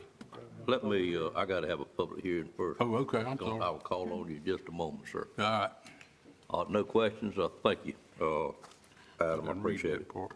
Entertain a motion at this time to call for a general rezoning request public hearing. So moved. I have a motion by Commissioner Outlaw, second by, which one of y'all did that? Commissioner Leggett. Any questions on that motion? All in favor of the motion, let it be known by saying aye. Aye. Yeah. Any opposed by a like sign. Ladies and gentlemen, we are now in a public hearing, and this is an opportunity for anyone that's in the audience that wishes to speak for or against this general rezoning. We'd be delighted to have you come up front and state your name, your address, and let us hear what's on your mind about this. Anyone wishes to speak on it for or against? Seeing no movement, I'd entertain a motion to close the public hearing at this time. So moved. I have a motion by Commissioner Richardson, a second by Commissioner Wells. I just can't tell where it's coming from on that end. I'm sorry, Commissioner Wells. Any questions on that motion? All in favor, let it be known by saying aye. Aye. Any opposed by a like sign. The public hearing is closed at this time. Any other questions the board member has before I call for a motion to adopt one of the two consistency statements? If not, I would entertain a motion to adopt either consistency statement A or B, and if it should be A, we would need to include the items 1 and 2 listed below that in the motion.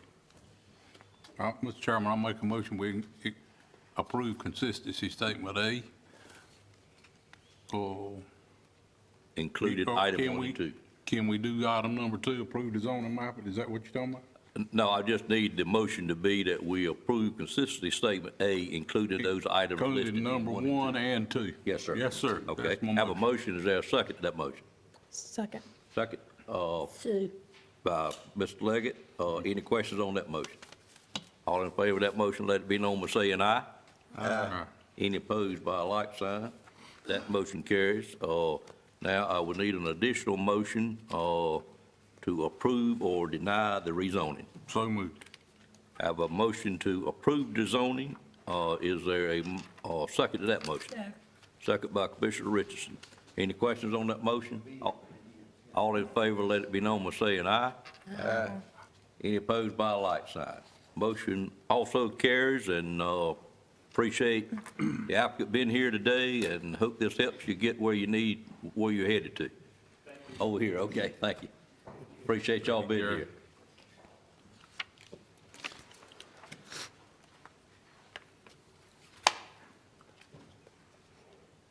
Mr. Deans, would you like for me to alter my agenda just a little bit and take care of your item, or are you enjoying yourself? It's up to you, ma'am.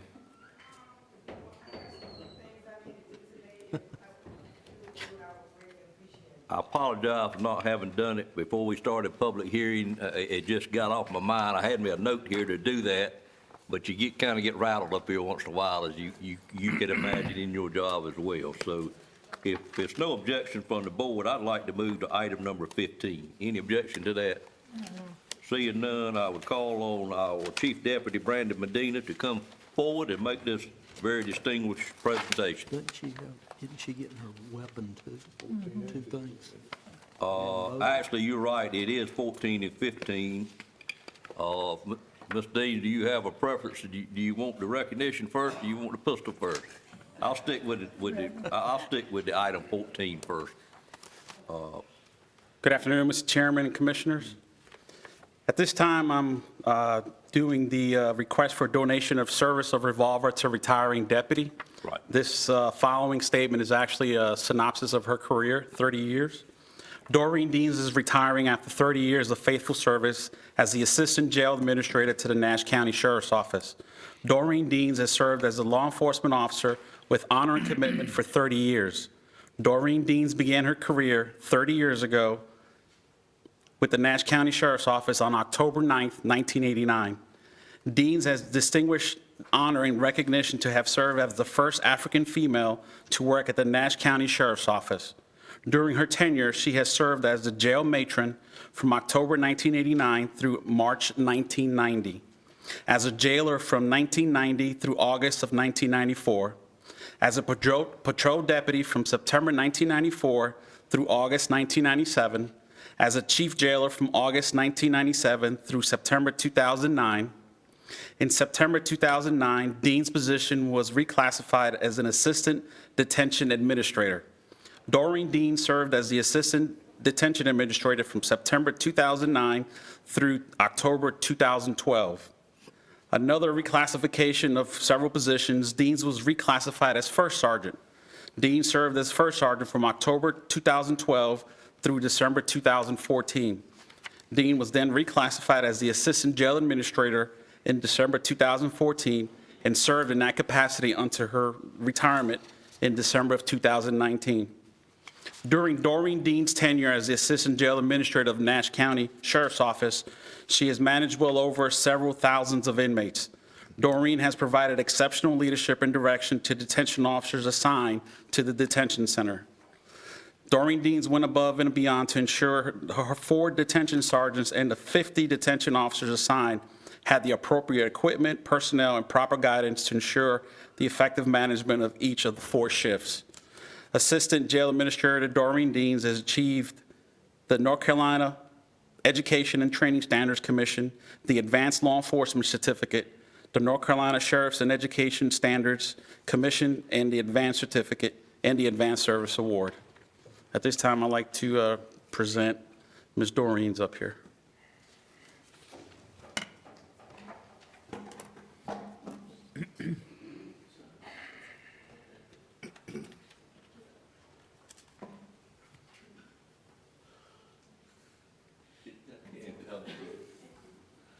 And this is Doreen Deans with a lot of knowledge that will be missing due to her retirement. I don't know if you had anything for the commissioners, or commissioners had any questions about her retirement? I would just say, on behalf of the board, and certainly any other board member can certainly speak, Ms. Deans, I don't particularly enjoy today's meeting, but I think it does add a lot to what you have done for Nash County to be here this morning and see the challenges that you face in your job every day.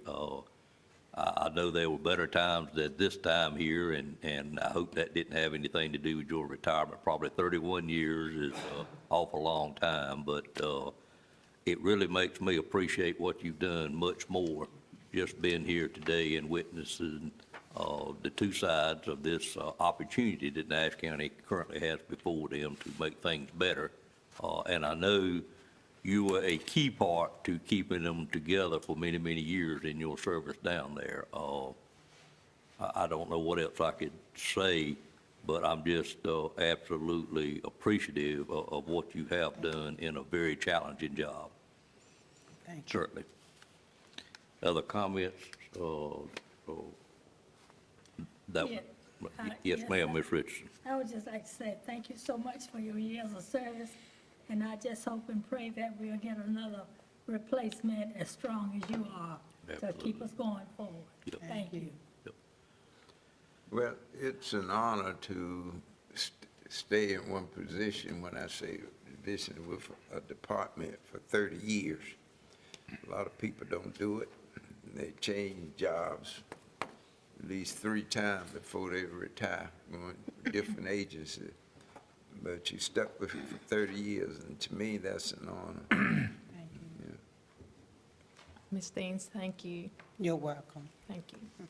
I'd just like to say thank you. We appreciate you. We appreciate it and really thank all you did. You're welcome. Thank you for your service, Ms. Deans. You're welcome. Good luck in retirement. Enjoy. Thank you. Thank you. I don't know that I ever have seen you outside of your role as an officer, but you do look tremendously different in here this morning, and I'm really impressed, quite frankly. But again, on behalf of the board, we greatly appreciate what you have done Thank for you. us. Stand applaud. Let's stand and give her a hand if we could.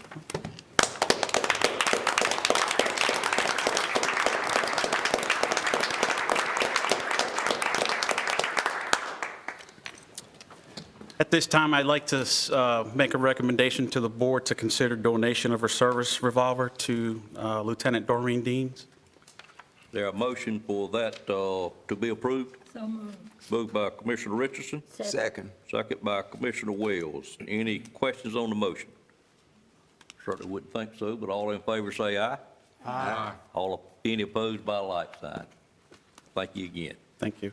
I'll let you roll, if you would, Yes, sir. Chief Deputy, right into item 15. Yes, sir. The next thing is the presentation of the following award. The Order of the Longleaf Pine is an honor granted by the state of North Carolina to individuals who have shown extraordinary service to the state.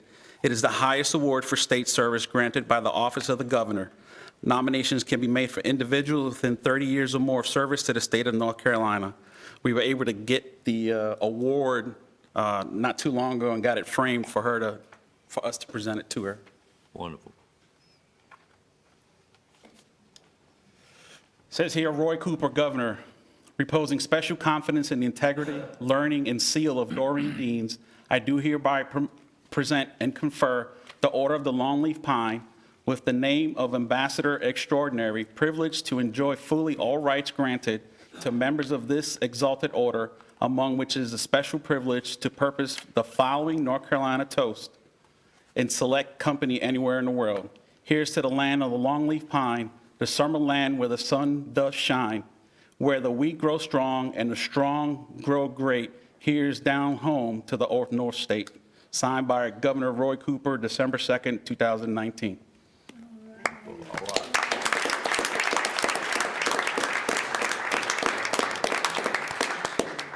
Thank you. Mr. Deans, would you like to say anything, or you need to get on your chore list today? The only thing I want to say is to God be the glory for what he has done for me, and I'm looking forward to my retirement. Thank you, ma'am. Fully understood.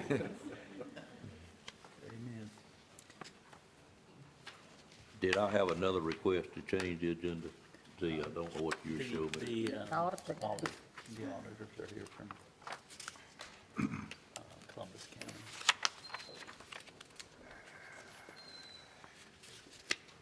I wonder if I have anybody here for 11.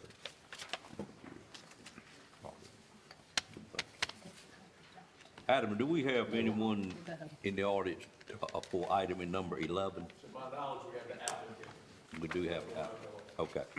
All right, I'm going to go ahead and take care of item number 11, and then I'll get to the audit, itself, if we could.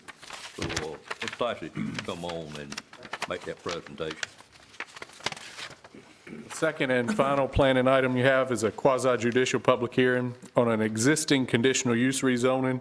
This is to amend a previous existing rezoning. The subject property is shown on the screen. Highlighted in red is a .8 acre portion of attractive land owned by Dennis Langley at 7442 South NC Highway 58. It's south of Sandy Cross and I-95, and it is just west of the Nash County Miracle Park at Cooper's, which would be over here off screen to the right-hand side of both of these maps. The property contains this existing commercial structure. It was historically used as a convenience store, and back then it was considered a legal non-conforming land use in this RA 40 zoning district until the store ceased operation and it lost that status. In December 2009, this board rezoned the subject property at the request of the landowner from RA 40 to RCCU, and that's what's indicated right here in kind of the pink hatched color on the zoning map. Specifically, it was to allow it to be used as an arcade or a game room. Now, this area is not identified in the land use plan to encourage commercial growth, and so for that reason, the board used the conditional use rezoning process to attach conditions to the commercial use of the site to ensure that it would be compatible with the surrounding area. Those conditions stated that it would be used as a coin-operated arcade or game room business only. There would be no gambling activities permitted. The allowed hours of operation would end at 10 p.m., and the property was required to be used in accordance with the approved site plan. And the site plan was fairly simple, just designating the existing building and the parking areas. There were no expansions to the building or additions to be done. In 2011, this board amended that list of conditions in order to permit the use of the property for a church as well. The arcade game room had shut down by 2011, and this board amended it and permitted the Stairway to Heaven Biker Church to be located on this site. So it still retained the ability to be an arcade or a game room, but the board added church to the list of permitted land uses. Mr. Langley, the property owner, has submitted a request to amend it one more time, this time to add miscellaneous retail sales, specifically for party supplies, rentals, and used merchandise as an additional permitted land use for the property. Mr. Langley has leased the property to Mr. Manuel Rodriguez to use for the sale of party supplies, candy, hats, utensils, decorations, accessories, table and chair rentals, and the sale of used merchandise, furniture, household furnishings, and appliances. The applicant proposes to keep all the existing conditions in place and to add 2 additional conditions. Number 1, the subject site shall not be used as a pawn shop. Used merchandise may be resold, but collateral-based loans may not be offered on pledges of tangible goods or personal property. So even though it is a resale store, it is not going to be a pawn shop. And number 2, no outdoor storage of goods or equipment shall be permitted on the subject property. So all retail activity should take place inside the building. This RCCU zoning district was already determined to be a reasonable spot zone by the board back in 2009 because it allows the reuse of this existing viable commercial building. And as I stated earlier, this request makes no changes to the current boundary of the zoning district or to the previously approved site plan or to the footprint of the building. The TRC considered this request on November 27th and recommended approval. Planning Board considered the request on December 16. No members of the public other than a representative for the applicant was present, and the Planning Board voted unanimously to recommend approval of option A, a list of conclusions with supporting findings of fact for approval of the amendment, and then separately they recommended to actually approve the amended conditions to allow miscellaneous retail sales on the subject property. This again is a 2-motion process. First, the board will need to adopt conclusions with supporting findings of fact. There are 4 conditions or 4 conclusions the board needs to reach in order to adopt or issue a conditional use permit. Number 1, that the development will not materially endanger the public health or safety. Number 2, that it will not substantially injure the value of adjoining or abutting property. Number 3, that it will be in harmony with the area in which it is to be located. And number 4, it will be in general conformity with the Nash County Land Development Plan. And the Planning Board found that in their opinion, it would meet all 4 standards. We have some supporting findings of fact listed in the motions for your review, and I'll be glad to expand on those as needed. Option B would be to adopt conclusions with supporting findings of fact for denial. And in order to do that, the board needs only to identify any 1 or more of those 4 standards I just went over and adopt your reasoning for why the development would not satisfy that standard. So your first motion is to adopt option A for approval or option B for denial, and I stand ready to assist you with either option. And then finally, a second motion to approve or deny the conditional use permit amendment. And just to clarify again, what we're amending are the conditions. We would add miscellaneous retail sales to the list of things that this property can be used for. We would specify it could not be used as a pawn shop, specify that there is no outdoor storage of goods or equipment to be permitted on the property, and then all of the pre-existing conditions would continue to apply. Mr. Manny Rodriguez is the leaseholder for the property, and he has been designated by the property owner, Mr. Langley, to represent this request today. And so Mr. Rodriguez is present to answer any questions you might have during the public hearing. I do want to note that since sending out the public notices for this hearing, we have received a complaint about 2 vehicles that are for sale on the property. It's our understanding that the applicant does not wish to utilize this property for motor vehicle sales, and that this is an isolated incident, and that they have agreed to work with us to relocate those vehicles, since that is not one of the permitted land uses either currently or being asked for. And so we're hopeful that the applicant will follow through in addressing that pretty swiftly. I'll be glad to take any questions. Of course, it is quasi-judicial, so we'll need to swear in any speakers during the public hearing. Okay. Any questions of Mr. Tyson from board members? Seeing none, I'd entertain a motion to conduct the quasi-judicial public hearing on this matter. So move for quasi. All right, have a motion by Commissioner Bellfield. Is there a second? Second. Second by Commissioner Outlaw. Any questions on the motion? All in favor, let it be known by saying aye. Aye. Any opposed by a like sign? Ladies and gentlemen, we are now in a public hearing, and the purpose of this public hearing is to hear anyone that wishes to speak either for or against this item, which is a conditional permit amendment. And as we said, if there's anyone else here that wishes to speak, I'd like for you all to come up at the same time and let us swear you in. Is there anyone else that wishes to speak? Seeing no one, I would ask the clerk to swear in Mr. Rodriguez at this time. Yes, thank you.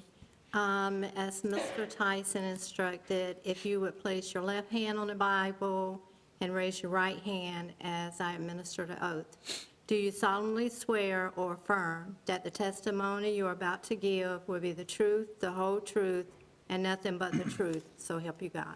I do. I do. Thank you. Okay.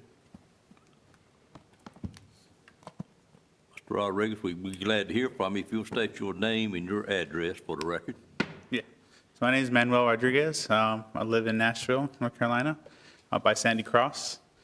And like I said, the last time I was here to speak with y'all, you know, the store is like, it's going to be our first startup business for me and my family. Well, my father, me and him.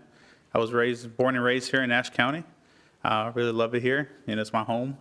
And we hope to, you know, this little small business to help people around the community, you know, as we'll be reselling kind of, you know, and fixing up, hopefully, you know, some appliances. It can be dryers and washers, refrigerators, and, you know, probably couches and any type of furniture and drawers and stuff like that, as well as supplying some party supplies as well. So people, you know, don't have to travel far distance to acquire these items, you know. But I'm very, you know, looking forward to this new adventure. So I'm a little bit nervous. I thought you had me stuttering a little bit. That's all right, sir. I appreciate you being here today. You don't need to be nervous.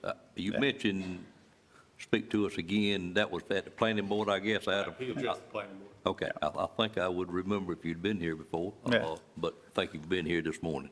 Any questions, Mr. Rodriguez, from board members? We thank you for being here, sir. Thank you. I appreciate it. Yes, sir. And Adam, did you need to add anything else? I do not. Okay. Well, seeing no one else got sworn in, I'd entertain a motion to close this public hearing at this time. So move to close the public hearing. Motion by Commissioner Bellfield, is there a second? Second by Commissioner Combs. Any questions on the motion? All in favor, let it be known by saying aye. Aye. Any opposed by a like sign? As Mr. Tyson indicated, it will be a two-part motion, and I would entertain a motion at this time for the conditional use. Let me get my thing at the right place. I think I need to go up. Motion one would be adopt conclusions with supported finding of fact. I'd entertain a motion to do that at this time, either option A or option B. Mr. Chairman, I move for approval of option A with supporting findings of fact. Right. Have a motion for option A. Is there a second to that motion? Second. Have about 4 seconds. I think I heard Mr. Combs first. Have a second to that motion. Any questions on the motion? All in favor, let it be known by saying aye. Aye. Any opposed by a like sign? Motion carries. A second part of this is we would need another motion to approve or deny the conditional use permit amendment. Mr. Chairman, I move for approval of the conditional use permit. All right. Second. I have a motion by Commissioner Outlaw, second by Commissioner Bellfield. Any questions on that motion, which are the items listed under that? All in favor, let it be known by saying aye. Aye. Any opposed by a like sign? Motion carries as well. Thank you, sir. Thank you. Good luck with your business. Yes, sir. Glad to have you. I now have had a request, y'all gonna have to help me keep up with where I'm at, but I'm gonna move to, if there's no objection from a board member, we wanted to move to all item number 17. I think we have a presenter here for that item as well. Any objection to me moving to 17? Seeing none, Ms. Wood, I turn it over to you at this time, ma'am. It's for our audit presentation. Good afternoon. Good afternoon. I just want to introduce Stuart Hill.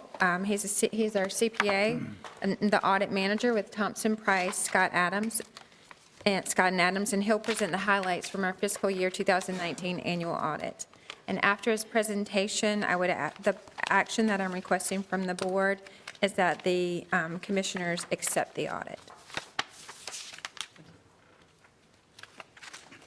Welcome, sir. Thank you, sir. I appreciate y'all having us here again this year and allowing us to do your June 30, 19 audit once again. So we certainly appreciate that. We always like coming up here. It's a pleasure. I also want to thank Donna and her staff and staffs and personnel from several different other departments that help throughout the audit process. So you have a good group of people here. We say that every year because they are. And once again, they delivered. So I'm curious, do you say that everywhere you go? You don't need to answer the question. we try to be complimentary, but we try to be sincere too. Yes, sir. If they have issues, we'll tell them they have issues, but you don't have to worry about we that. would. Thank you for being here, giving us to you. Thank you. You have a copy of the full audit as we've done in the past, but you also have the presentation summary as we've also done in the past. So we're going to work from the presentation summary, which, once again, it indicates some of the key items and numbers and stuff from the full audit that we like to look at. And we also present it in such a way that we are looking at a 5-year trend, which we feel like is a better way of looking at it rather than just looking at numbers that don't mean anything. They do mean something, but it's hard to determine what it means. But when you can see trends and stuff, it seems to make for a better picture. First of all, I want to say in the presentation summary on page number 1, there's a letter that we are required to, it's called a letter to governance that we're required to do. This is where we tell you if we had any issues or problems or things that are bad. So we have to give you the report even though everything's good. You can read through it, but it's going to say everything's good. There's always a few things that we have made suggestions on, which we did in this one as well. In the back portion of the full audit, there's a compliance section that will go over some details on that, but everything is pretty much in very good shape here. So I won't read the letters for you. You can read those. If you have questions, as always, you can stop me during the presentation, or if you have questions afterwards, feel free to give us a call. We'll try to get you answers at any time. Thank you. On page 4 of the presentation summary is where all the numbers are, that we're not going to read through all those numbers either, but those numbers are the backbone of the charts. That's where the data comes from to create the charts that starts on page 6. So if you will, turn over to page 6, and you'll see the first chart. The top of the page is an analysis of your fund balance from your general fund. And basically, the fund balance is categorized in several different categories.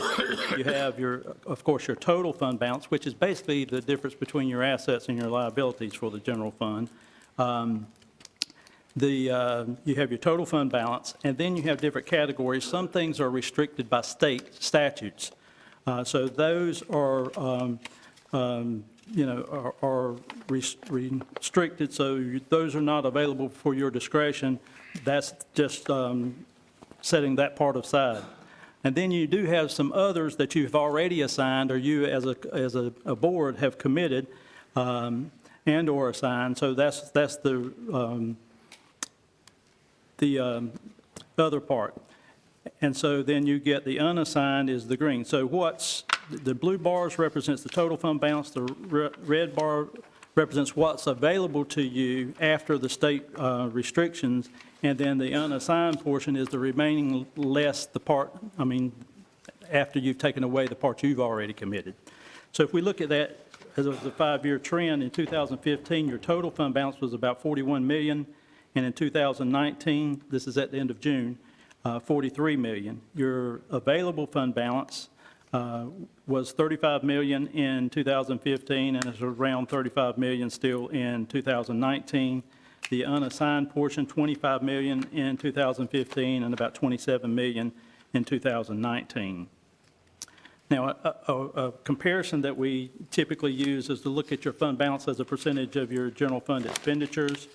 We look at that pretty much, we've been doing this each year, and you can see that your available fund balance, which is the blue line, this is the chart at the bottom of page 6, was 38.19% in 2015, and it's 38.57% in 2019.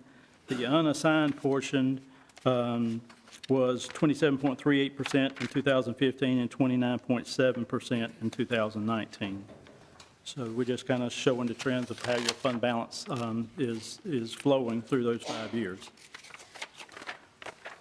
On page 7, at the chart at the top of this one, is basically what we're looking at is your tax collection percentages.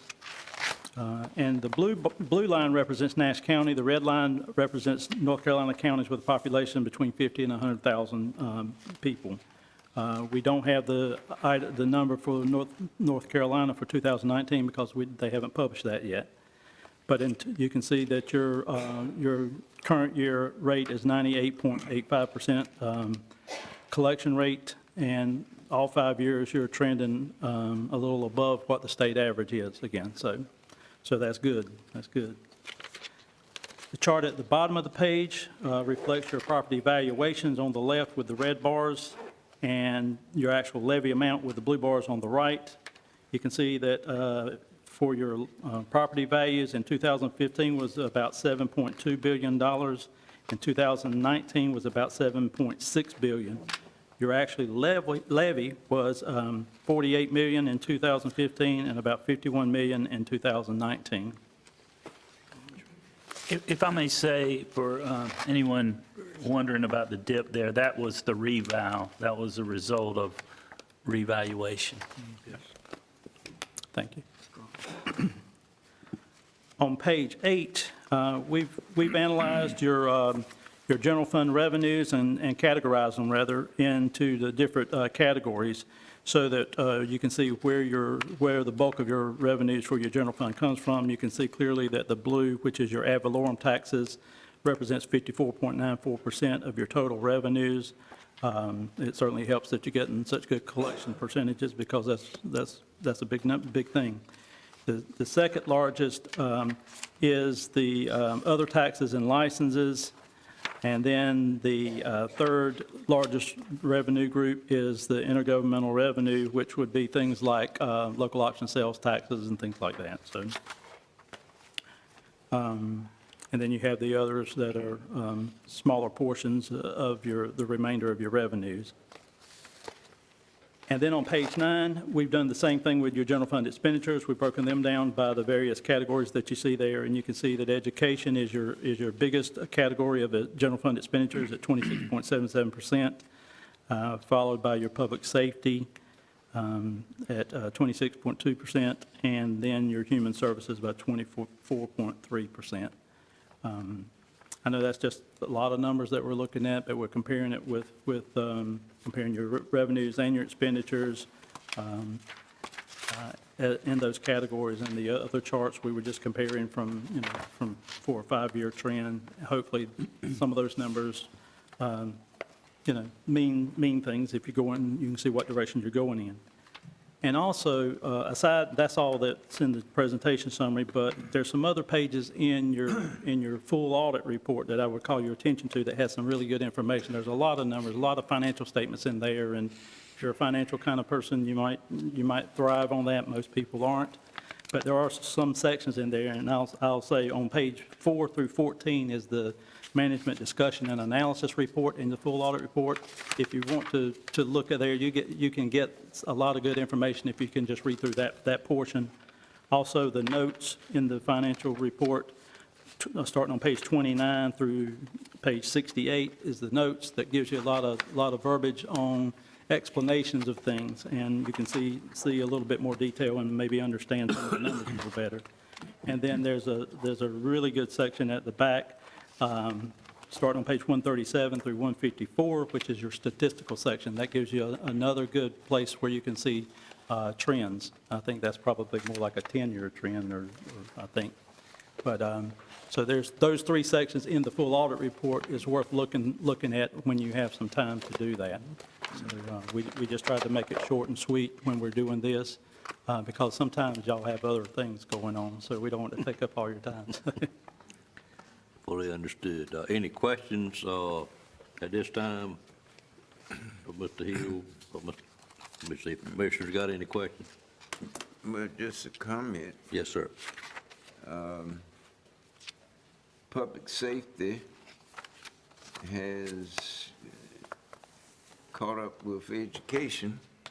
It's pretty much about the same, not that much difference. And also human services. So We can tell Where the money's going? where the money's going. If you recall, Mr. Belfield, I pointed that out in my February State of the County last February, how close those two were tracking together, particularly public safety being right there at the school thing. Any other comments or questions? Mr. Lamb? I was, along those lines, I was just going to point out on the pie chart on page 9 that, like most counties, we are primarily spending taxpayer dollars on education, public safety, and human services. Human service. I can tell you, in many counties in northeastern and eastern North Carolina, the human services slice is the largest. And I think the commissioners have worked hard in the last few years to increase both the education and the public safety slices of the pie chart. I will also point out that debt service of 7% is primarily education and public safety, being schools and the courthouse most recently. So just, that's a good pie chart for people to see where the money goes. Thank you. Correct. Okay. Well, still, we again thank you for your work on our behalf and appreciate the comments about our staff and the job they do. But if we have any questions, we'll sure direct them to Donna and she'll get in touch with you. Absolutely. And Appreciate once you being again, here. Thank you. Sorry to keep you so long today. No problem, I enjoyed it. Yes, sir. Thank you. You enjoyed it. A little different than I did, but that's okay. That's part of the job. Aren't we supposed to adopt this? What's that? Aren't we supposed to? Yes, sir, we are. I'm going, Accept it. Accept it. what we are supposed to do is get a motion to accept the audit as presented, and I'd entertain that motion at this time. So move. Moved by Commissioner Belfield to accept the audit. Is there a second? Second. Second by Commissioner Outlaw. Any questions? All in favor say aye. Aye. Any opposed by a like sign. That motion carries. I thank you, Ms. Wood, for all your hard work. Absolutely. That doesn't just happen. Here, I noted in there, any questions they had, it mentioned that they already been corrected. Do we agree that I now should be going to item number 12? Is that, am I straight on that matter? Yes, Clerk? sir. Okay. Yes, sir. Thank you. All right. At this time, we'll get to another public hearing for a proposed animal control ordinance revision. And I'd call on the distinguished Bill Hill to make this presentation for us. Also would note that we have his board chair with us, Dr. Johnson in the back also. Dr. Johnson, pleased to have you this morning, sir. Thank you. It's good to be here. Yes, sir. Yeah. I was going to also recognize the chairman, and I appreciate that, Mr. Chairman. And also, I'd like to recognize Mr. and Ms. Culpepper, who I believe are in support of these changes today. And I don't know of anyone else that would be either in support or opposition to them. Well, we'll have a public hearing in just a moment and be glad to hear from Mr. and Ms. Culpepper. Thank you. From the last meeting in November 18th, we reviewed these actual revisions and changes. And I said at that time, I'd had consultation on several occasions and throughout several months with our county attorney. Been before the Human Services Board on a couple or several occasions and received some input and even a couple of minor revisions and changes. We did move forward after the November 18th meeting with the commissioners, with publicizing, advertising this notice of the public hearing for today in 3 of our newspapers that was submitted actually on December 13th, and I know for a fact was run in the Telegram at least on the 19th, and the other papers as well, other dates. We also had this ordinance on display at the Health Department for anyone to come and look at. But generally speaking, this ordinance again, and in the public notice, spells out, I think, pretty succinctly what the changes, the miscellaneous changes to the current animal control ordinance include a change in name from the Nash County Board of Health, just cleaning that up, to the Nash County Human Services Board. That was on several places.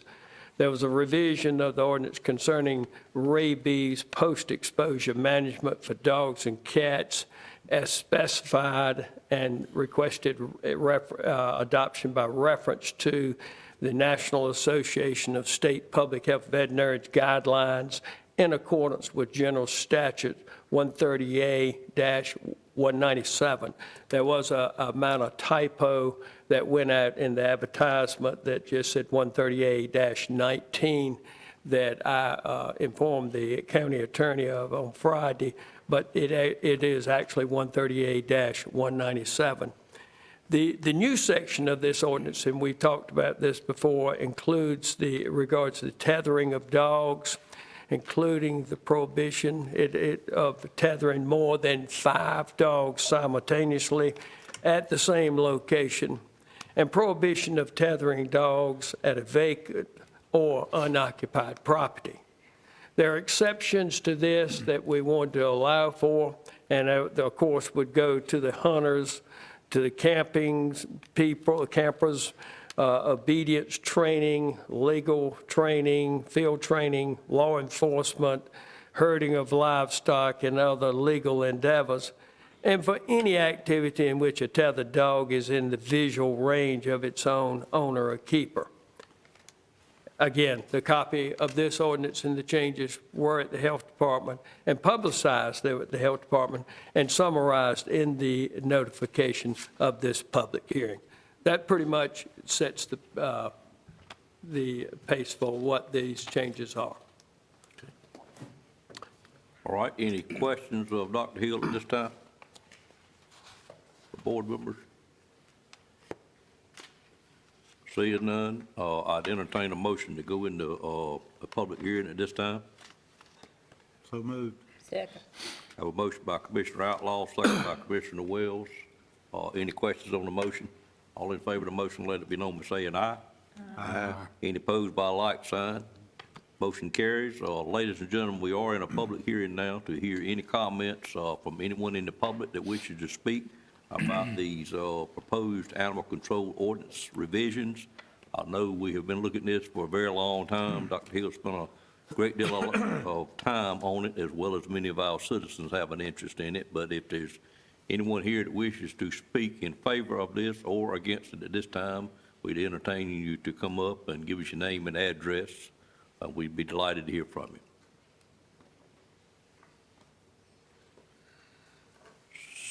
Seeing no one move, Mr. Culpepper, did you wish to speak, or you good, sir? You good, okay. Seeing no one move, I'd entertain a motion to close the public hearing at this time.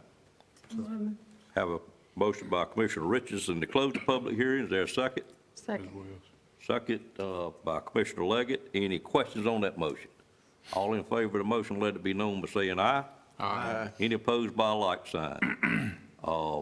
Public hearing has been closed. Is there any additional comments from the board or questions of Dr. Hill at this time?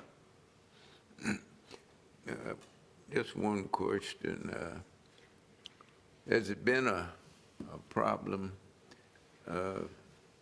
with leash on the dogs, especially dogs? I know you have cats and that, but I have received over the months several complaints about numbers of dogs that are tethered or chained.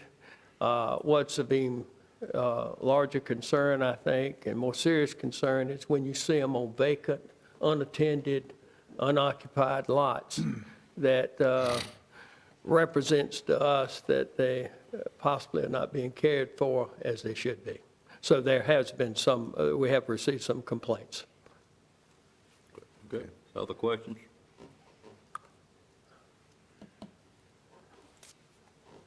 If we don't have any other questions, I would call for a motion to approve or deny this request. And I will say, In just looking at the many news articles that I read daily, weekly, this is a trend that is happening in many counties.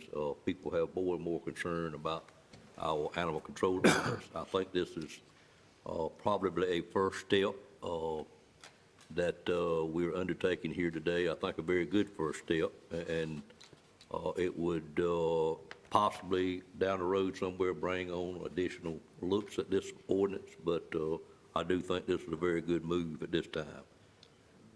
And I would entertain a motion to approve or deny the request from a commissioner. Mr. Chairman, I'll make a motion, we approve the animal control ordinance revision. Okay, have a motion by Commissioner Combs. Is there a second to that motion? Second by Commissioner Richardson. Any questions on the motion? All in favor, let it be known by saying aye. Aye. Any opposed by a like sign? Motion carries, and Dr. Hill, appreciate your work on it and your board's work on it, and Mr. and Ms. Culpepper, I certainly appreciate your persistence and patience on this matter. I know we've been looking at it for quite a while, but I'm glad to get at least this part of it done this morning. Thank you, sir. Mr. Chairman, could I assume that the effective date would be today, or would you want to make that February 1 or at some future point? I would like for you to tell me what you want, sir, and I'll include that in the motion. Okay, we've got allowances in here for warnings anyway, so the Okay, first, you do. it would be a warning, and I think that would give ample, I think, good common sense. We'd give more than a 7-day warning, we might give 30 days for folks to get them Okay, so themselves. you would say make it effective today? I think that would be fine. Okay. Commissioner Outlaw? Just to comment on that, I'm certainly very supportive of it, but don't you think we at least need to get it out there for a few days and before we make it effective as far as your first warning? Well, I will say this, we have advertised it, and we've had it on. So you have advertised? Yes, sir. Yes, sir. We have advertised, it, and we've had it on our website. Okay, And great. we've had it in 3 newspapers, the summary of what I read today about these. As long as the people are aware. Since December 19th. Okay. I would be remiss if I didn't thank the support of the county manager, county attorney, worked with our deputy director, Trey Wright, on this. Absolutely. Okay, if there's no objection from the maker and the secondee and any other commissioner, we'll make it effective today then. Any objection to that? See none, be effective today, sir. Thank you. Thank you, sir.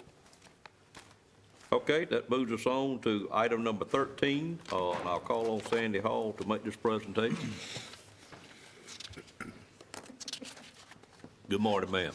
Good afternoon. Good afternoon, ma'am. The way my head hurts, I should know it's afternoon. Mine does too. All right. I am here this afternoon to kind of conclude what we tried to do last month. Right. And we've received some bids for the property on the Whitakers Highway 48, and we received 2. As presented, Jeffrey Tyson of Tyson Farms submitted a bid at $85 per acre for a total bid of $29,3420, and then followed by Joel Bozeman of Bozeman Farms submitted a bid of $80 per acre for a total of $27,6160. So recommendations for you to approve, and I assume you would want to accept the highest bid. So your recommendation is to approve the highest bid, which would be Jeffrey Tyson? Jeffrey Tyson's, yes, Okay, on that you've track. heard the request. Any questions on the request? Seeing none, I'd entertain a motion for approval. So moved. Moved by Commissioner Wells. Is there a second? Second. Second by Commissioner Belfield. Any questions on that motion? All in favor, let it be known by saying aye. Aye. Any opposed by a like sign? Motion carries. Thank you, Ms. Hall, for All right, thank you. work on that. Does this finish up our list of leases? I was going to say, this now is, we have everything except the one that we were holding at Cooper's Park, but everything else is now under contract. Okay. Agreement. Thank you, ma'am. All right, thank you. We have taken care of item number 14. We have taken care of item number 15. I will now move to item number 16, which is a new administrative position for economic development, and I would call on Mr. Kirkland again to make this presentation. Good afternoon. Good afternoon. Yeah. I'm here this afternoon to request your approval for a new position in our Economic Development Department. The position is an Economic Development Administrative Assistant, As you're aware, Mr. Andy Hagee, our new Economic Development Director, began his employment with Nash County actually last week. And we're at a point now where we want to move forward and advertise for an administrative assistant. This position would assist both Mr. Hagee and Mrs. Phelps with retail and industrial economic development for Nash County. You should have been provided a position description as part of your agenda packet that would have explained the details of the job description. The salary range for this particular position and the duties that are indicated in that description are comparable to that of an administrative assistant 3 for Nash County. And the funds for this position are currently available in the economic development budget that we currently have. Are there any questions? Any questions, Mr. Kirkland, on this? Is this needed for starting off, before we begin to? I'm going to ask the manager to address that question, if it's okay, Mr. Belfield. Yeah, we've been talking about this for about a year, since the decision was made to leave Gateway Partnership. We do need a support person. That person is going to be in the office that Susan is currently in and will be a backup for Janice when she's not available. That's something we've lacked. We've used Jacob recently, and we've used other people, but we believe that this position is necessary, and that it will be within the budget that we previously spent each year as a member of the Gateway Partnership. Okay. Other questions? Mr. Belfield, you remember our time on the Gateway Partnership, how important a role Tracy had with our meetings and so forth. Yeah. I'm familiar with all that. I was Yes, just sir. wondering, as we start, where we want to build into that, or do it all at once. Yeah. I personally feel serving in that capacity on a board member as you have for a long time, I think that's a very key person to have, because there's a lot of documents you got to produce sometimes in a very, very short period of time. I know Gateway has many times in the past had to turn things around in 2 days, 3 days. Susan has done an amazing job, quite frankly, as a one-person department for quite a while, and I feel like, well, I'm not sure how she did it, quite frankly. She either did it at home or stayed here a whole lot, one recent one that she very thoroughly put together. But I think it's a key part to that, and this board knows how important it is for this thing to leave the gate running and not walking. So I certainly support it, but how the rest of the commissioners feel. In other words, her assignment, the person's assignment would be working with both. Yes, sir. Yes, sir, absolutely. Do the administrative work for both. That is correct. All right. Absolutely, as well as the backup for the clerk, as Mr. Lamb said. In that case, I see that as needed. if Okay. you're gonna work with both. Thank you, sir. I just had one question,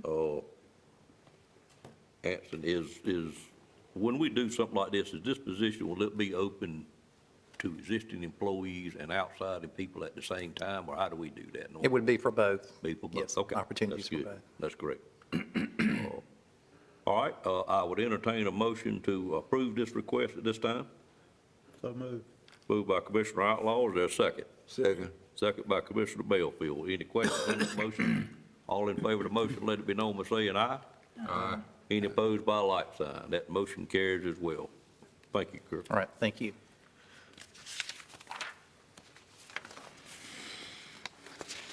We have taken care of 17, so we will now move to item 18, which is essential single-family rehab loan pool grant project amendment number 2, and I'll call on Ms. Wood at this time. Okay. Good afternoon. Good afternoon. Before I get started with the grant ordinance amendment, I just want to point out that the completion of the audit and the audit report would not be possible without the entire finance staff. So I feel very fortunate to work with, that group of women.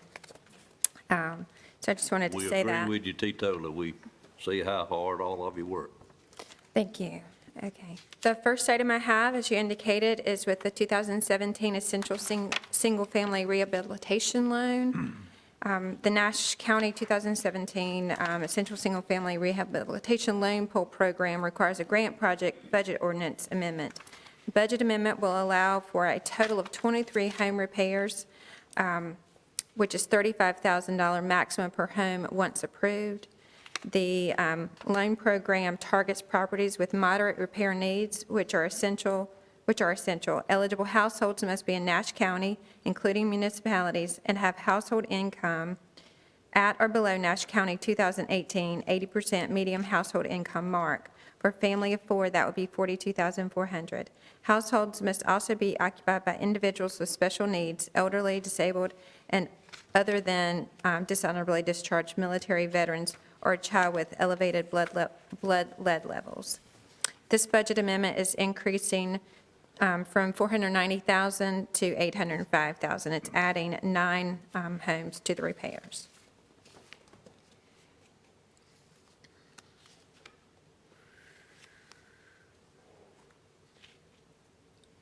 Any questions of Ms. Wood at this time? Seeing none, I'd call for a motion to approve or deny this request. Move for approval. Moved by Commissioner Outlaw, a second. Second by Commissioner Combs. Any questions on the motion? All in favor say aye. Aye. Any opposed by a like sign? Motion carries. Ms. Wood, you'll move on into 19. Okay.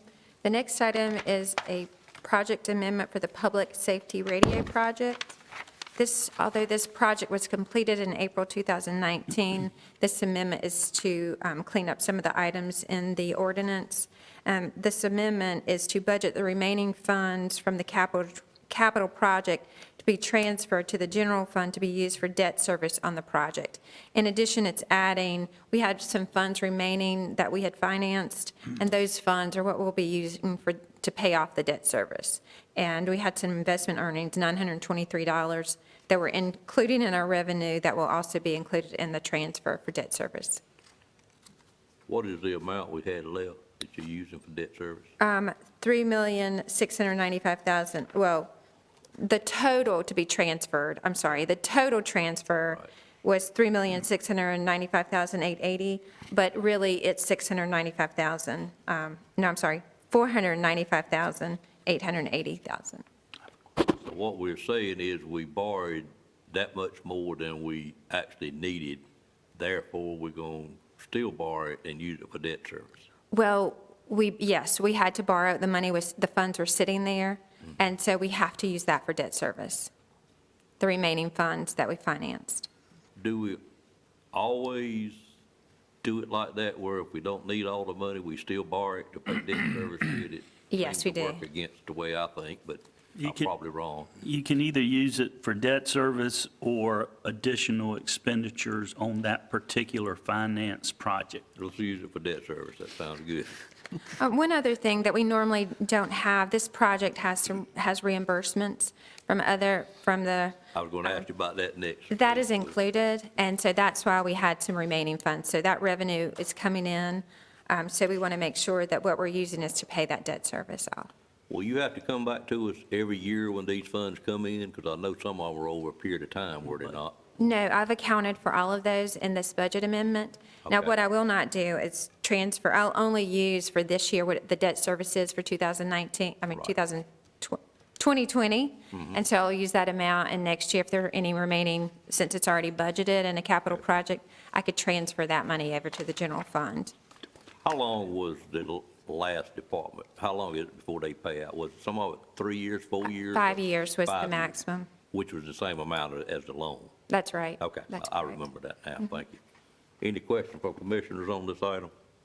Mr. Lamb? Yeah, the 3.2 million that we initially transferred from the general fund, was that an advancement anticipating a loan? Yes, that was all in advance of, Well, why can't the reimbursement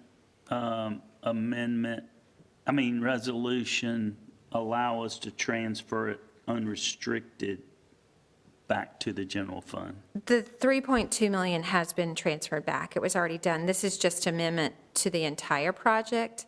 So what was, the 3.2 million was transferred in the previous amendment Okay. back to the general fund. Okay, I got you. Thank you. All right, entertain a motion to approve this capital project amendment. So moved. Moved by Commissioner Combs, is there a second? Second. Second by Commissioner Leggett. Any questions on the motion? All in favor, let it be known by saying aye. Aye. Any opposed by a like sign. Motion carries. Item 20, Ms. Wood. So this next item is with the Miracle Park at Coopers. It's also an amendment to the capital project ordinance. The ordinance is submitted for approval to include funding updates from sales tax refunds and to update for revised cost estimates on specific line items. So we had sales tax refund of $8,205, so I'm increasing the revenue available for the project. And in addition to that, cleaning up some of the line items where our expenditures were needed. All right, any questions on this item? Give me 1 second.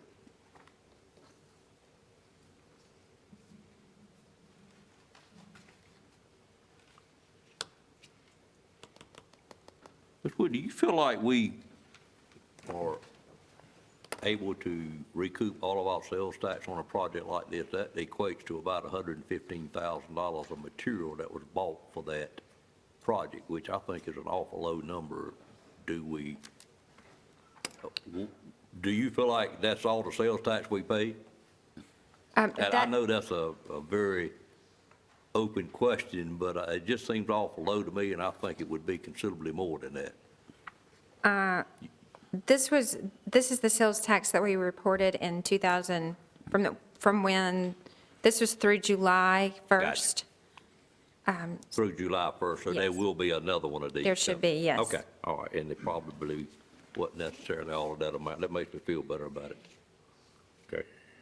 Just to answer that question, do you feel like we are getting the documentation from our contractors to give us that information? We are. It's required every time they turn in a project, a payment request, they have to attach their sales tax with that, and they are. Okay. I just know how we struggle with it in our office to get that right, but I do know how important it is, but I'm not sure every contractor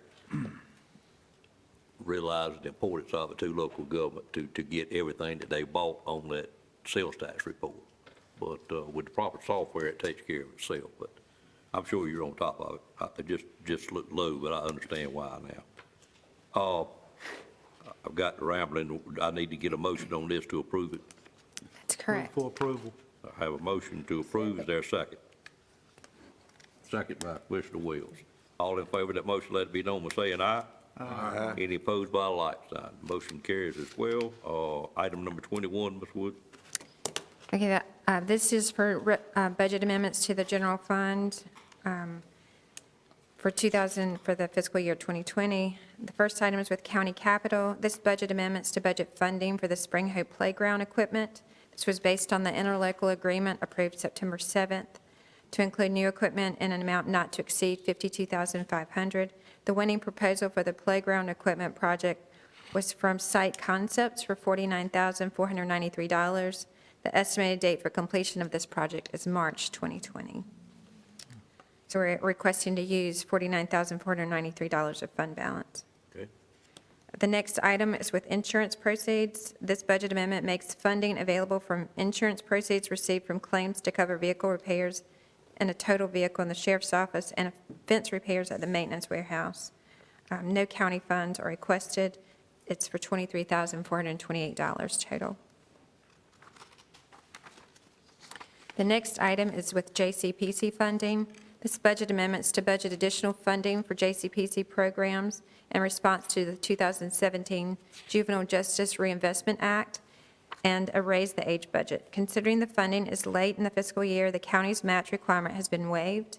The programs receiving allocation are Hometown Hires, sponsored by Peacemakers, and Teen Court, sponsored by the Mediation Center of Eastern Carolina. In addition, funding's allocated to administration to facilitate training and public awareness of Raise the Age. No county funds are requested. It's $39,064. The next item is within the Sheriff's Office. This budget amendment appropriates donated funds by the Sheriff's Citizens Advisory Committee to provide items for needy families and other services, $6,118. No county funds are needed. The next item is in Parks and Recreation. This budget amendment makes funds available that have already been collected in sponsorship revenue for winter sports, basketball, and futsal. $6,381. No county funds are requested. And the final item I have is with our Controlled Substance Fund 27 out of the Sheriff's Office. This budget amendment is to budget funding for the second year for CALIA accreditation program. It's requesting $4,000. No county funds are requested. All right, that was 6 budget amendments. Any questions on either one of those from the board? Yes. Mr. Belfield. On the equipment at Spring Hope Recreational Park, 49,000, that's what we as a county proposing. Are they putting in the town? They are through the interlocal They're going to agreement. match that?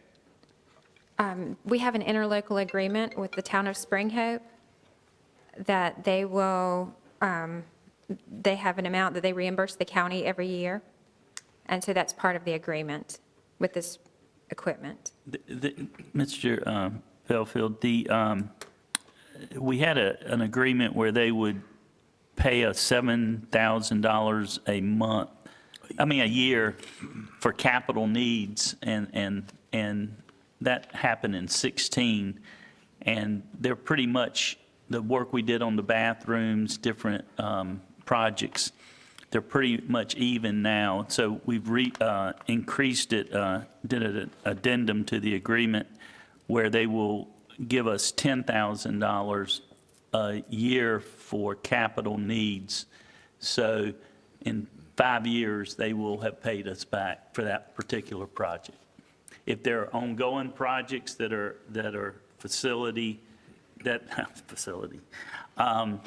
are capital, then it might take longer than 5 years for them to pay us back. But they are going to be providing $10,000 a year for capital needs. Answer your question, Mr. Belfield? No, fine. Okay. Other questions? Have any comment on any of them, Mr. Lamb? No, sir. Okay. Entertain a motion to approve the 6 budget amendments. So moved. Moved by Commissioner Belfield. Is there a second? Second by Commissioner Richardson. Any questions on the amendments or the motion? Seeing none, all in favor say aye.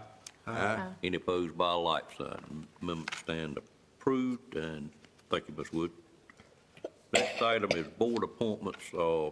Stacy, is the 2 we have, the TDA board and the hospital board, is that the only 2 you have? Correct. TDA, I have not identified anyone yet. I've got a meeting coming up to meet with somebody. I'm going to ask the board if they would table the hospital board. This thing slipped up on me. I didn't really know it was up until I got my agenda. It is the person from my district, and I'd like to have a little bit more time to look into that if there's no opposition to that. Seeing none, we'll table that item. Do I need a motion to do that, or do I'm okay? All right. All right. With that, okay. I got the tax report next. Ms. Sumner, if you will come forward, that's item number 23. Yes, sir. Good afternoon. Good afternoon. Yes, at this time, I'd like to present the monthly tax report. As you know, we're required by general statute to provide you with the activities of the tax office. The report is for your information only and does not require approval. It is recommended that you accept the report so that it be noted in the minutes. And of course, if you have any questions, I'll be glad to answer. Okay, any questions for Ms. Sumner for the tax report? Seeing none, we do exactly what you said, no action taken, but we do acknowledge it. Item number 24, tax refunds. Yes, we do have several refunds that do need your approval so that we can disperse those funds. Okay, any questions on the tax refunds? If not, I'd entertain a motion for approval.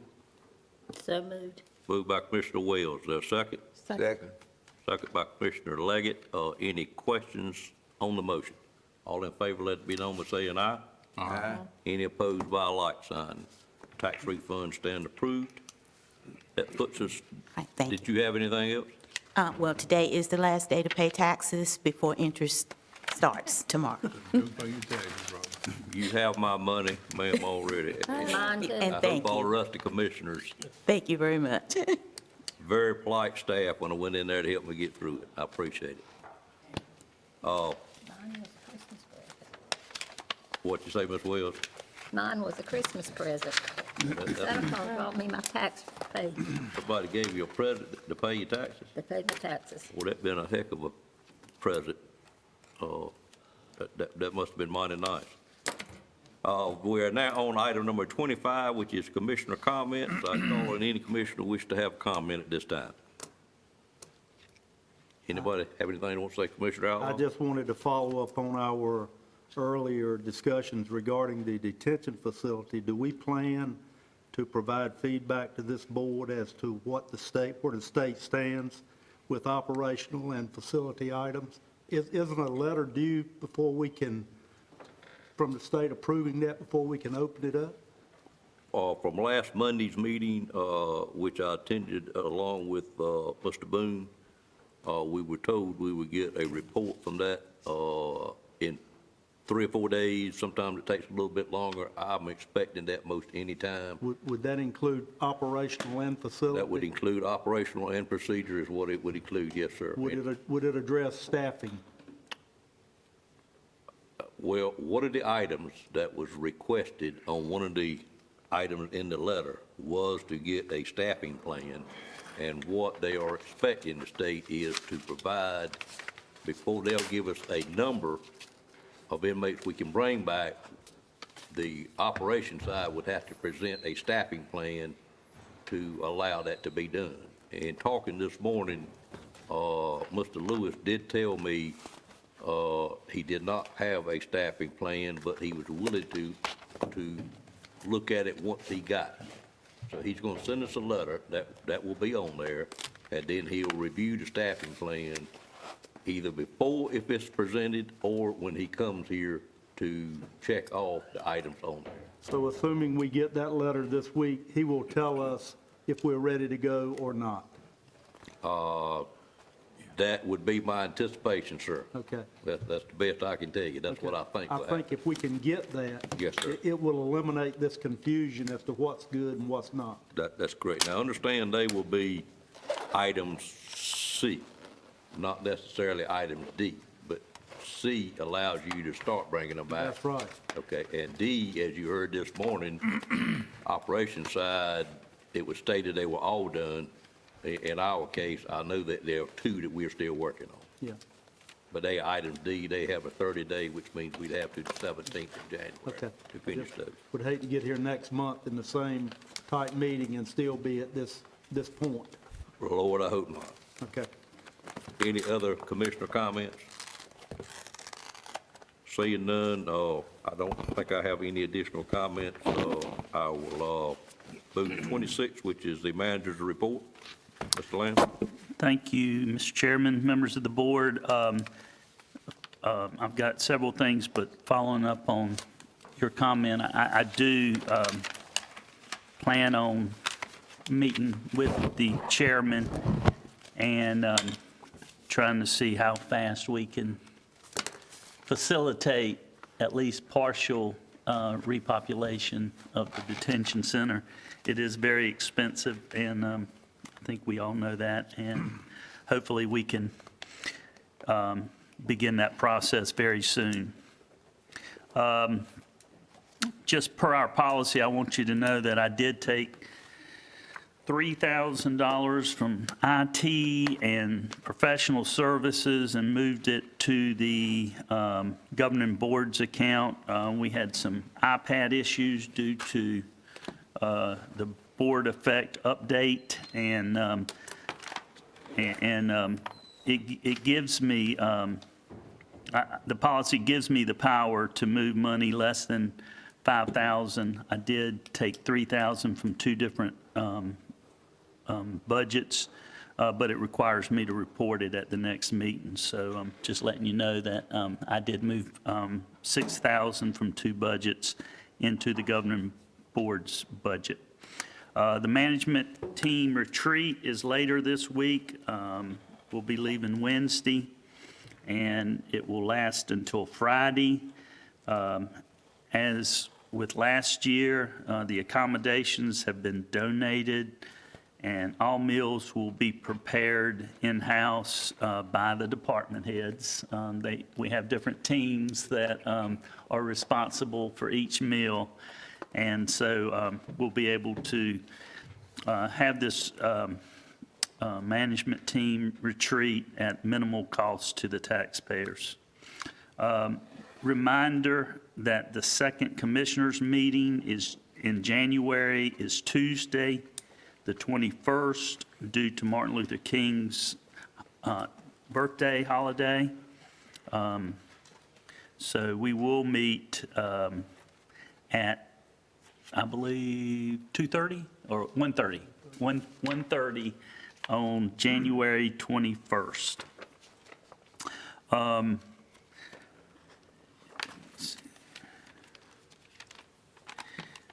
We are currently accepting applications for the Citizens Academy as well.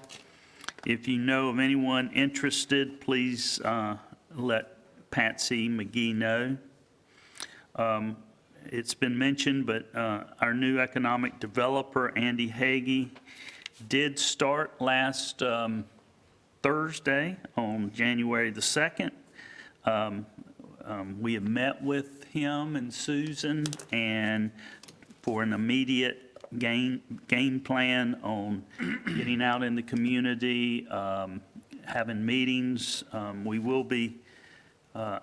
He will be going, and Susan, with me to Raleigh next week to meet with the Secretary of Commerce. And he is going to, the Secretary is going to take him over to the partnership people, and so he can get familiar with the public-private partnership. I forget what it's called, but the one on that Chung does. Oh, yeah, okay. The North Carolina Public EDPNC. He is going to meet with the folks at the partnership. Well, I'm not sure if y'all been notified, but the four of y'all that were not part of the selection team or interview team, he is going to meet with each of y'all over the next week or so. And he is going to go to each of the towns. He's going to meet with each of the managers, go to board meetings. He's very interested in having a presence out in the community, particularly the rural part of the county. So we're glad to have you, Andy. And Amen. Yeah.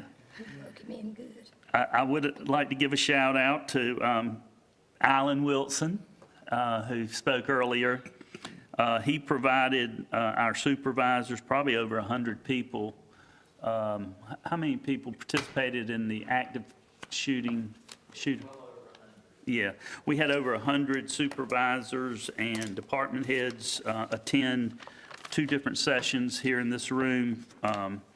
The active shooter training, that's a result of what happened in Chesapeake a few months ago, that we've really been concentrating on employee safety and dealing with situations that could turn very bad quickly. So he gave us a great presentation, and I want to thank him for that. I want everybody to know that my knowledge of Andy Griffin is one thing. My mother-in-law, you can Google it on Google, but on YouTube, my mother-in-law was Juanita Beasley at the diner. If you remember Juanita at the diner, my mother-in-law was Juanita. I love you. And they've got clips. They've got a clip of all the times her full name, Juanita Beasley, but also times when they would talk about Juanita. So since that came up, I had to brag on my mother-in-law a little bit. She grew up, she was Andy's first cousin, once removed, and they were about the same age and lived in Mount Airy together. So Juanita at the Beasleys was my mother-in-law. And the other thing I have to say, not from today, but is sometimes people get offended by my smile, and I take a lot after my father, but my smile I got from my mother. And it's not something I do to be cynical or to be smart. It's just me. I have a smile. I've always been a smiler, and I suspect I will always be a smiler. But please, I urge no one to ever take offense to. I joked about my mom when Scatman got the axe in The Shining. I look over at her and she's smiling. So I have a smile. I got it honestly, and thank you. Thank you, Mr. Manager. That was information that we did not know, sir.